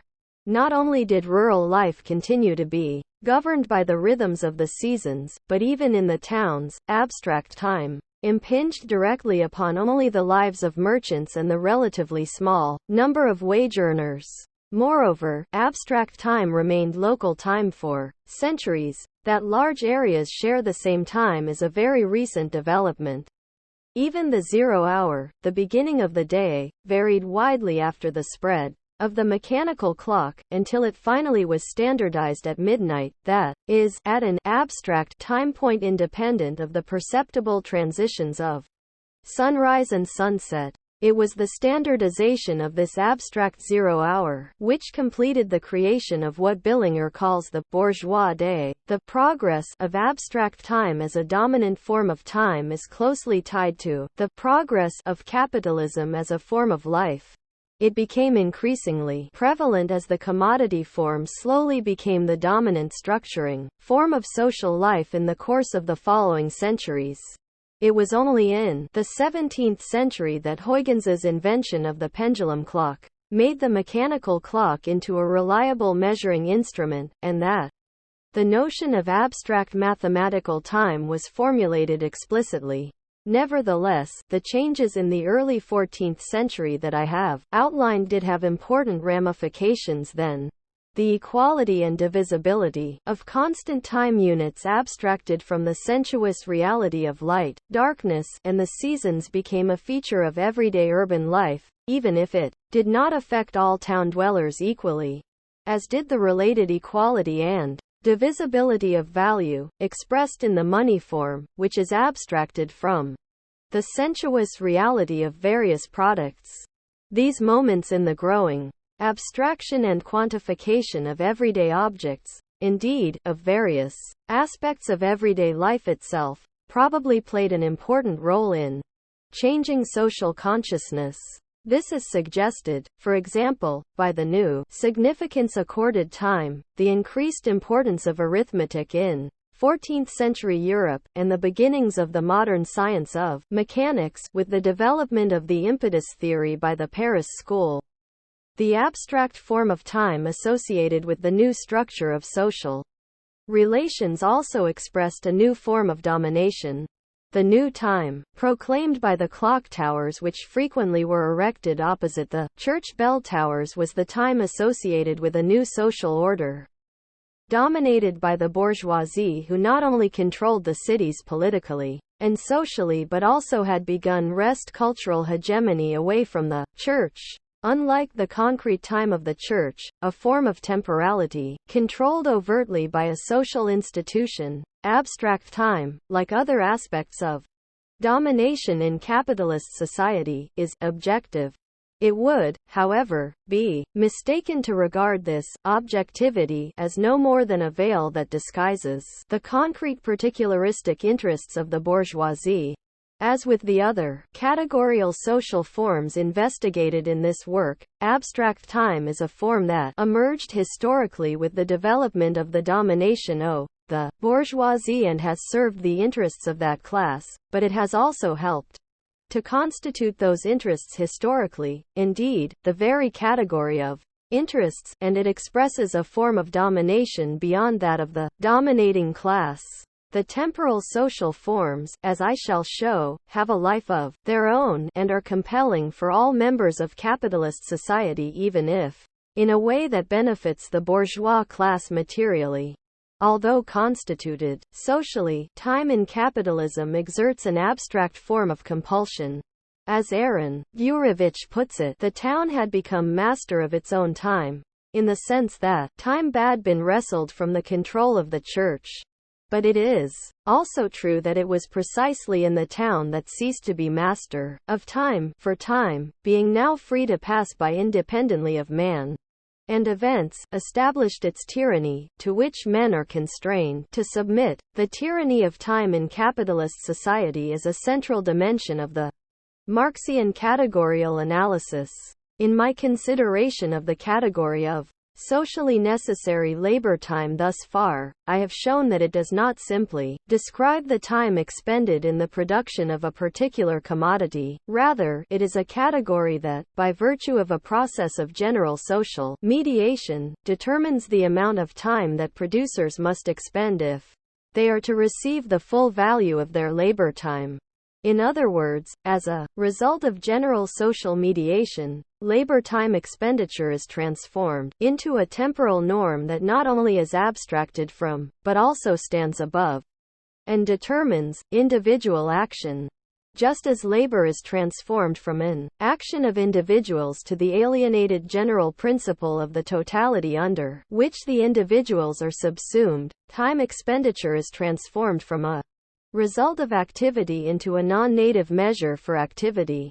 Although, as we shall see, the magnitude of socially necessary labor time is a dependent variable of society as a whole, it is an independent variable with regard to individual activity. This process, whereby a concrete, dependent variable of human activity becomes an abstract, independent variable governing this activity, is real and not illusory.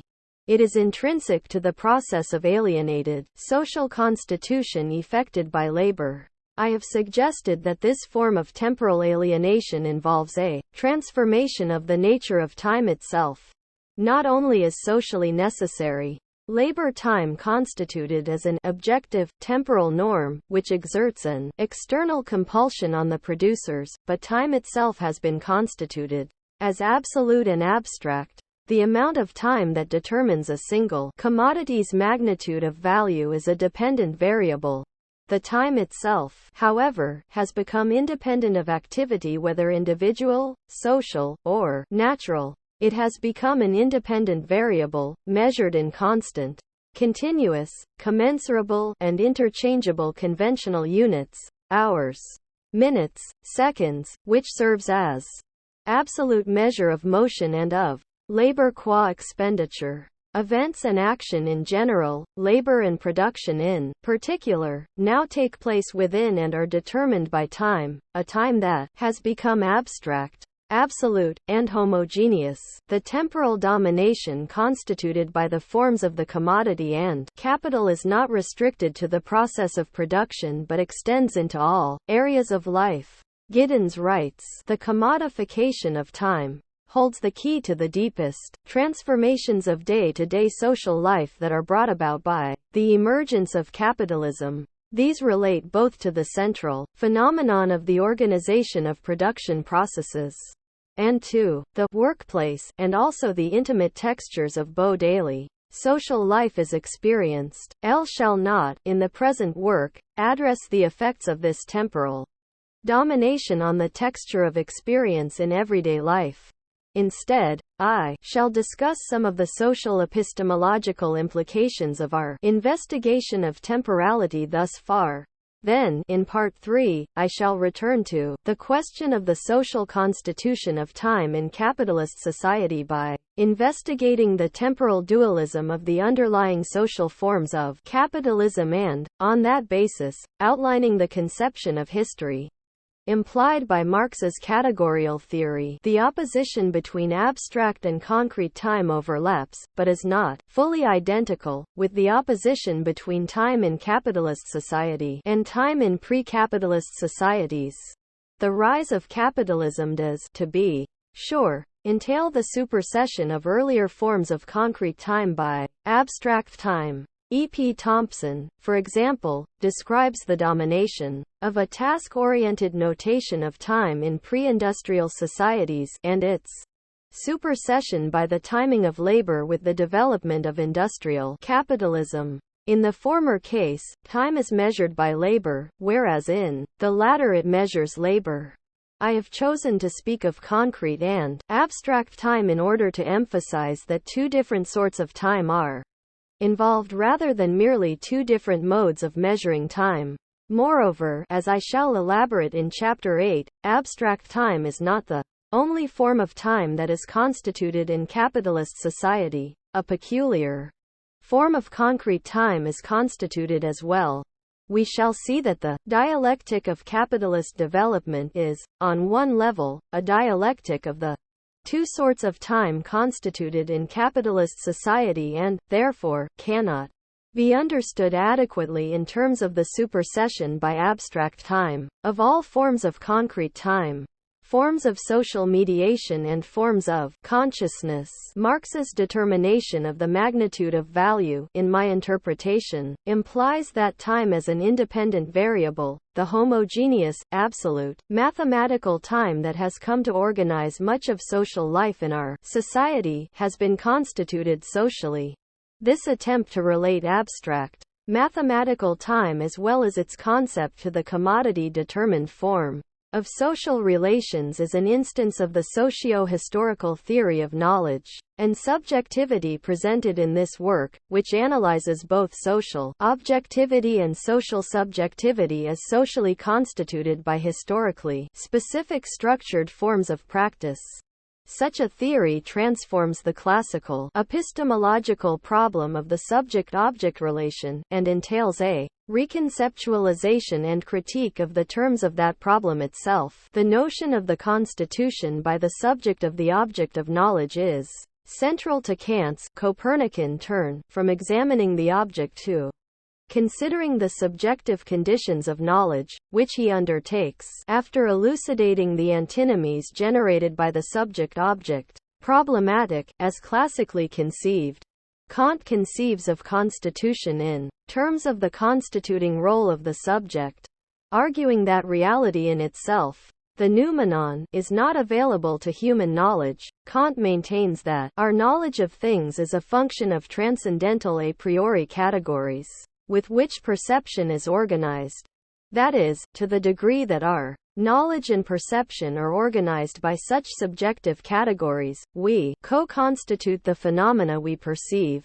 This process of constitution, however, is not a function of action and does not refer to the object. Rather, it is a function of the subjective structures of knowing. Time and space, according to Kant, are such transcendental a priori categories.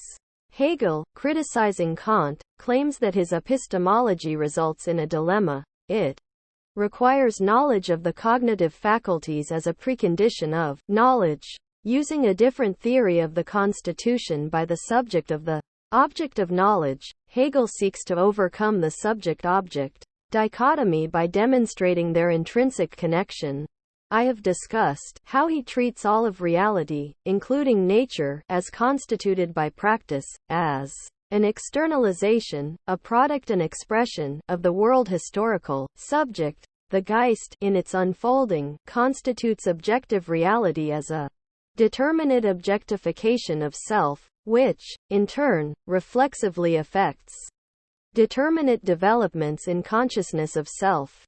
The Geist, in other words, constitutes itself in the process of constituting objective reality. It is the identical subject-object. Adequate categories, according to Hegel, do not express the subjective forms of finite cognition and the appearances of things as Kant would have it. They grasp, instead, the identity of subject and object as the structures of absolute knowing. The absolute is the totality of the subjective-objective categories. It expresses itself and prevails in individual consciousness. Hegel's notion of the identical subject-object is central to his attempt to solve the epistemological problem of the possible relation of subject and object, consciousness and reality, with a theory of the constitution of objectivity and subjectivity which would avoid the dilemma of having to know the cognitive faculty before knowing. Marx also seeks to establish the intrinsic connectedness of objectivity and subjectivity by means of a theory of their constitution through practice. The universe so constituted, however, is social. Unlike Hegel, Marx rejects the idea of absolute knowledge and denies that nature as such is constituted. Marx's theory of constitution through practice is social, but not in the sense that it is a theory of the constitution of a world of social objectivity by a human historical subject. Rather, it is a theory of the ways in which humans constitute structures of social mediation which, in turn, constitute forms of social practice. Thus, as we have seen, although Marx does posit the existence in capitalism of what Hegel identified as a historical subject, that is, an identical subject-object, he identifies it as the form of alienated social relations expressed by the category of capital rather than as a human subject, whether individual or collective. He thereby shifts the problem of knowledge from the possible correlation between objective reality and the perception and thought of the individual or supra-individual subject to a consideration of the constitution of social forms.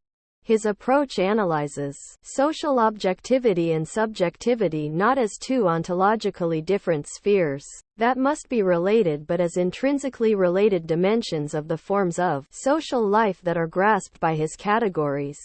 By transforming the ways in which constitution and constituting practice are understood, this shift of focus transforms the problem of knowledge into one of social theory. I have shown, for example, that Marx's determination of the magnitude of value implies a socio-historical theory of the emergence of absolute mathematical time as a social reality and as a conception. In other words, this approach implicitly treats as socially constituted the level of structured pre-knowledge that Kant interprets as a transcendental a priori condition of knowledge. Marx's theory of social constitution tries to overcome what Hegel identifies as the circular dilemma of Kant's transcendental epistemology, that one must know the cognitive faculties as a precondition of knowing, without, however, taking recourse to Hegel's notion of absolute knowledge.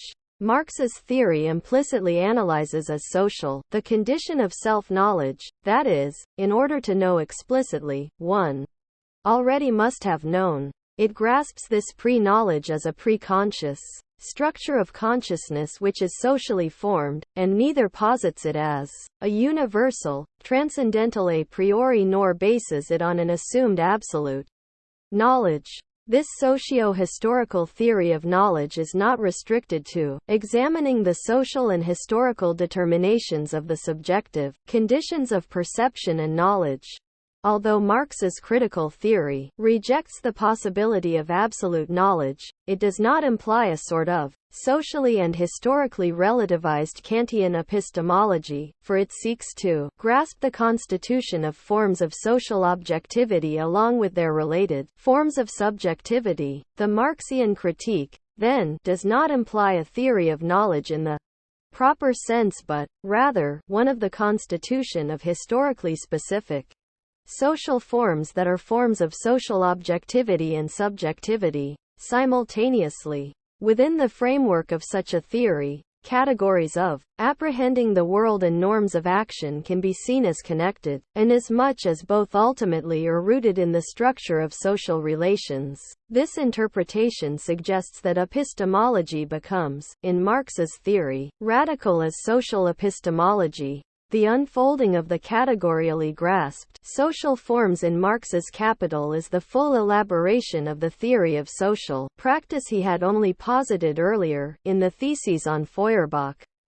The chief defect of all previous materialism is that the object, actuality, sensuousness is conceived only in the form of the object, or of contemplation, Anschauung, but not as sensuous human activity, practice, praxis, not subjectively. The question whether objective, gegenständliche, truth can be attributed to human thinking is not a question of theory but is a practical question. All social life is essentially practical. The mature Marxian critique analyzes the relation of objectivity and subjectivity in terms of structures of social mediation, determinate modes of constituting and constituted social practice. The praxis to which Marx refers, as should be clear, is not only revolutionary practice but practice as socially constituting activity. Labor constitutes the forms of social life grasped by the categories of Marx's critique.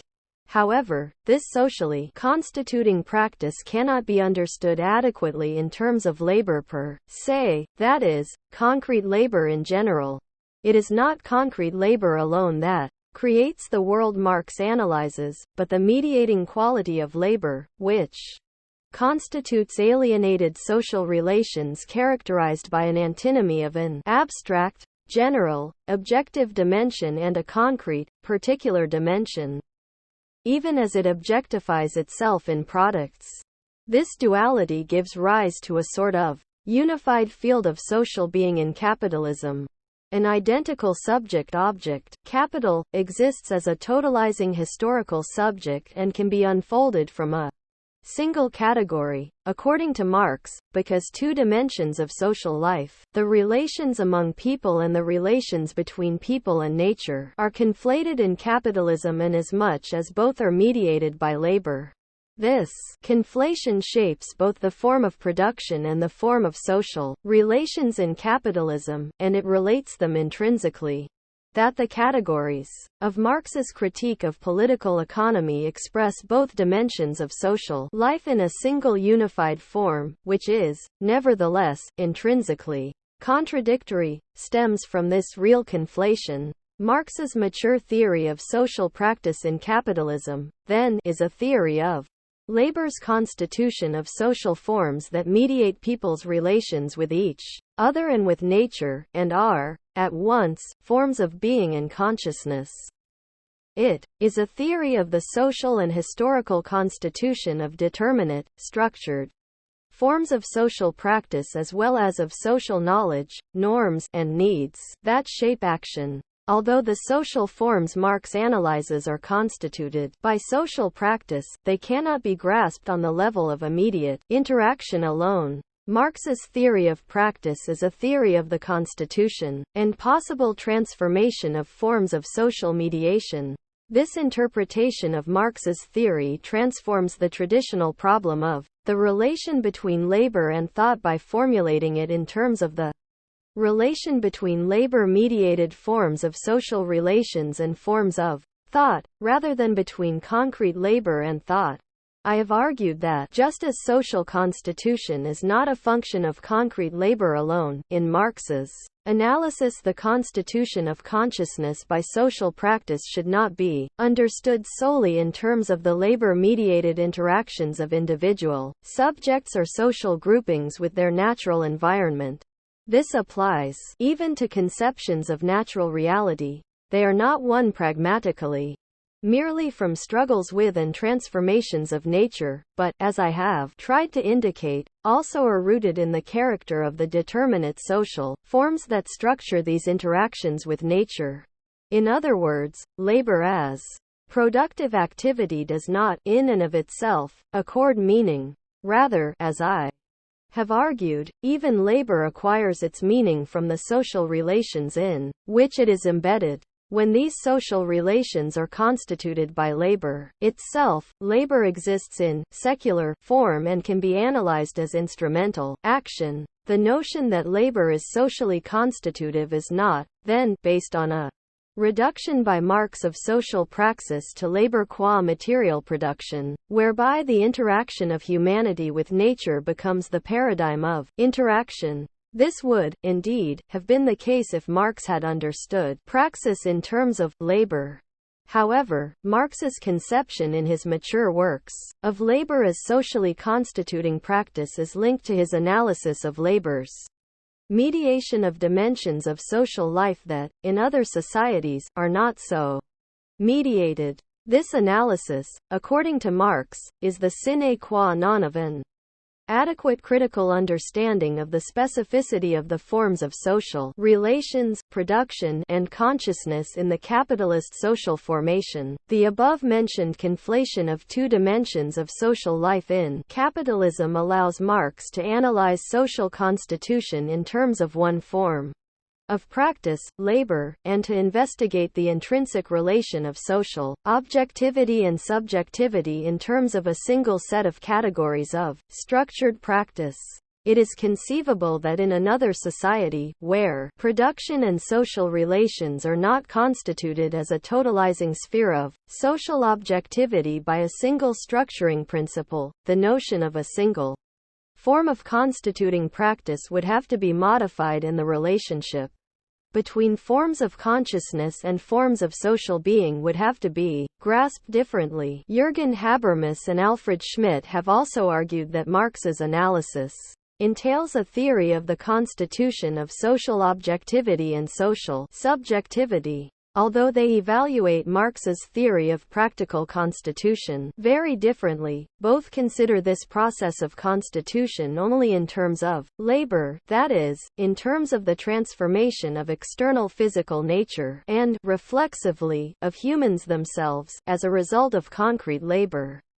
The traditional notion, mistakenly attributed to Marx, that labor is socially constituting solely by virtue of its function as productive activity, can itself be explained by the Marxian critique in terms of the specificity of the social forms in capitalism. As we have seen, although commodity-determined labor is marked by a peculiar, historically specific dimension, it can seem to both the theorist and the social actor to be labor. This is also true of the epistemological dimension of labor as social practice.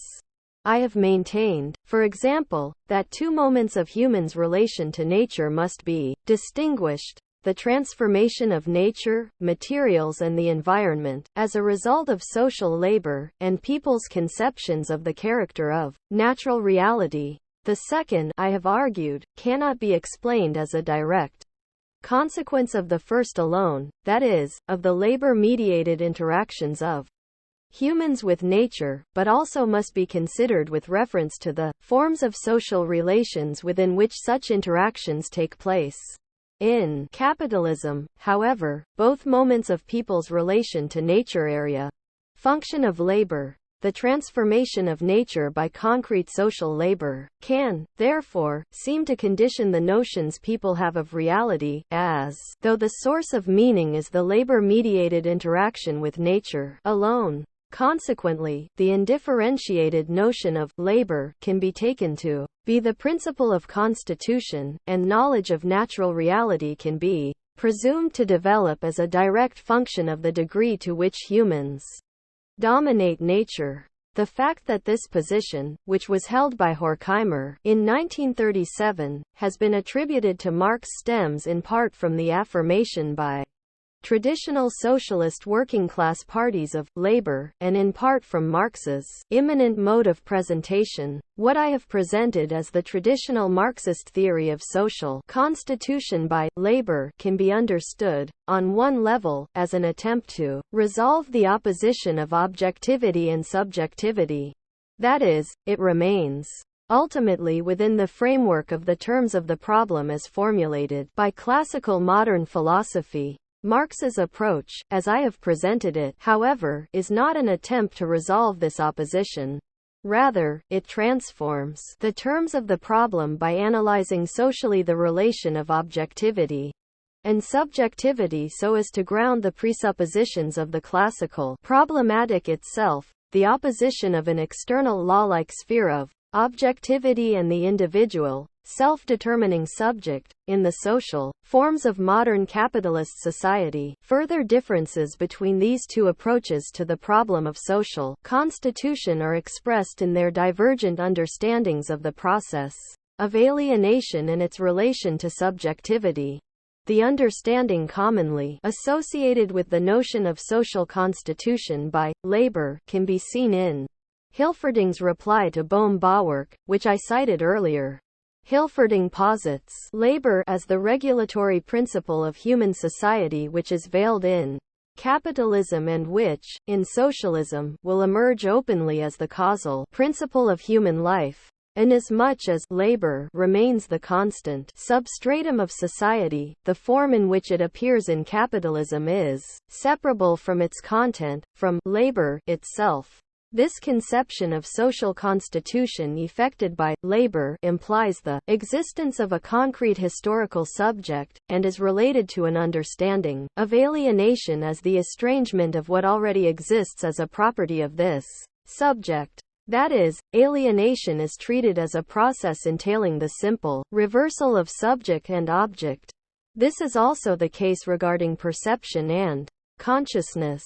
In describing the mystification of the commodity form, Hilferding writes, the social characters of persons appear as the objective, gegenständliche, attributes of things, just as the subjective forms of human perception, time and space, appear as objective attributes of things. The analogy Hilferding draws between the social characters of persons and the Kantian transcendental a priori categories, the subjective forms of human perception, indicates that in both cases he presupposes a pre-existing, rather than a socially constituted, structure of subjectivity. Capitalism's specificity seems, then, to lie in the fact that what already exists as a property of the subjective dimension appears to be a property of the objective dimension. Hilferding thus understands the Marxian theory of alienation as the exchange of the subjective with the objective and vice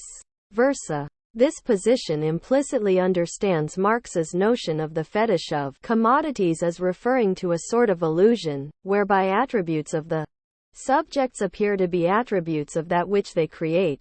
This relates directly to Hilferding's notion that the commodity form is simply a mystified form of labor.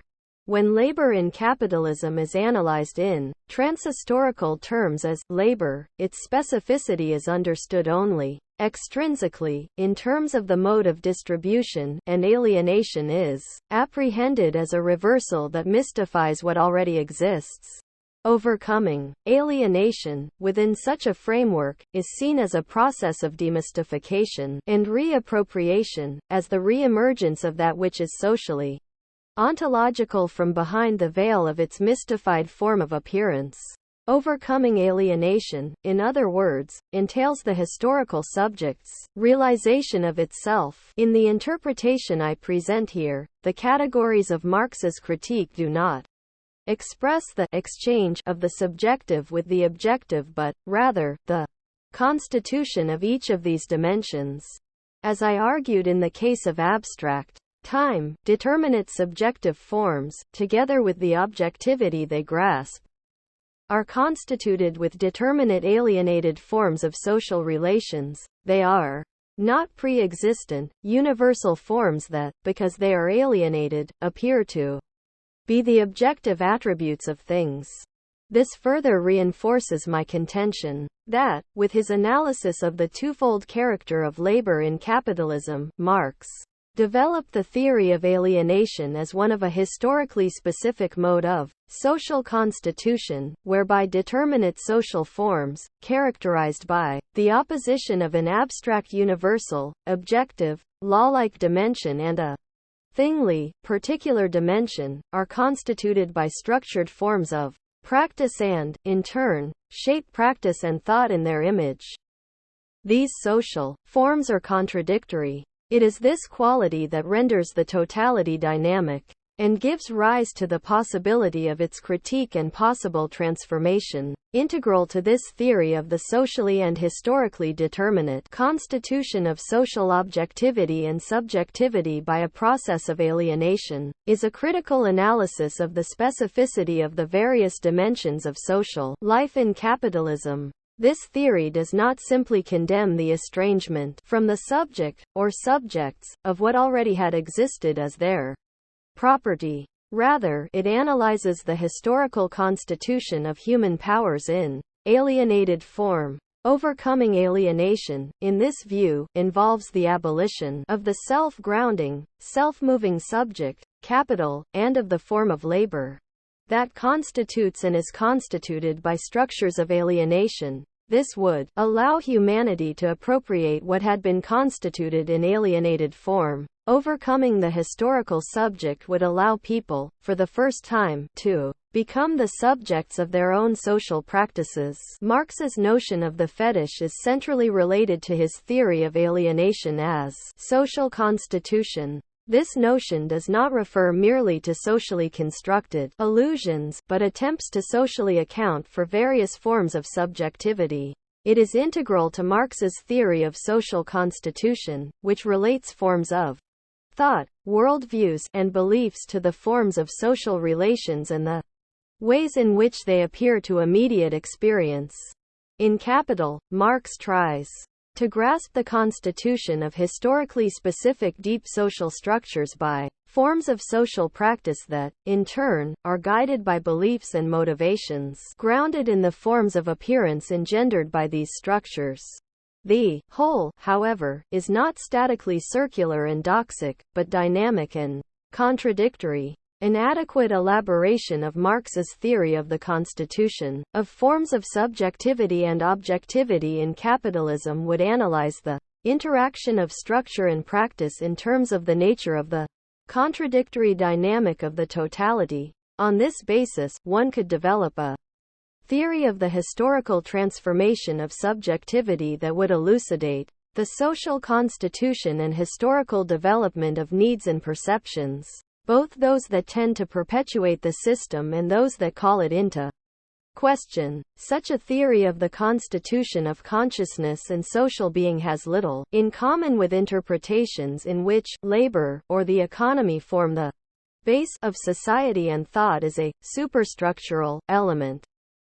It is a non-functionalist social theory of subjectivity which, ultimately, is based on an analysis of the forms of social relations, rather than on considerations of social position and social interest, including class position and class interest. The former analysis provides the general, historically changing, framework of forms of consciousness within which the latter considerations can be examined. Such an approach assumes that if social meaning and social structure are to be related, the categories that grasp them must be related intrinsically, in other words, that the pervasive theoretical dichotomy of the material and cultural dimensions of social life cannot be overcome extrinsically, on the basis of concepts that already contain within them that opposition. This position distinguishes the social and historical theory of subjectivity presented here from those attempts to relate thought and social conditions, which can explain the social function and social consequences of a particular form of thought, but cannot ground socially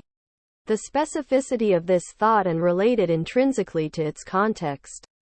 The Marxian theory attempts to do so. In general, it treats meaning neither in a reductive materialist manner, as an epiphenomenal reflex of a physical material base, nor, of course, in an idealist manner, as a self-grounded and completely autonomous sphere. Rather, it seeks to grasp social life with categories that allow it to treat the structure of meaning as an intrinsic moment of the constituted and constituting structure of social relations. 6. Habermas' critique of Marx. On the basis of what I have developed thus far regarding Marx's analysis of labor in capitalist society, the difference between value and material wealth, and the sort of socio-historical theory of consciousness and subjectivity implied by his categorical analysis, I shall now conclude my discussion of the trajectory of critical theory by considering some aspects of Jürgen Habermas's critique of Marx. This critique is integral to Habermas's effort to reconstruct a critical social theory adequate to the changed nature of post-liberal capitalism that would also move beyond the pessimism of critical theory discussed in Chapter 3. As I have mentioned, though, Habermas's critique of Marx, which was closely tied in his earlier works to the distinction he had begun to develop between labor and interaction, is predicated upon some basic assumptions that informed the works of Pollock and Horkheimer. Habermas tries to surpass the limits of their work by calling into question the central constitutive role they, in traditional Marxist fashion, accorded labor. He does not, however, criticize the notion of labor itself. Although Habermas has modified his approach to social theory since his early critique of Marx, his traditional understanding of labor has continued to inform his work. This, I argue, has weakened his attempt to formulate a critical social theory adequate to modern society. What follows is not a full discussion of the development of Habermas's theory. Rather, it is an attempt to extend my earlier argument regarding the limitations of any social critique that seeks to respond to the changed nature of contemporary capitalism while remaining tied to the traditional conception of labor, even if, like Habermas's, it successfully avoids the fundamental pessimism of critical theory. Habermas's early critique of Marx. One of Habermas's central concerns in his early works was to examine the possibility of critical consciousness within the framework of a theory capable of grasping critically the technocratic nature of postliberal capitalism and the bureaucratic and repressive nature of actually existing socialism. In Knowledge and Human Interests, he approaches this problematic in terms of the question of a radical critique of knowledge. He maintains that such a critique is necessary in order to undermine the positivist identification of knowledge with science, itself an expression of, and contributing factor to, the increasingly technocratic organization of society, and to show instead that science should be understood as only one possible mode of knowledge. Habermas claims that such a radical critique of knowledge is possible only as social theory, and notes that that idea is already implicitly present in Marx's theory of society. Nevertheless, according to Habermas, Marx does not adequately ground such a critique, inasmuch as his methodological self-understanding obscures the difference between rigorous empirical science and critique. For that reason Marx was unable to develop a theory that could contest the victory of positivism. Habermas develops his arguments regarding Marx's theory against the background of his reading of Hegel's critique of Kant. In this critique, according to Habermas, Hegel opened the possibility of a radical critique of knowledge, one characterized by self-reflection.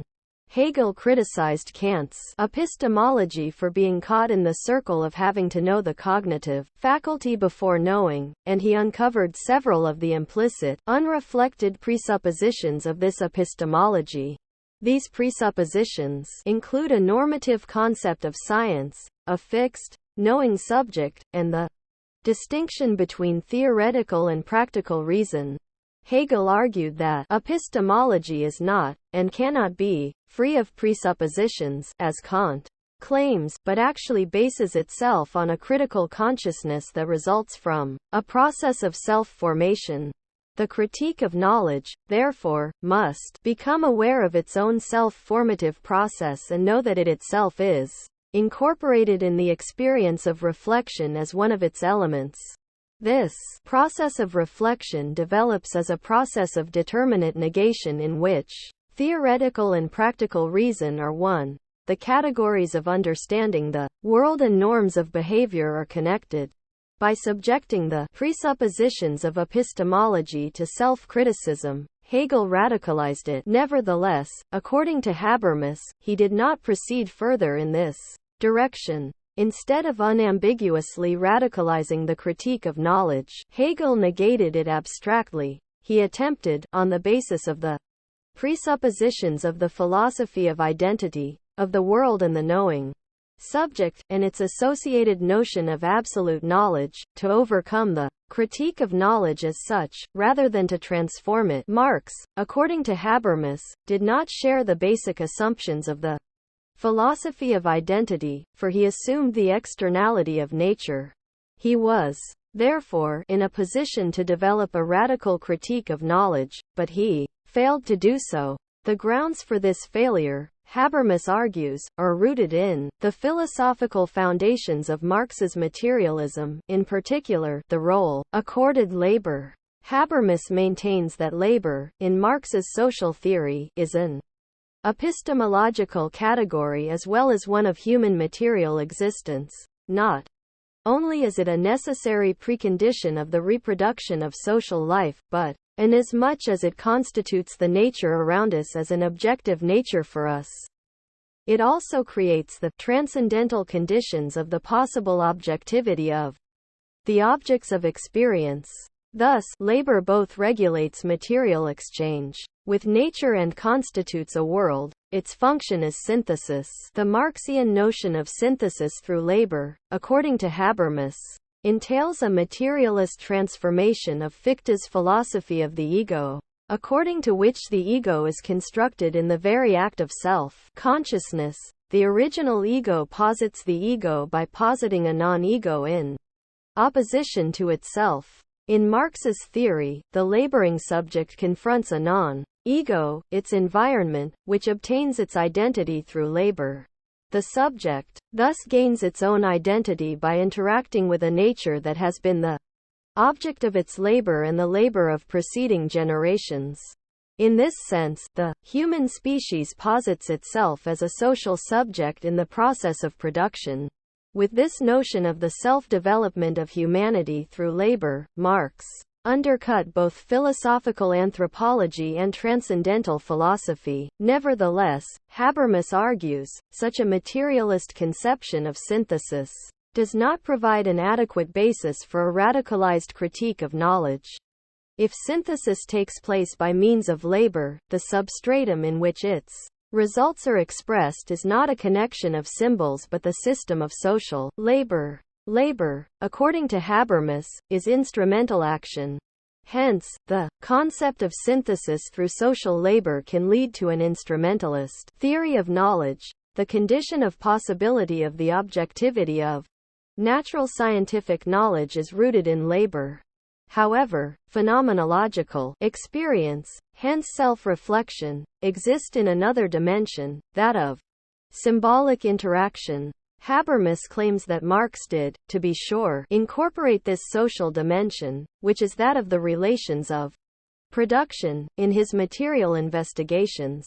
On the categorical level, however, within his philosophical frame of reference, the self-generative act of the human species is reduced to labor.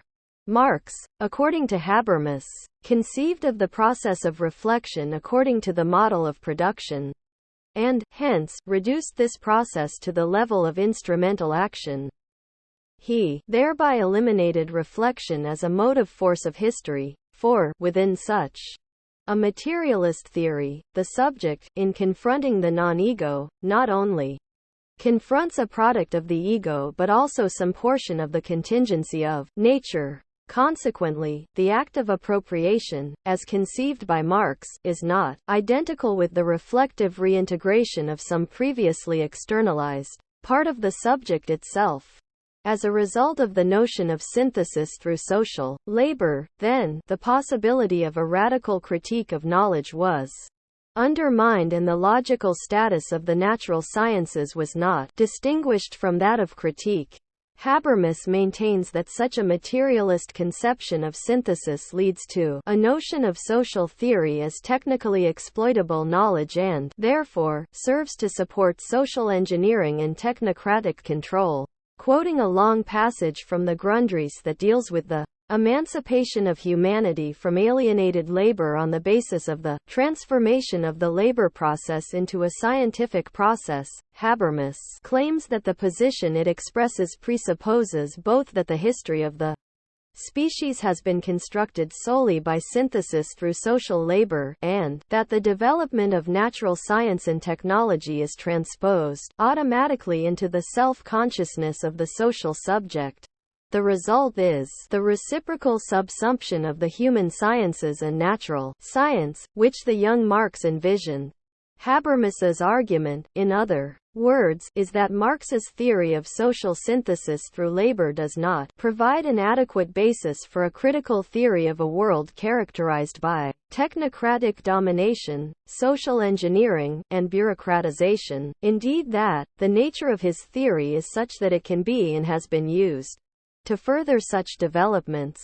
The way out of this impasse, according to Habermas, is a reconstruction of the history of the species that would conceive of its self-constitution from a double perspective, that of labor and of interaction. The problem with Marx's attempt to grasp both with the dialectic of the forces and relations of production, that is, in terms of the sphere of labor alone, is that the institutional framework resisting a new stage of reflection is not immediately the result of a labor process, but rather represents a relation of social forces, of class domination. For Habermas, Marx's theory of social synthesis through labor collapses the sphere of interaction into that of labor, thereby undermining the possibility of critical consciousness and, hence, of emancipation. Habermas therefore proposes a historical reconstruction based upon a theory of two forms of social synthesis. Synthesis through labor, that is, through instrumental action, whereby reality is interpreted from the technical viewpoint, and synthesis through struggle, as the institutionalized form of interaction, whereby it is interpreted from a practical viewpoint.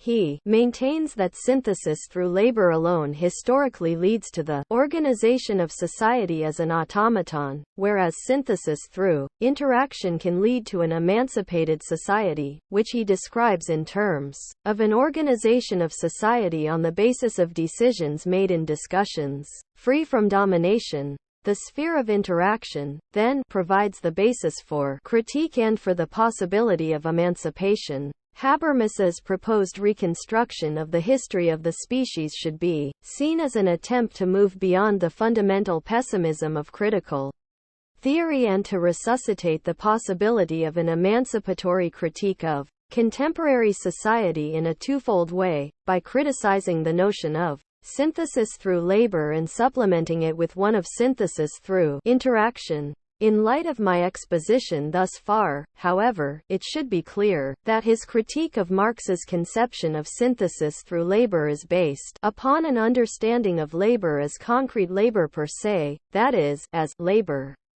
It does not deal with the Marxian analysis of the double character of labor. Given this traditional presupposition, it is not surprising that the passages Habermas cites to present Marx's position are taken from either his early works, in which, it can be argued, Marx himself had a transhistorical concept of labor, or, for example, from a section in Volume 1 of Capital in which Marx describes the material elements of the labor process in transhistorical terms. As I shall show in Part 3, however, the latter passages should be understood in light of Marx's strategy of presentation, proceeding from the indeterminate, transhistorical description of the labor process that Habermas cites. Marx subsequently spends the better part of Volume 1 indicating that all of its terms become reversed in capitalism. He thereby demonstrates that production in capitalist society cannot be understood simply in transhistorical terms, that is, in terms of the interaction of humans and nature, because the form and goal of the labor process are shaped by abstract labor, that is, by the process of creating surplus value. Marx's analysis of labor and of production in capitalism, in other words, cannot be interpreted adequately if it is understood in precisely those transhistorical terms that he demonstrated to be invalid for capitalist society. I have argued that, in his mature works, Marx does indeed present a theory of social synthesis by labor, but as the basis for an analysis of the specificity of the social forms of capitalist society. The labor that Marx analyzes not only regulates the material exchange with nature, as is the case in all social formations, but also constitutes those social relations that characterize capitalism. It is because of its peculiar twofold character that labor in capitalism, not labor, underlies a dialectic of the forces and relations of production. The world constituted by such labor is not only the material environment, formed by concrete social labor, but the social world as well. Hence, to return to the Fichtean model described above, the non-ego posited by abstract labor is indeed a product of the ego. It is a structure of alienated social relations. Contrary to the distinction Habermas draws between the categorial level in Marx's work and the level of his material investigations, the former level in Marx's mature critique is not that of labor, but of the commodity, abstract labor, value, and soon, that is, forms of social relations mediated by labor. As such, it does incorporate the interactional dimension that Habermas maintains is included only in Marx's material investigations. Marx, as I have argued, does not reduce social practice to labor and posit productive activity as the paradigm of interaction. Rather, he analyzes how what might be two dimensions of social life in other societies are conflated in capitalism, inasmuch as both are mediated by labor. On this basis, he specifies the forms of social relations and of consciousness in capitalist society, and analyzes the inner logic of development of that society. Habermas, as I shall outline briefly, proceeds on the basis of the transhistorical notion of labor, and overlooks Marx's conception of the specificity of the forms of wealth, production, and social relations in capitalism. He also misunderstands Marx's socio-historical theory of knowledge. The issue is not simply whether Habermas is fair to Marx, it is a question of the adequacy of a critical social theory to its object.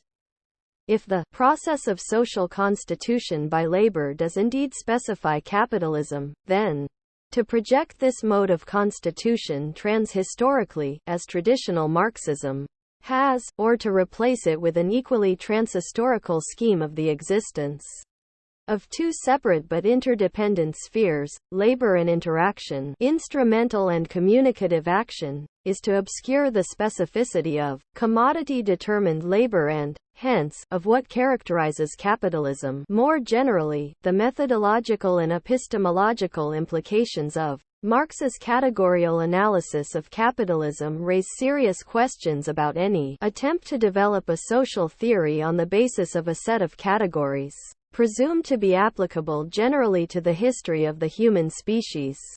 I can begin to elucidate the differences between the two approaches by examining Habermas's treatment of the category of value.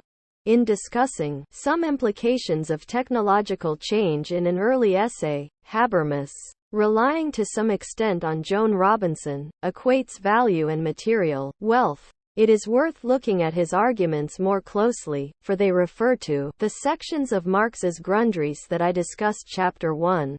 Recall that, in the Grundrisse, as well as in Capital, Marx does not deal with value as a category of wealth in general, or in terms of a quasi-automatic self-regulating market, but as the essence of a mode of production whose presupposition is, and remains, the mass of direct labor time, the quantity of labor employed, as the determinant factor in the production of wealth. With the development of industrial capitalism and the rapid growth of productivity, material wealth increasingly becomes a function of the general state of science and its application to production, rather than of the amount of labor time and, hence, direct human labor employed.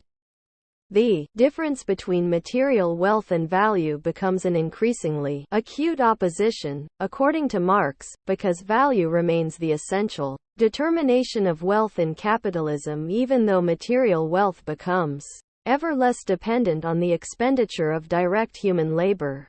Hence, direct human labor is retained as the basis of production and becomes even more fragmented, although it has become superfluous in terms of the potential of the forces of production that have come into being.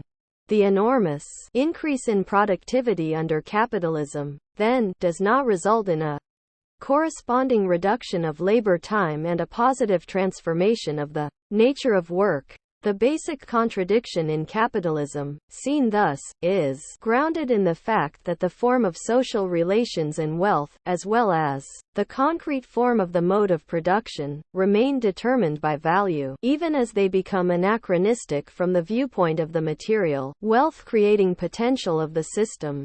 In other words, the social order mediated by the commodity form gives rise, on the one hand, to the historical possibility of its own determinate negation, a different form of social mediation, another form of wealth, and a newer mode of production, no longer based on fragmented direct human labor as an integral part of the process of production. On the other hand, this possibility is not automatically realized. The social order remains based on value.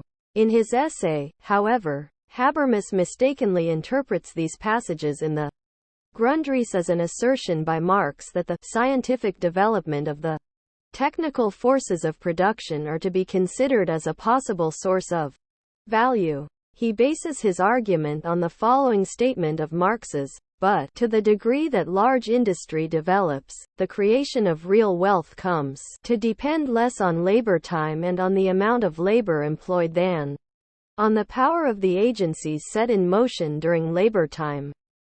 In this passage, Marx clearly opposes the real wealth-producing potential of the forces of production developed under capitalism to the value form of wealth, which remains a function of direct labor time.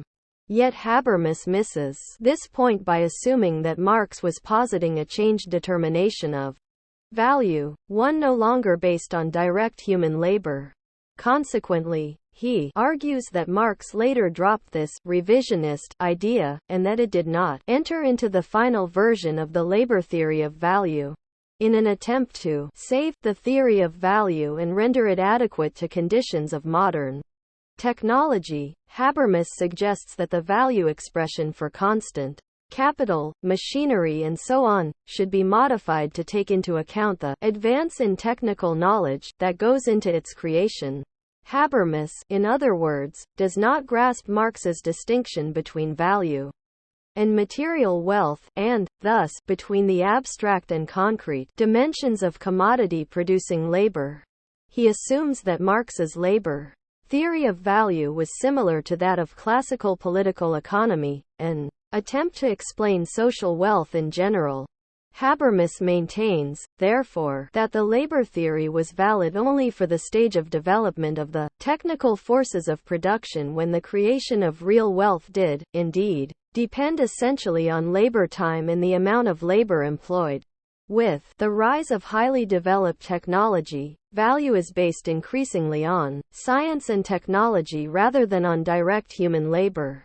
Unlike those positions that posit labor as the transhistorical source of wealth, Habermas recognizes the wealth-creating potentials of science and technology, and their growing relevance to contemporary social life.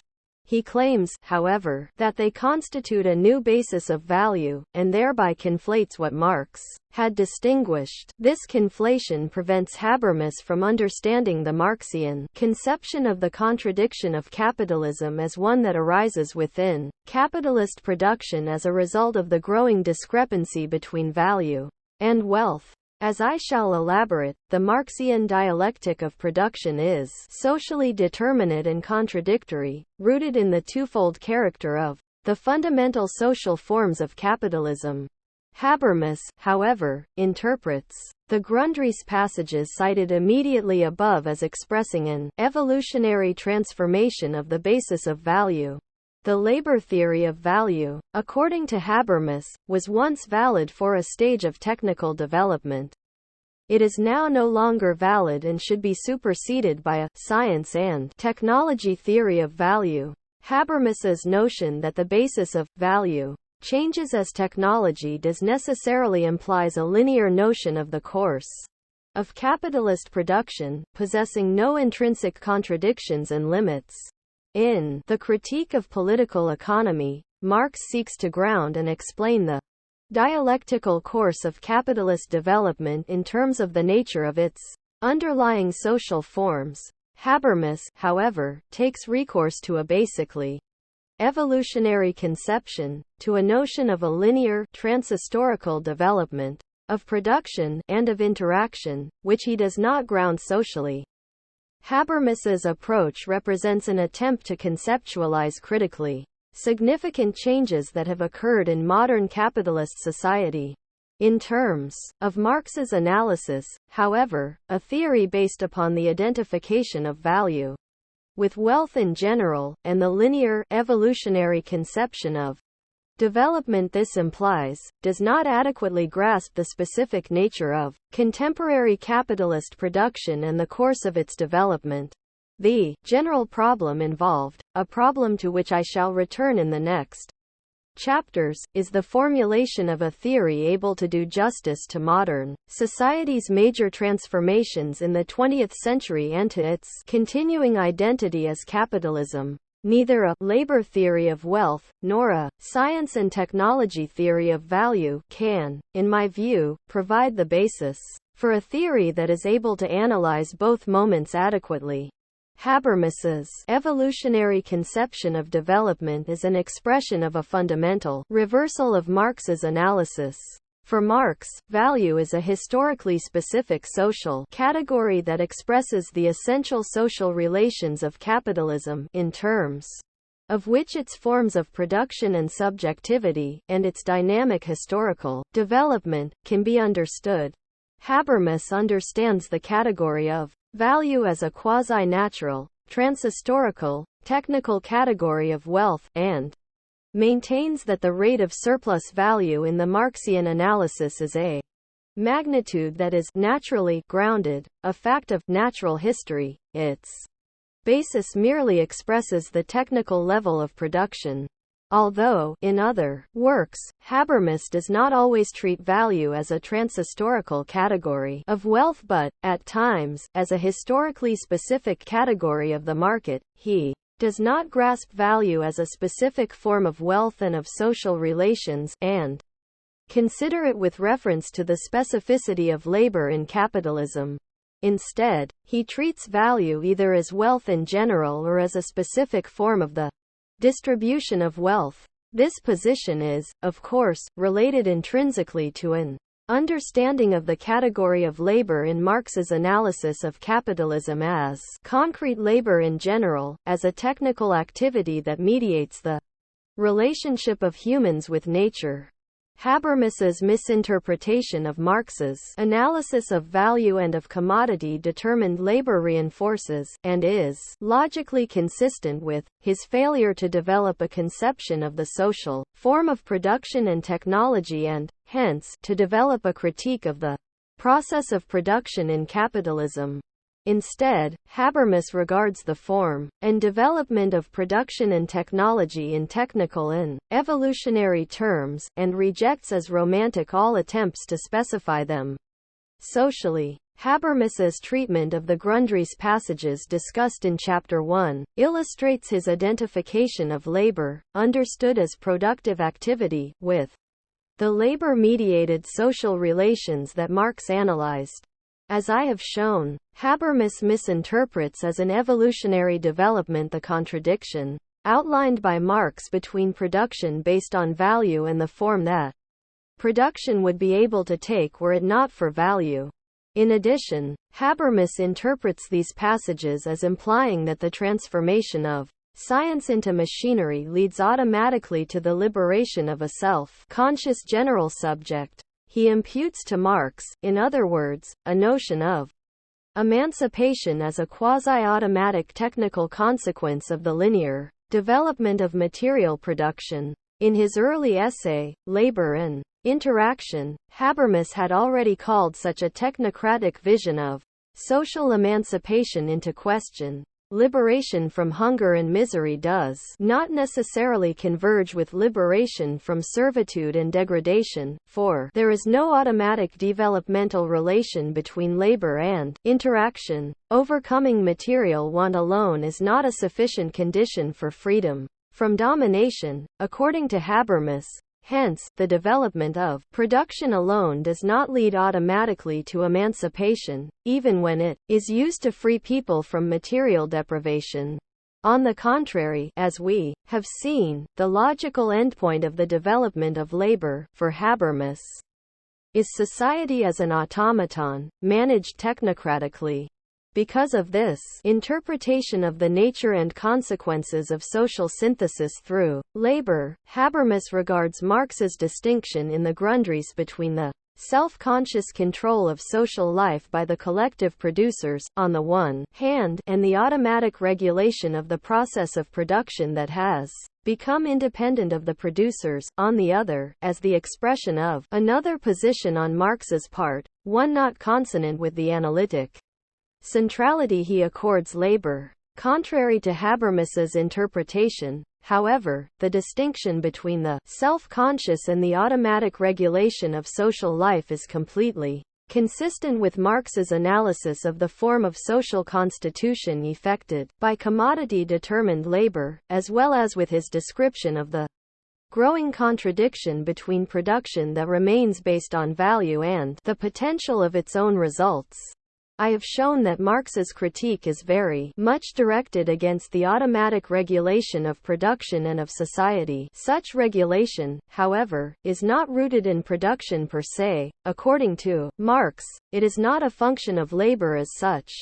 Rather, it is a function of specific social forms, the value form of wealth, and commodity-determined labor. In Part 3, I shall show how Marx also analyzes the directionality of capitalist society and its mode of producing in terms of this abstract and automatic form of regulation. He shows that the developmental course of production in that society is not technical and linear but social and dialectical.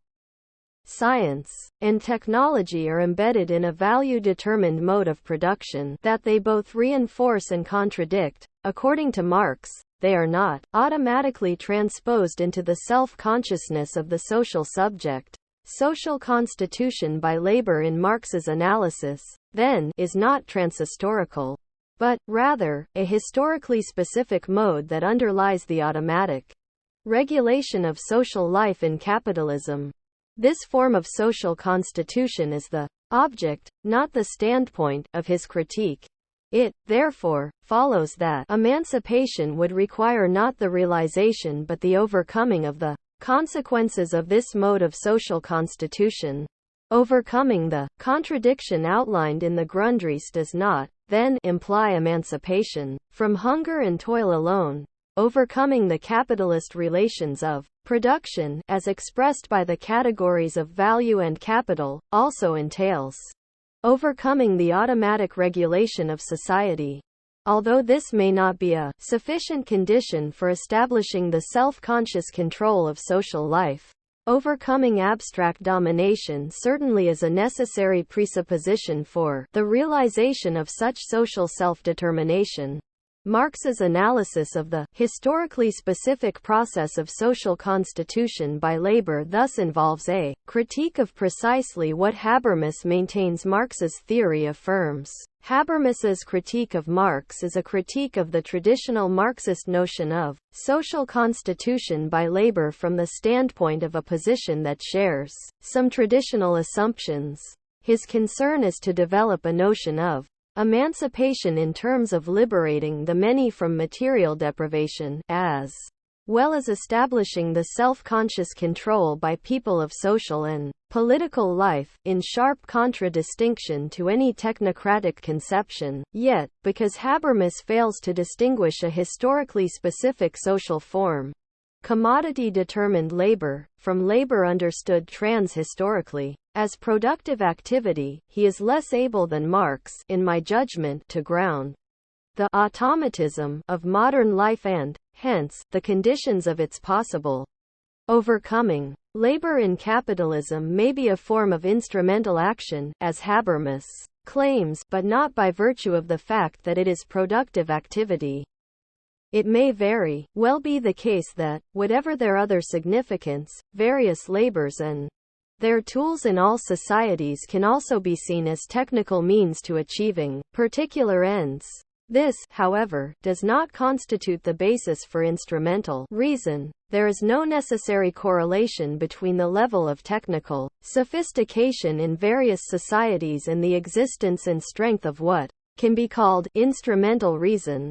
The character of labor is not trans-historically given but a function of the social relations in which it is embedded. We have seen that, within the framework of Marx's analysis, it is labor's self-mediating quality in capitalism that accords an instrumental character to labor and imparts an objective nature to the social relations characterizing this society. Such an approach, unlike those of Horkheimer and Habermas, casts the technical and means-oriented character of instrumental reason and action in social and historical terms, rather than as a result of the development of production, understood technically. The problematic determinations of the technical and the social in Habermas's earlier works are related to his transhistorical treatment of labor and highlight what has always been a paradox of traditional Marxism. On the one hand, Habermas deals with labor as labor, and does not grasp Marx's analysis of the historical specificity of labor in capitalism. His approach to labor and production entails treating as socially indeterminate and technical what for Marx is, but does not appear to be, socially determined and determining in capitalism.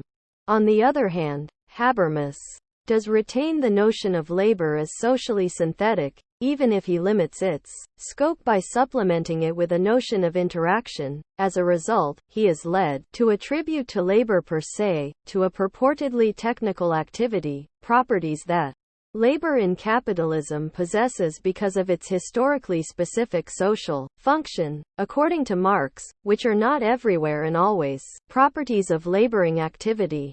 Habermas, in other words, hypostatizes trans-historically the alienated character of labor in capitalism as an attribute of labor per se. Consequently, his understanding of the relations of production in capitalism is crucially underspecified, for it lacks precisely their central, characterizing moment, their alienated and objective character, which he attributes to labor by seeing it as instrumental action. To attribute instrumentality to labor in and of itself is to naturalize that which is socially constituted and to project trans-historically what is historically determinate. In Marxian language, it is to succumb to the appearance of the fetish by attributing a quality of the abstract value dimension of the social forms of capitalism to their concrete use value dimension, thereby rendering opaque their social and historical specificity. At issue is not only whether labor always and everywhere is instrumental action but, rather, whether instrumental reason and action themselves,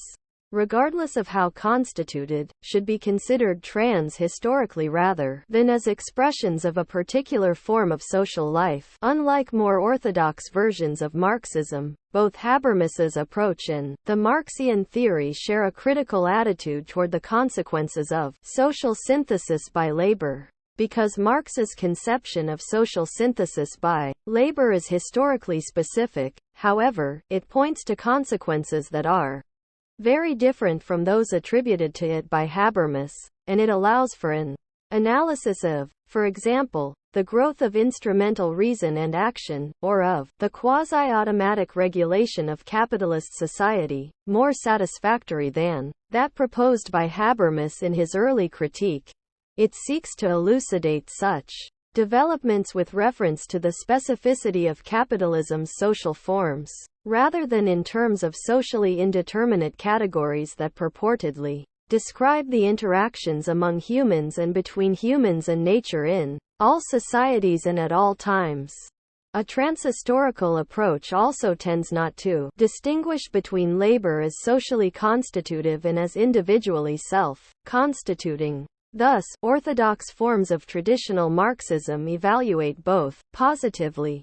Socialism is conceived as a society in which social constitution by labor will function openly and coincide with individual self-constitution by labor. Yet Habermas's negative evaluation of the effects of social constitution by labor, because of its similarly transhistorical character, implicitly accords no creative, positively self-reflexive possibilities to individual labor. When social synthesis by labor is seen as historically specific, however, these two moments can be separated.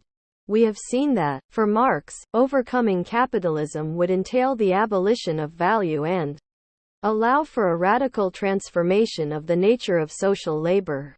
This suggests that individual labor could be much more positively self-constituting when labor no longer functioned as a socially constituting activity. Unlike both the orthodox position and Habermas's, moreover, this interpretation does not evaluate as either unequivocally positive or negative the consequences of the mode of social constitution effected by labor. Rather, as I noted in my discussion of alienation, these consequences are seen as two-sided. Habermas's misinterpretation of the historical specificity of the form of labor in Marx's critique of political economy also has far-reaching consequences for a consideration of the epistemological dimension of that theory. Habermas accuses Marx of not having sufficiently distinguished natural science and social theory.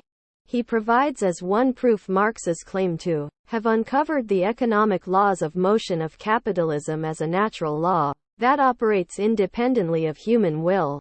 Such a claim on Marx's part, however, does not indicate that he understood human society as such to follow quasi-natural laws. It reflects, rather, his analysis of the capitalist formation as governed by such laws because its fundamental social relations are alienated, they are objectified, have a life of their own, and exert a sort of quasi-natural compulsion on the individuals.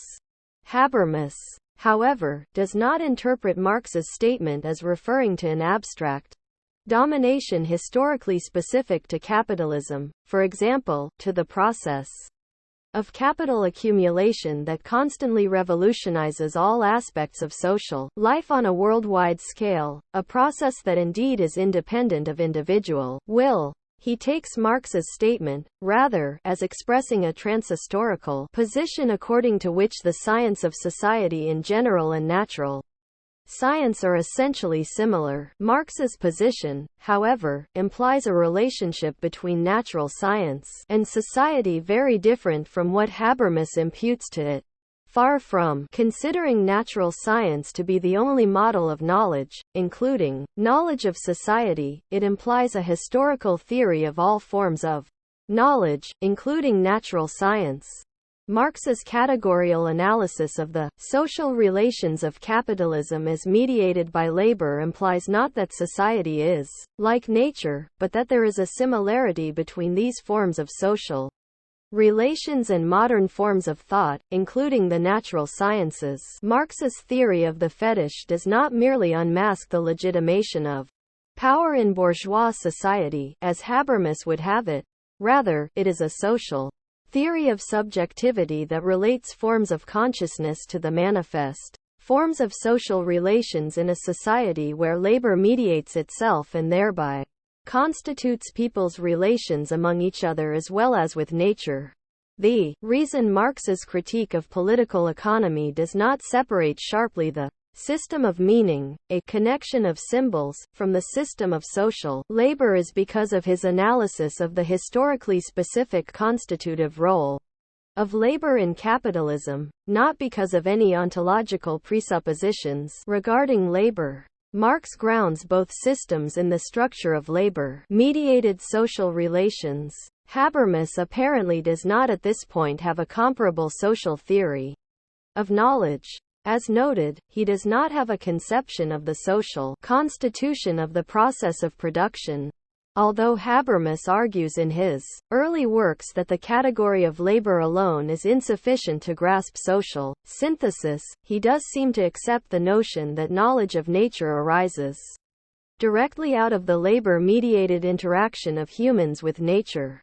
He thus implicitly treats natural science as a form of knowledge that is pragmatically one and, hence, not socio-culturally formed.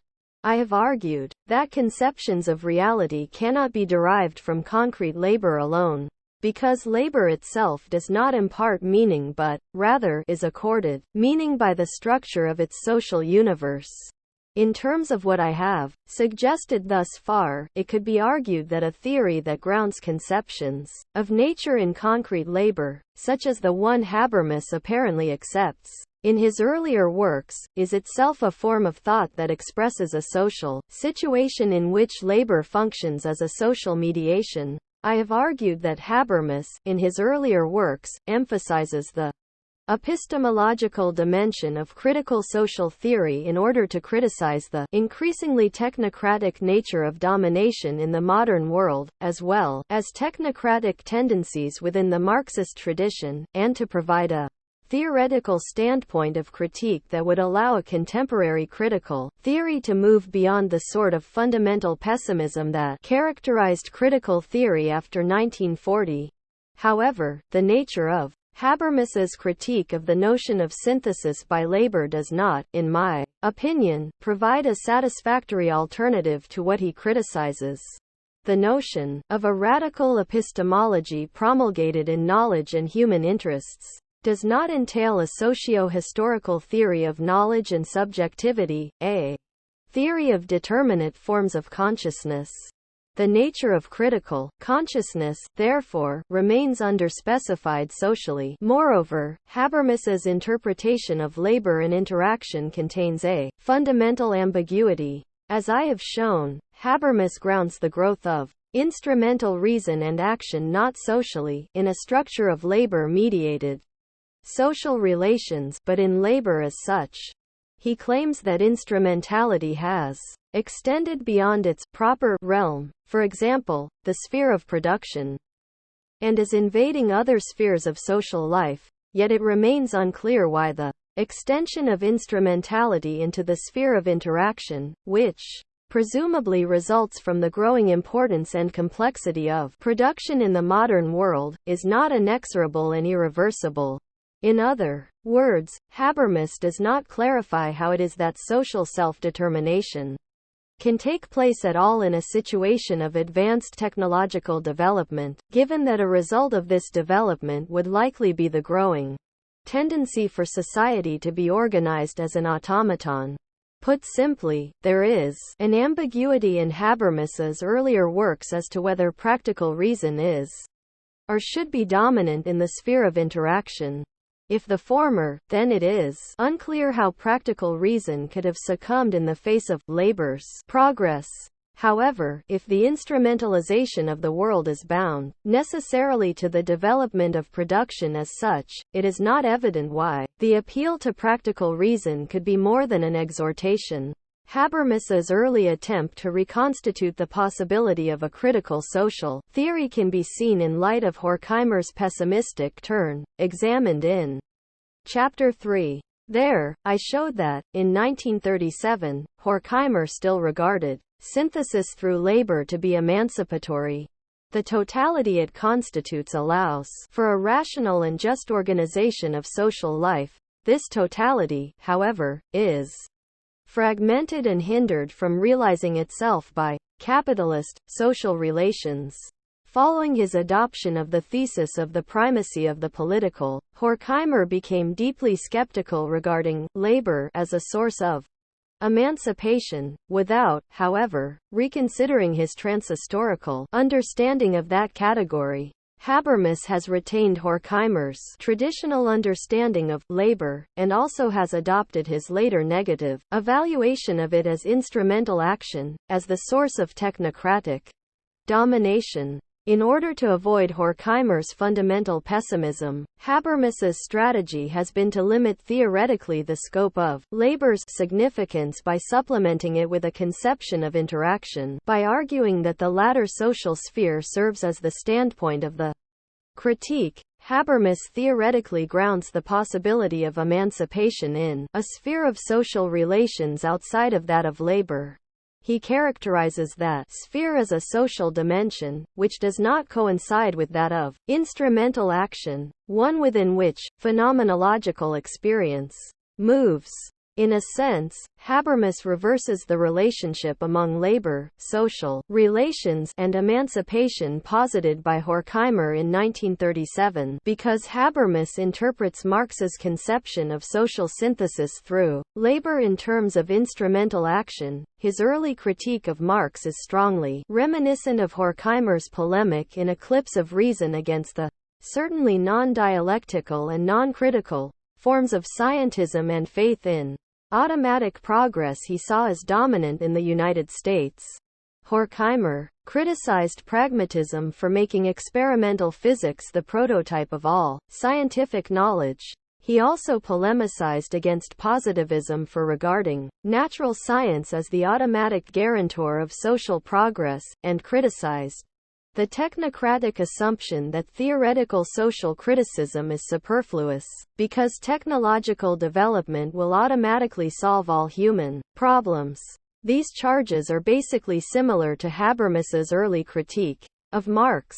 While this critique may be justified with regard to more orthodox variants of Marxism, it can only be applied to Marx if the meaning and implication of value, the central category of the critique of political economy, is overlooked or reductively interpreted as a market category. Moreover, although Habermas attributes to Marx the same notions of natural science, production, and labor criticized by Horkheimer in Pragmatism and Positivism, Habermas himself adopts precisely these notions in his treatment of the sphere of labor, and then attempts to limit the extent of their social validity by positing a countervailing sphere of interaction. The result is a historically indeterminate interpretation of the sphere of labor as one of instrumental action, an underspecified theory of forms of social relations and forms of consciousness, and a return to a transhistorical theory of social and historical development, the theory of communicative action, and Marx.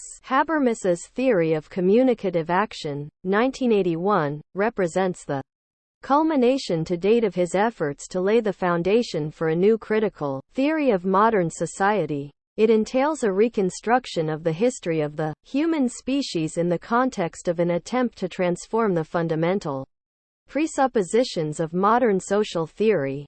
Compared to his earlier works, Habermas's critical approach in this work is no longer based so strongly on the ideal of critical self-reflection and does not focus primarily on the critique of scientism. It does not place as much emphasis on labor as instrumental action. It has a more fundamentally worked out theory of interaction, as a theory of communicative action and reason, and it combines a historically specific analysis with a transhistorical approach in a more differentiated manner. Nevertheless, the basic themes, concerns, and orientations of the theory of communicative action remain continuous with those of Habermas's early works.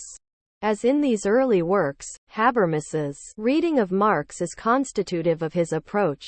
The traditional nature of this reading has weakened his theory in ways that suggest that a fundamental rethinking of the Marxian critique is important for contemporary critical theory. I have noted that Habermas's attempt to reconstitute a fundamental social critique with emancipatory intent should be seen in the context of critical theory's trajectory. Indeed, he himself describes his project of reconstituting a critical theory adequate to contemporary postliberal society in this work as a second attempt to appropriate Weber in the spirit of Western Marxism. He has sought to incorporate Max Weber's analysis of modernity as a process of societal rationalization, while avoiding the theoretical limitations of the earlier critical appropriation of Weber's analysis undertaken by Georg Lukács and theorists associated with the Frankfurt School, such as Max Horkheimer and Theodor Adorno. Habermas argues that a new theoretical approach able to move beyond those limitations cannot be developed simply by modifying the older approach. Rather, it requires a fundamental reorientation of social theory. He attempts to effect such a reorientation with his theory of communicative action. On this basis, he attempts to transform social theory's categorial framework from one resting upon the subject-object paradigm, and, hence, a notion of action as essentially purposive rational, to one resting upon a paradigm of intersubjectivity. Habermas states at the outset of this work that his general intentions in developing the theory of communicative action are threefold. First, he wishes to re-establish theoretically the possibility of a social critique. The standpoint of critical theory, according to Habermas, must be universalistic and based on reason, which, for him, means that it must be non-relativistic. Nevertheless, he seeks to ground the possibility of such a standpoint socially, rather than transcendentally. To this end, Habermas formulates a social theory of rationality. He distinguishes various forms of reason by developing a concept of communicative rationality which is different from, even opposed to, cognitive instrumental rationality.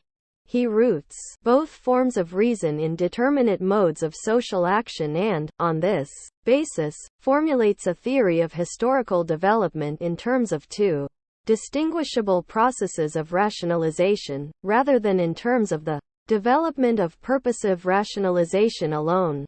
Habermas seeks to ground the possibility of a critical social theory in the development of communicative reason. In doing so, he attempts simultaneously to defend communicative reason against postmodernist and poststructuralist positions, which he regards as irrationalist, and provide a critique of the growing domination of cognitive instrumental forms of rationality in postliberal capitalism. Habermas's second major concern is to grasp modern society by means of a two-level theory, based on differentiating forms of action and of reason. This theory is an effort to integrate approaches that view social life in terms of a life world, an idea deriving from the phenomenological and hermeneutic traditions, with approaches that view society as a system.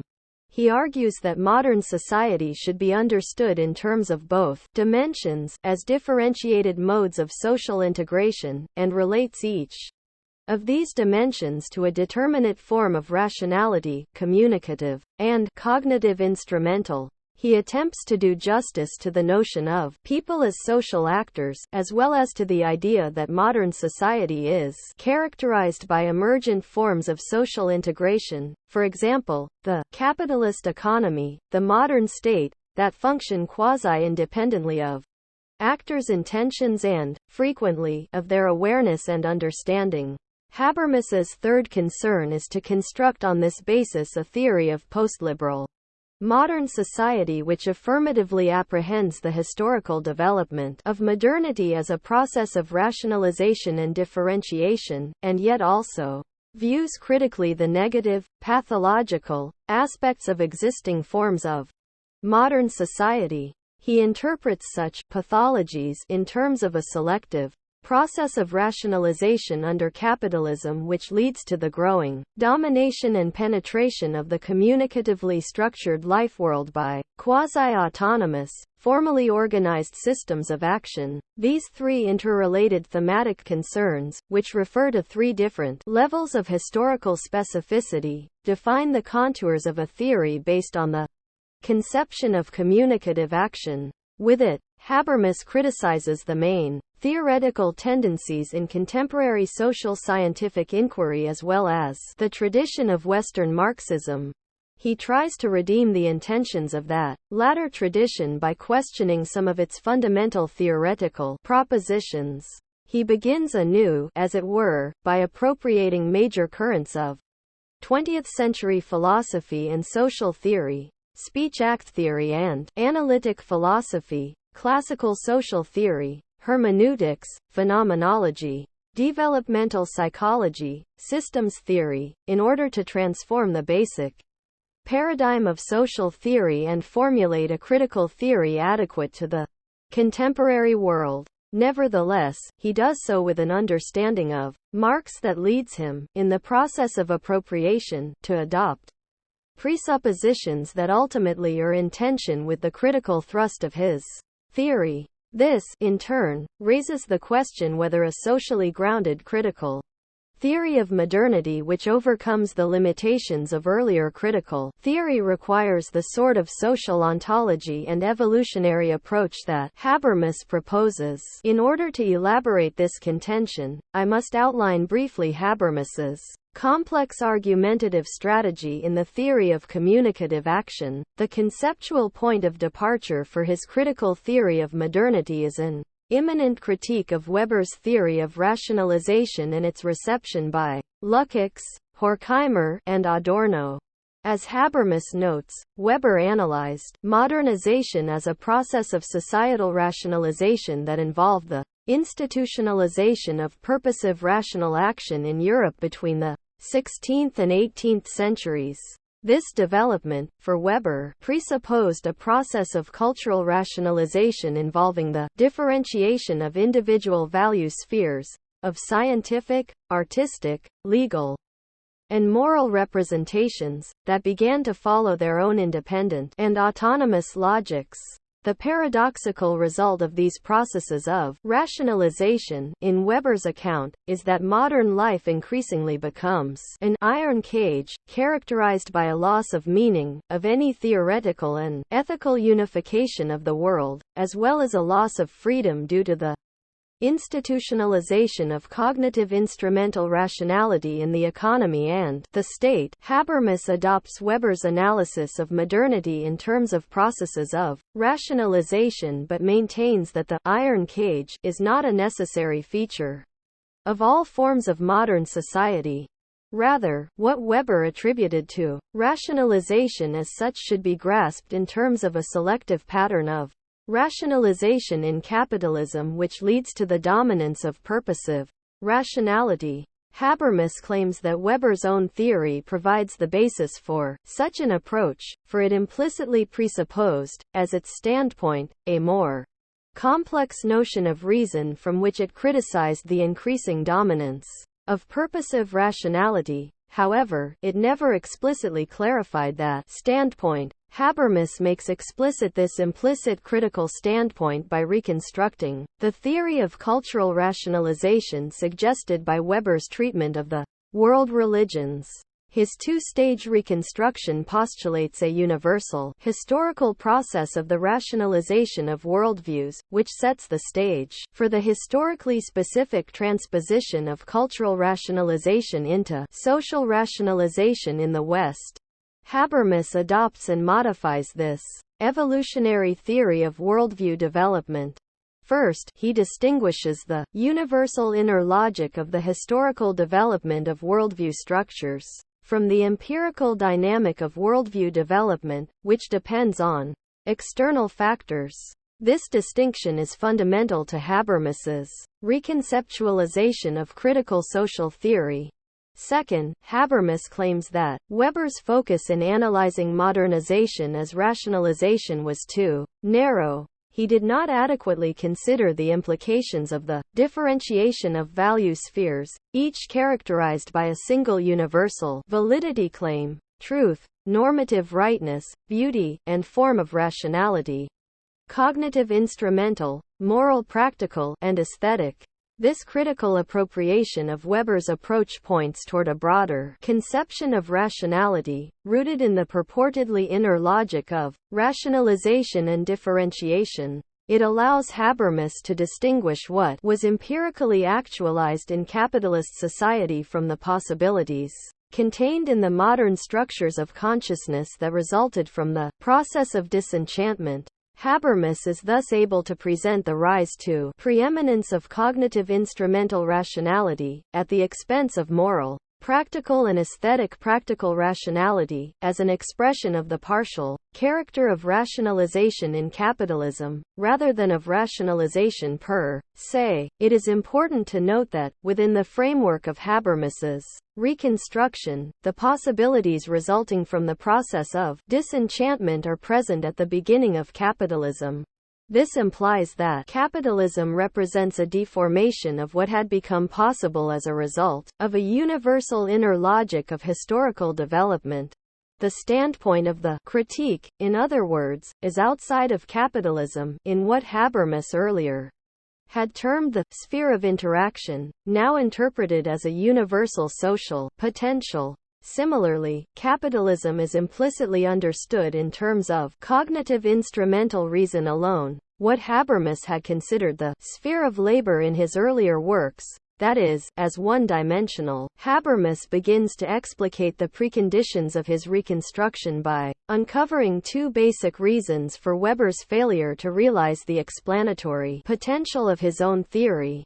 He argues that Weber's theory of action is too narrow. Weber based it on a model of purposive action and cognitive, instrumental rationality. The understanding of the rationalization of worldviews suggested by Weber's approach could be fully developed, however, only on the basis of another theory of action, one of communicative action.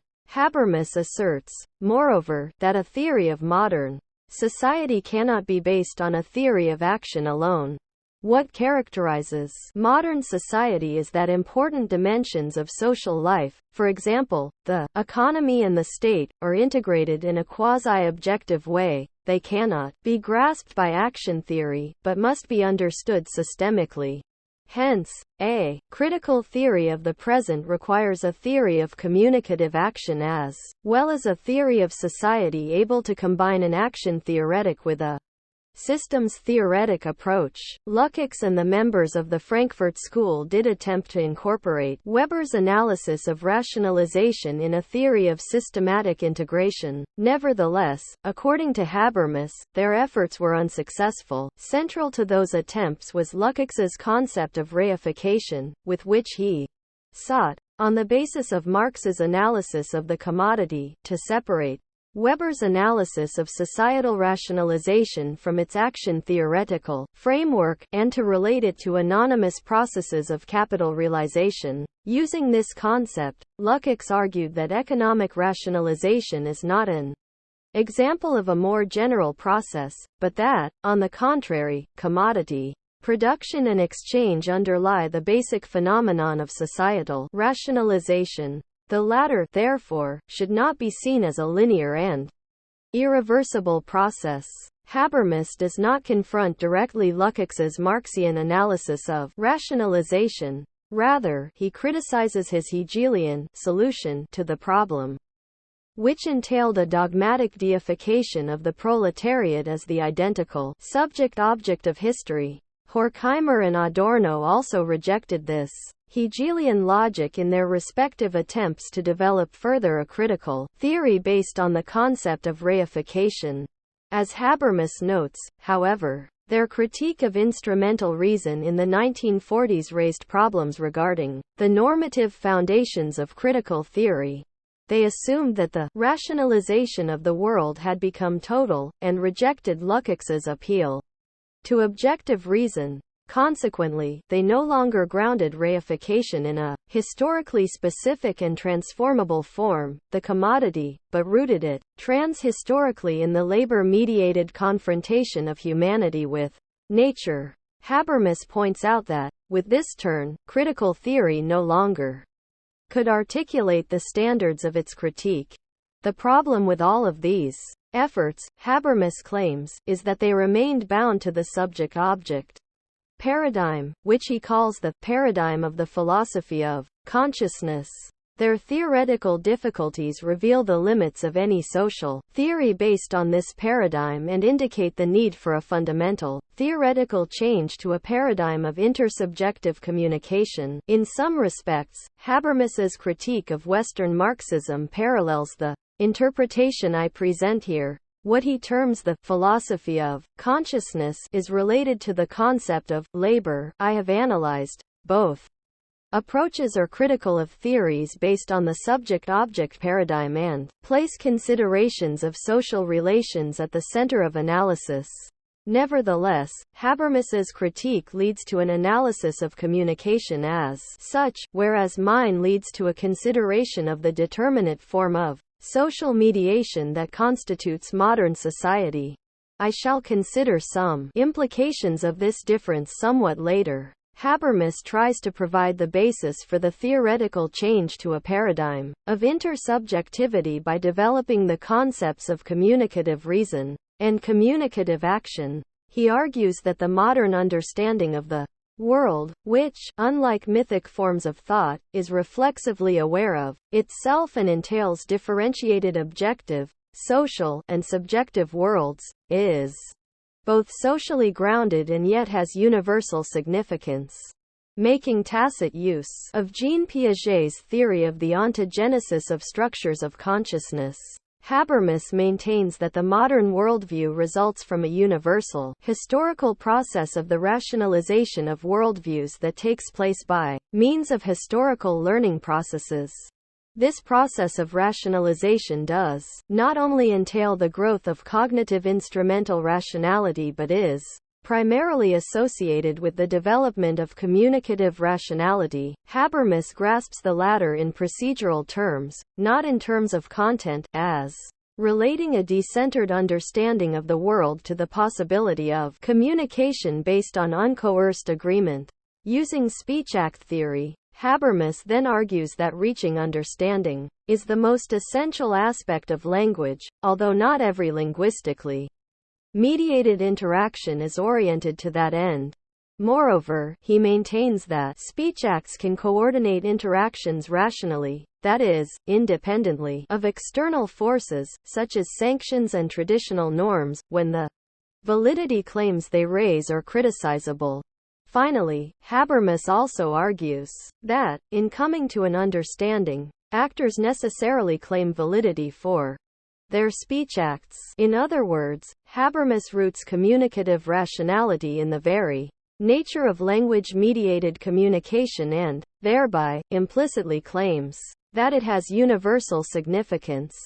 It represents the more complex form of reason which would allow for a critique of the one-dimensional form of rationalization Habermas sees as characteristic of capitalist society.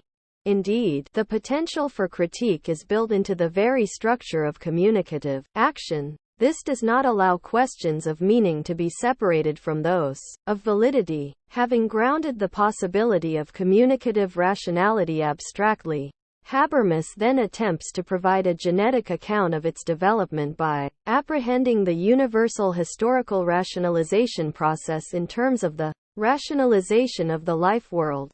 In order to do so with concepts outside of the subject-object paradigm, Habermas appropriates and modifies George Herbert Mead's communication theoretic approach and interweaves it with an analysis of Emile Durkheim's notion of the sacred roots of morality and his account of the change in the form of societal integration from mechanical to organic solidarity. Habermas thus develops a theory of the inner logic of socio-cultural development as a process of the linguistification of the sacred. He characterizes this process as one in which the rationality potential of communicative action is released. Such action then supersedes the older sacred normative core as that which affects cultural reproduction, social integration, and socialization. This process of the supersession of a mode based on normatively ascribed agreement to one based on communicatively achieved agreement results in a rationalized life world, that is, in the rationalization of worldviews, the generalization of moral and legal norms, the growth of individuation, and the growing reflexivity of symbolic reproduction. Habermas, in other words, conceptualizes the development of the modern worldview in terms of a process by which linguistically mediated communication increasingly realizes itself, like Hegel's Geist, and comes into its own as that which structures the life world. This logic of social evolution is the standard against which the actuality of modern development can be judged. The standpoint of Habermas's critique, then, is universal. Although social, essentially it is not formed culturally, socially or historically, but is grounded in the ontological character of communicative action as it unfolds in time. Language, then, occupies a place in Habermas's theory that is directly analogous to that occupied by labor in affirmative forms of traditional Marxism, although this approach does entail a change of paradigm within the theory of action. It grasps only one dimension of modern society. According to Habermas, it can explain the symbolic reproduction of the life world, but not the reproduction of society as a whole. Actions, as Habermas notes, are coordinated not only by processes of reaching understanding but also through functional interconnections that are not intended and frequently not perceived. He therefore proposes a theory of social evolution according to which society becomes differentiated both as a system and as a life world. Habermas distinguishes the rationalization of the life world from systemic evolution, which is measured by increases in a society's steering capacity. and he claims that increases in systemic complexity ultimately depend on the structural differentiation of the life world. He grounds the latter in an evolutionary development of moral consciousness that is the necessary condition for releasing the rationality potential in communicative action. This development, according to Habermas, eventually undermines the normative steering of social interactions. Consequently, interaction becomes coordinated in two very different ways, either by means of explicit communication, or by means of what Talcott Parsons characterized as the steering media of money and power, quasi-objective social mediations that encode purposive rational attitudes and detach interchange processes from the normative contexts of the life world. The result, then, is an uncoupling of system integration, effected by the steering media of money and power, from social integration, effected by communicative action. This uncoupling of system and life world, which involves the differentiation of state and economy, characterizes the modern world. After presenting this two-sided approach, Habermas notes that most approaches in social theory have been one-sided, in that they seek to grasp modern society with concepts that apply to only one of its two dimensions. He implicitly presents his own approach as the third major attempt, after those of Marx and Parsons, to do justice to both aspects of modern social life. Although Marx's theory of value, according to Habermas, was an attempt to connect the systemic dimension of anonymous interdependencies with the life-world context of actors, it ultimately reduced the former to the latter inasmuch as it viewed the systemic dimension of capitalism as no more than the fetishized form of class relations. Hence, Marx could neither see the positive aspects of systemic differentiation nor deal adequately with bureaucratization. For this reason, Habermas turns to Parsons's attempt to bring together system-theoretic and action-theoretic paradigms.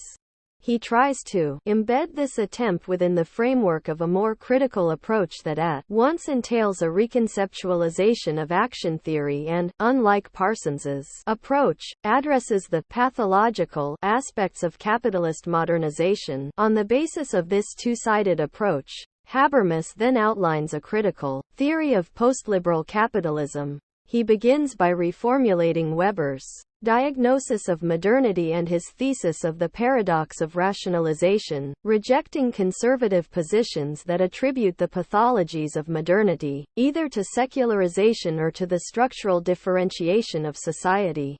Instead, Habermas distinguishes two forms of modernization: a normal form, which he characterizes as a mediatization of the life world by system imperatives, wherein a progressively rationalized life world is uncoupled from and made to depend on increasingly complex, formally organized domains of action, like the economy and the state, and a pathological form, which he calls the colonization of the life world. What characterizes the latter is that cognitive instrumental rationality, by means of monetarization and bureaucratization, extends beyond the economy and the state into other spheres and achieves dominance at the expense of moral practical and aesthetic practical rationality. This results in disturbances in the symbolic reproduction of the life world. Habermas reformulates Weber's notion of the loss of meaning and loss of freedom in terms of his thesis that the life world is colonized by the system world. This thesis serves as the basis for his analysis of postliberal capitalism. Habermas claims that this reinterpretation of the developmental logic suggested by Weber provides the justification for describing the phenomena he describes as pathologies. Further, the concept of communicative rationality also theoretically provides a social grounding for resistance against the colonization of the life world, which characterizes many contemporary social movements.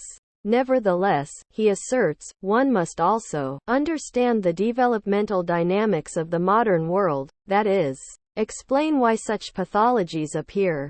In order to do so, Habermas adopts Marx's notion of an accumulation process that is an end in itself, uncoupled from orientations toward use values. Having incorporated the dynamic of capital accumulation into his model of the interchange relations between system and life world, Habermas then addresses issues in late capitalism that have eluded more orthodox Marxist attempts, such as state interventionism, mass democracy, the welfare state, and the fragmented consciousness of everyday life. Coming full circle, as it were, he concludes with an agenda for a critical theory of society, which takes up some of the themes developed in the 1930s as the research program of the Frankfurt Institute for Social Research. Despite the breadth and sophistication of Habermas's exposition, certain aspects of the theoretical framework he proposes in the theory of communicative action are problematic. It attempts to apprehend a twofold social reality by bringing together two approaches that essentially are one-sided. Habermas criticizes Parsons for projecting an uncritical picture of developed capitalist societies, and attributes this to a theoretical construction that blurs the distinction between system and life world. Yet he does not seem to acknowledge that the very attempt to theorize economy and state in systems theoretic terms, steering media, limits the scope of his social critique. The categories of money and power do not grasp the determinate structure of the economy and polity, but simply express the fact that they exist in quasi-objective form and are not mere projections of the life world. These categories cannot, for example, elucidate the nature of production or of the developmental dynamic of the capitalist social formation, nor do they allow for a critique of existing forms of administration. Hence, although Habermas does presuppose capital accumulation and state development, and criticizes the existing organization of the economy and public administration, the system's theoretic framework he adopts does not allow him to ground these presuppositions in critical attitudes. Habermas clearly seeks to indicate that, contrary to all romantic critiques of capitalism, any complex society requires some form of economy and state. However, by adopting the notion of steering media, he presents the existing forms of these spheres of modern social life as necessary. His critique of state and economy is restricted to situations in which their organizing principles overstep their bounds. However, the notion of a quasi-ontological boundary between those aspects of life which safely can be mediatized, and those that only can be colonized, is very problematic. The idea that only those domains of action that fulfill economic and political functions can be converted over to steering media, in other words, that the system can successfully colonize spheres of material reproduction, but not of symbolic reproduction, implies that one can conceive of material reproduction as not being symbolically mediated. This separation of material life and meaning, which continues the quasi-ontological distinction between labor and interaction Habermas drew in his earlier works, reveals that Habermas still implicitly adheres to the concept of labor. Like Horkheimer, he apparently considers the subject-object relationship to be rooted in the very nature of labor, or in the sphere of material reproduction, unmediated symbolically.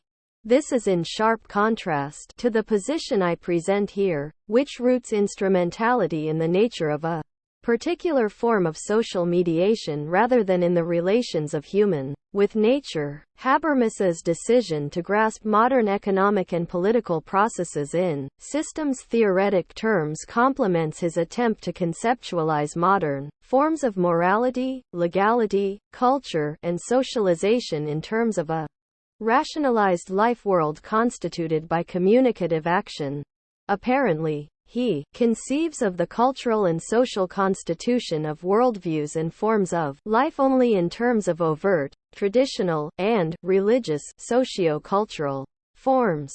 Hence, aside from whether relating the modern worldview logically to formal properties of linguistically mediated communication necessarily indicates that it actually is so structured, Habermas's conception of the rationalized life world is extremely underspecified as an approach to modern life. It assumes that because social interaction in capitalism is not mediated by overt traditional forms, it must then be mediated by linguistic communication per se, however distorted by capitalism. By taking the abstract form of commodity-mediated communication at face value, such an approach does not allow for a theory of secular ideologies or for an analysis of the great changes in consciousness, norms, and values which have occurred within modern society itself in the course of the past centuries, changes that cannot be grasped simply in terms of oppositions such as traditional and modern, or religious and secular. Moreover, inasmuch as Habermas grounds the systemic and life-world dimensions of modern society in two very different ontological principles, it is difficult to see how his theory can explain interrelated historical developments in economy, politics, culture, science, and the structure of everyday social life. In other words, because his theory combines two one-sided approaches, it has difficulty relating the two dimensions purportedly grasped by these approaches. These problems are rooted, ultimately, in Habermas's appropriation of a systems-theoretic approach, his quasi-ontological distinction between system and life-world, his insistence on distinguishing between developmental logic and historical dynamic, and, relatedly, his evolutionary theory. I cannot directly address these complex issues here, in particular, the problems involved in conceptualizing human phylogenetic development in a manner analogous to Piaget's ontogenetic developmental scheme. I would, however, like to draw attention to a fundamental assumption underlying Habermas's approach. He distinguishes between historical logic and empirical dynamic in order to ground his social critique of postliberal society. This implies an assumption that such a critique cannot be grounded in the nature and dynamic of modern capitalism itself. In his discussion of critical theory, Habermas points out the limitations of the subject-object paradigm upon which it was based. What he apparently has retained from that tradition, however, is the thesis that capitalism is one-dimensional, a unitary, negative whole that does not give rise imminently to the possibility of a social critique. This may seem paradoxical given that, as we have seen, one of his theoretical intentions has been to move beyond the fundamental pessimism of critical theory. Nevertheless, it has become clear that he has sought to do so by subsuming capitalism within a larger conception of modern society, rather than by rethinking Marx's critique of capitalism as a critique of modernity. In such an approach, the pessimism of critical theory is to be overcome theoretically by positing a social realm, in this case, one constituted by communicative action, that both exists alongside, but purportedly is not intrinsically part of, capitalism, and also grounds theoretically the possibility of a social critique. Communicative action in such an approach is analogous to labor in traditional Marxism. As a result, the critique apprehends capitalism only as pathological and, therefore, must ground itself in a quasi-ontological manner, outside of the social and historical specificity of this form of social life. Both Habermas's implicit understanding of capitalism as one-dimensional and his appropriation of Parsons's notion of steering media are related to his understanding of Marx. I have shown that critical theory's analysis of postliberal capitalism as a society without an intrinsic structural contradiction was based on a traditional conception of labor in capitalism as labor. What I shall now show is that Habermas's critique of Marx in the theory of communication action and, hence, his turn to systems theory, in order to define modern society as one in which important dimensions of social life are integrated quasi-objectively and therefore lie beyond the pale of action theory, also rests upon a traditional reading of Marx. Habermas interprets the Marxian theory through the lens of the thesis of one-dimensionality. he presents Marx's analysis of capital, of the dialectic of living labor, the proletariat, and dead labor capital, as a dialectic of the rationalization of the life world and systemic rationalization. Marx's critique of capitalism, according to his interpretation, was a critique of its disintegrative influence on the life world of the laboring classes. Socialism, then, lies on a vanishing line of a rationalization of the life world that was misguided by the capitalist dissolution of traditional forms of life. It is important to note that Marx's analysis, understood thus, does not grasp capitalism as double-sided, constituting new forms that point beyond itself. Rather, it regards capitalism only as a negative force that destroys and deforms what had emerged as a result of the rationalization of the life world. The possibility of socialism, then, results from the revolt of the life world against its destruction by the system. This, however, implies that socialism represents not a society beyond capitalism, a new historical form, but an alternative, less distorted version of the same historical form, although, as we shall see, Habermas is critical of what he regards as Marx's specific analysis. His own approach adopts the general topos of the sort of social critique he attributes to Marx. Thus, in discussing the Protestant ethic, analyzed by Weber, Habermas describes it as an partial expression of ethically rationalized worldviews, as an adaptation to the modern form of economic administrative rationality, hence, as a regression behind the level that already had been attained in the communicatively developed ethic of brotherliness. In other words, Habermas treats capitalism as a particularistic distortion of a universalist potential that was already present at its inception. This view is, of course, parallel to that implied by the traditional Marxist notion of socialism as the realization of the universalistic ideals of the bourgeois revolutions whose fulfillment had been hindered by the particularistic interests of the capitalists. This traditional motif is also expressed in Habermas's brief account of the new social movements of the past several decades. He discusses these movements either as essentially defensive, protecting the life world against systemic encroachments, or as civil rights movements that attempt to generalize socially the universalistic principles of the bourgeois revolutions. He does not, however, treat these movements as expressing new needs and new possibilities, that is, in terms of a possible social transformation that points beyond capitalism in terms of the potential generated by the capitalist form of life itself. Habermas's approach, then, can be understood on one level as maintaining some key features of traditional Marxism.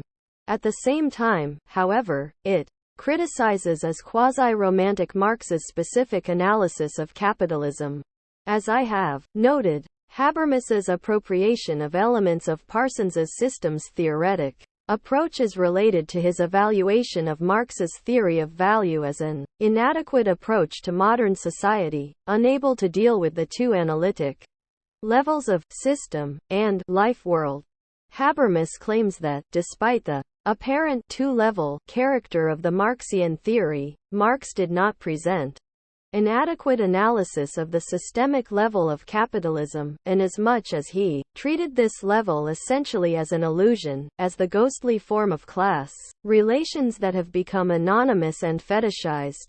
For this reason, Marx could not recognize the positive aspects of the development of the systemic interconnections of the capitalist economy and the modern state. Instead, he envisioned a future society as one based on the victory of living labor over dead labor, of the life world over the system, a society in which the objective semblance of capital has been dissolved. However, Habermas claims, this vision does not grasp the integrity and importance of the systemic level. Moreover, it is unrealistic, Weber was correct to argue that the abolition of private capitalism would not mean the destruction of modern industrial labor. Habermas's critique presupposes that Marx analyzed capitalism essentially in terms of class relations, and that doing so undermined his attempt to grasp both levels of modern society. In other words, although Habermas's specific criticisms of Marx differ from those in his earlier works, his interpretation of the Marxian analysis of capitalism as quasi-romantic is based upon the assumption that Marx wrote a critique from the standpoint of labor. Such a critique of capitalism, in Habermas's view, points toward a process of the de-differentiation of spheres of life that had become differentiated in modern society, a process that he considers regressive and undesirable. For this reason, Habermas turns to systems theory in order to conceptualize the quasi-objective dimension of modern society, and attempts to embed this theory in a critical approach. As I have demonstrated, though, Marx's analysis of labor in capitalism is not at all what Habermas attributes to him. The categorical social forms of commodity and capital do not simply veil the real social relations of capitalism, according to Marx. Rather, they are the fundamental social relations of capitalism, forms of mediation that are constituted by labor in this society. The full significance of this difference will only become fully apparent in Part 3, when I analyze Marx's concept of capital. As we have seen, however, far from regarding what Habermas terms the systemic dimension as an illusion, a projection of labor, Marx treats it as a quasi-objective structure constituted by alienated labor. Marx's critique is of the form of this structure and the abstract form of domination it exerts. The standpoint of his critique is not outside of the structure. He neither calls for its complete abolition nor accepts its present form and simply demands that it be limited to its proper sphere. Rather, his critique's standpoint is an imminent possibility generated by that structure itself. That standpoint, as we shall see, is grounded by Marx in the double character of labor in capitalism. Because Habermas assumes that Marx's critique is made from the standpoint of labor, that is, the standpoint of the vanishing life world, he mistakenly claims that Marx has no criteria by which to distinguish the destruction of traditional forms of life from the structural differentiation of the life world. Marx's critique, however, is not based on what was but on what could be. As I shall show, his analysis of the temporal dimension of capitalism's social forms provides the basis for a theory of the intrinsic social shaping of the material form of production, the form of growth, and the form of administration in capitalism. Such an approach allows one to distinguish between these forms as they exist under capitalism and the potential they embody for other, more emancipatory forms. Marx's vision of emancipation, which follows from his analysis, is precisely the opposite of what Habermas attributes to him. Jumping ahead for a moment, I shall show that, far from conceiving of socialism as the victory of living labor over dead labor, Marx understands dead labor, the structure constituted by alienated labor, to be not only the locus of domination in capitalism but also the locus of possible emancipation. This makes sense only when Marx's critical analysis of capitalism is understood as one that points toward the possible abolition of proletarian labor, living labor, not toward its affirmation. In other words, contrary to Habermas's claim, Marx agrees with Weber that the abolition of private capitalism would not suffice at all for the destruction of modern industrial labor.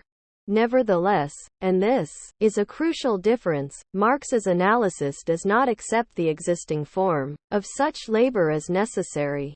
In Part 3 I will demonstrate that Marx's analysis allows for a fundamental critique of capitalism which entails neither a romantic vision of the differentiation, nor an acceptance of the iron cage of modern industrial labor as the necessary form of technologically advanced production. Instead, it can provide a critique of the form of growth, of advanced technological production, and of the systemic compulsions exerted on political decisions in capitalism, and does so in a way that points beyond these forms.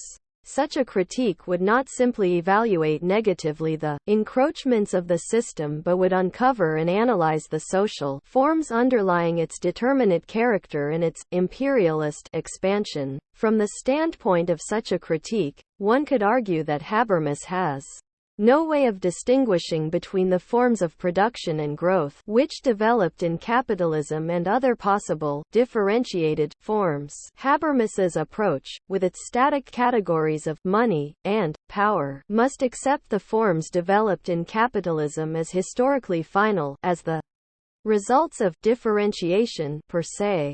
As I continue to unfold Marx's analysis, then, I shall show how it allows for a non-traditional understanding of capitalism as contradictory rather than as one-dimensional. It thereby obviates the need to ground the critique of capitalism and the possibility of its transformation outside of capitalism itself, for example, in a transhistorical, evolutionary logic of history.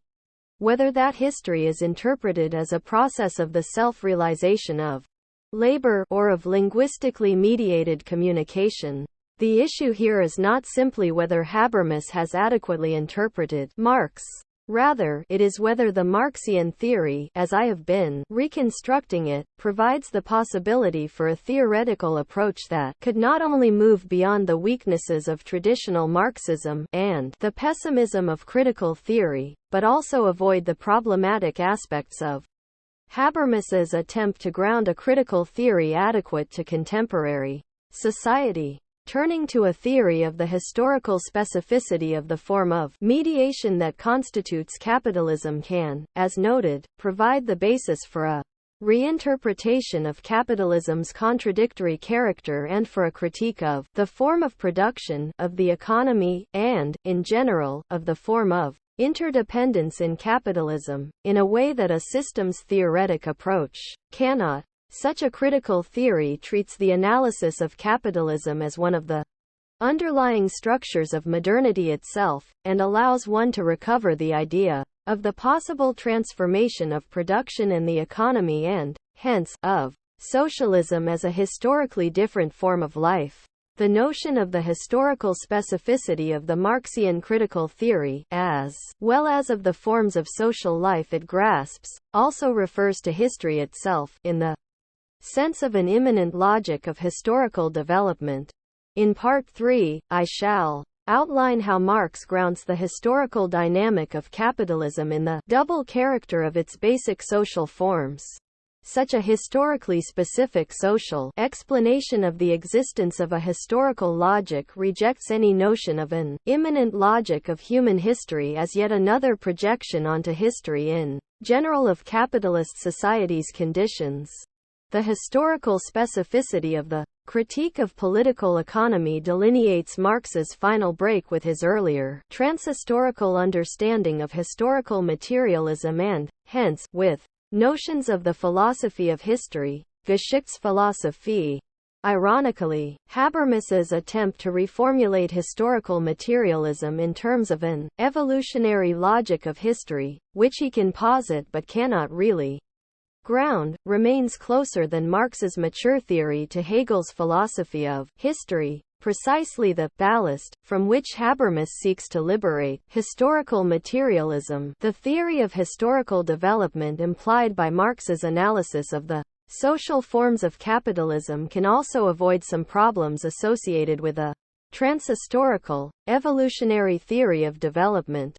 The idea that an immanent historical logic characterizes capitalism but not all of human history opposes any conception of a unitary mode of historical development. Yet such a notion does not imply an abstract form of relativism. Although the rise of capitalism in Western Europe may have been a contingent development, the consolidation of the commodity form is a global process, mediated by a world market that becomes increasingly integrated in the course of capitalist development.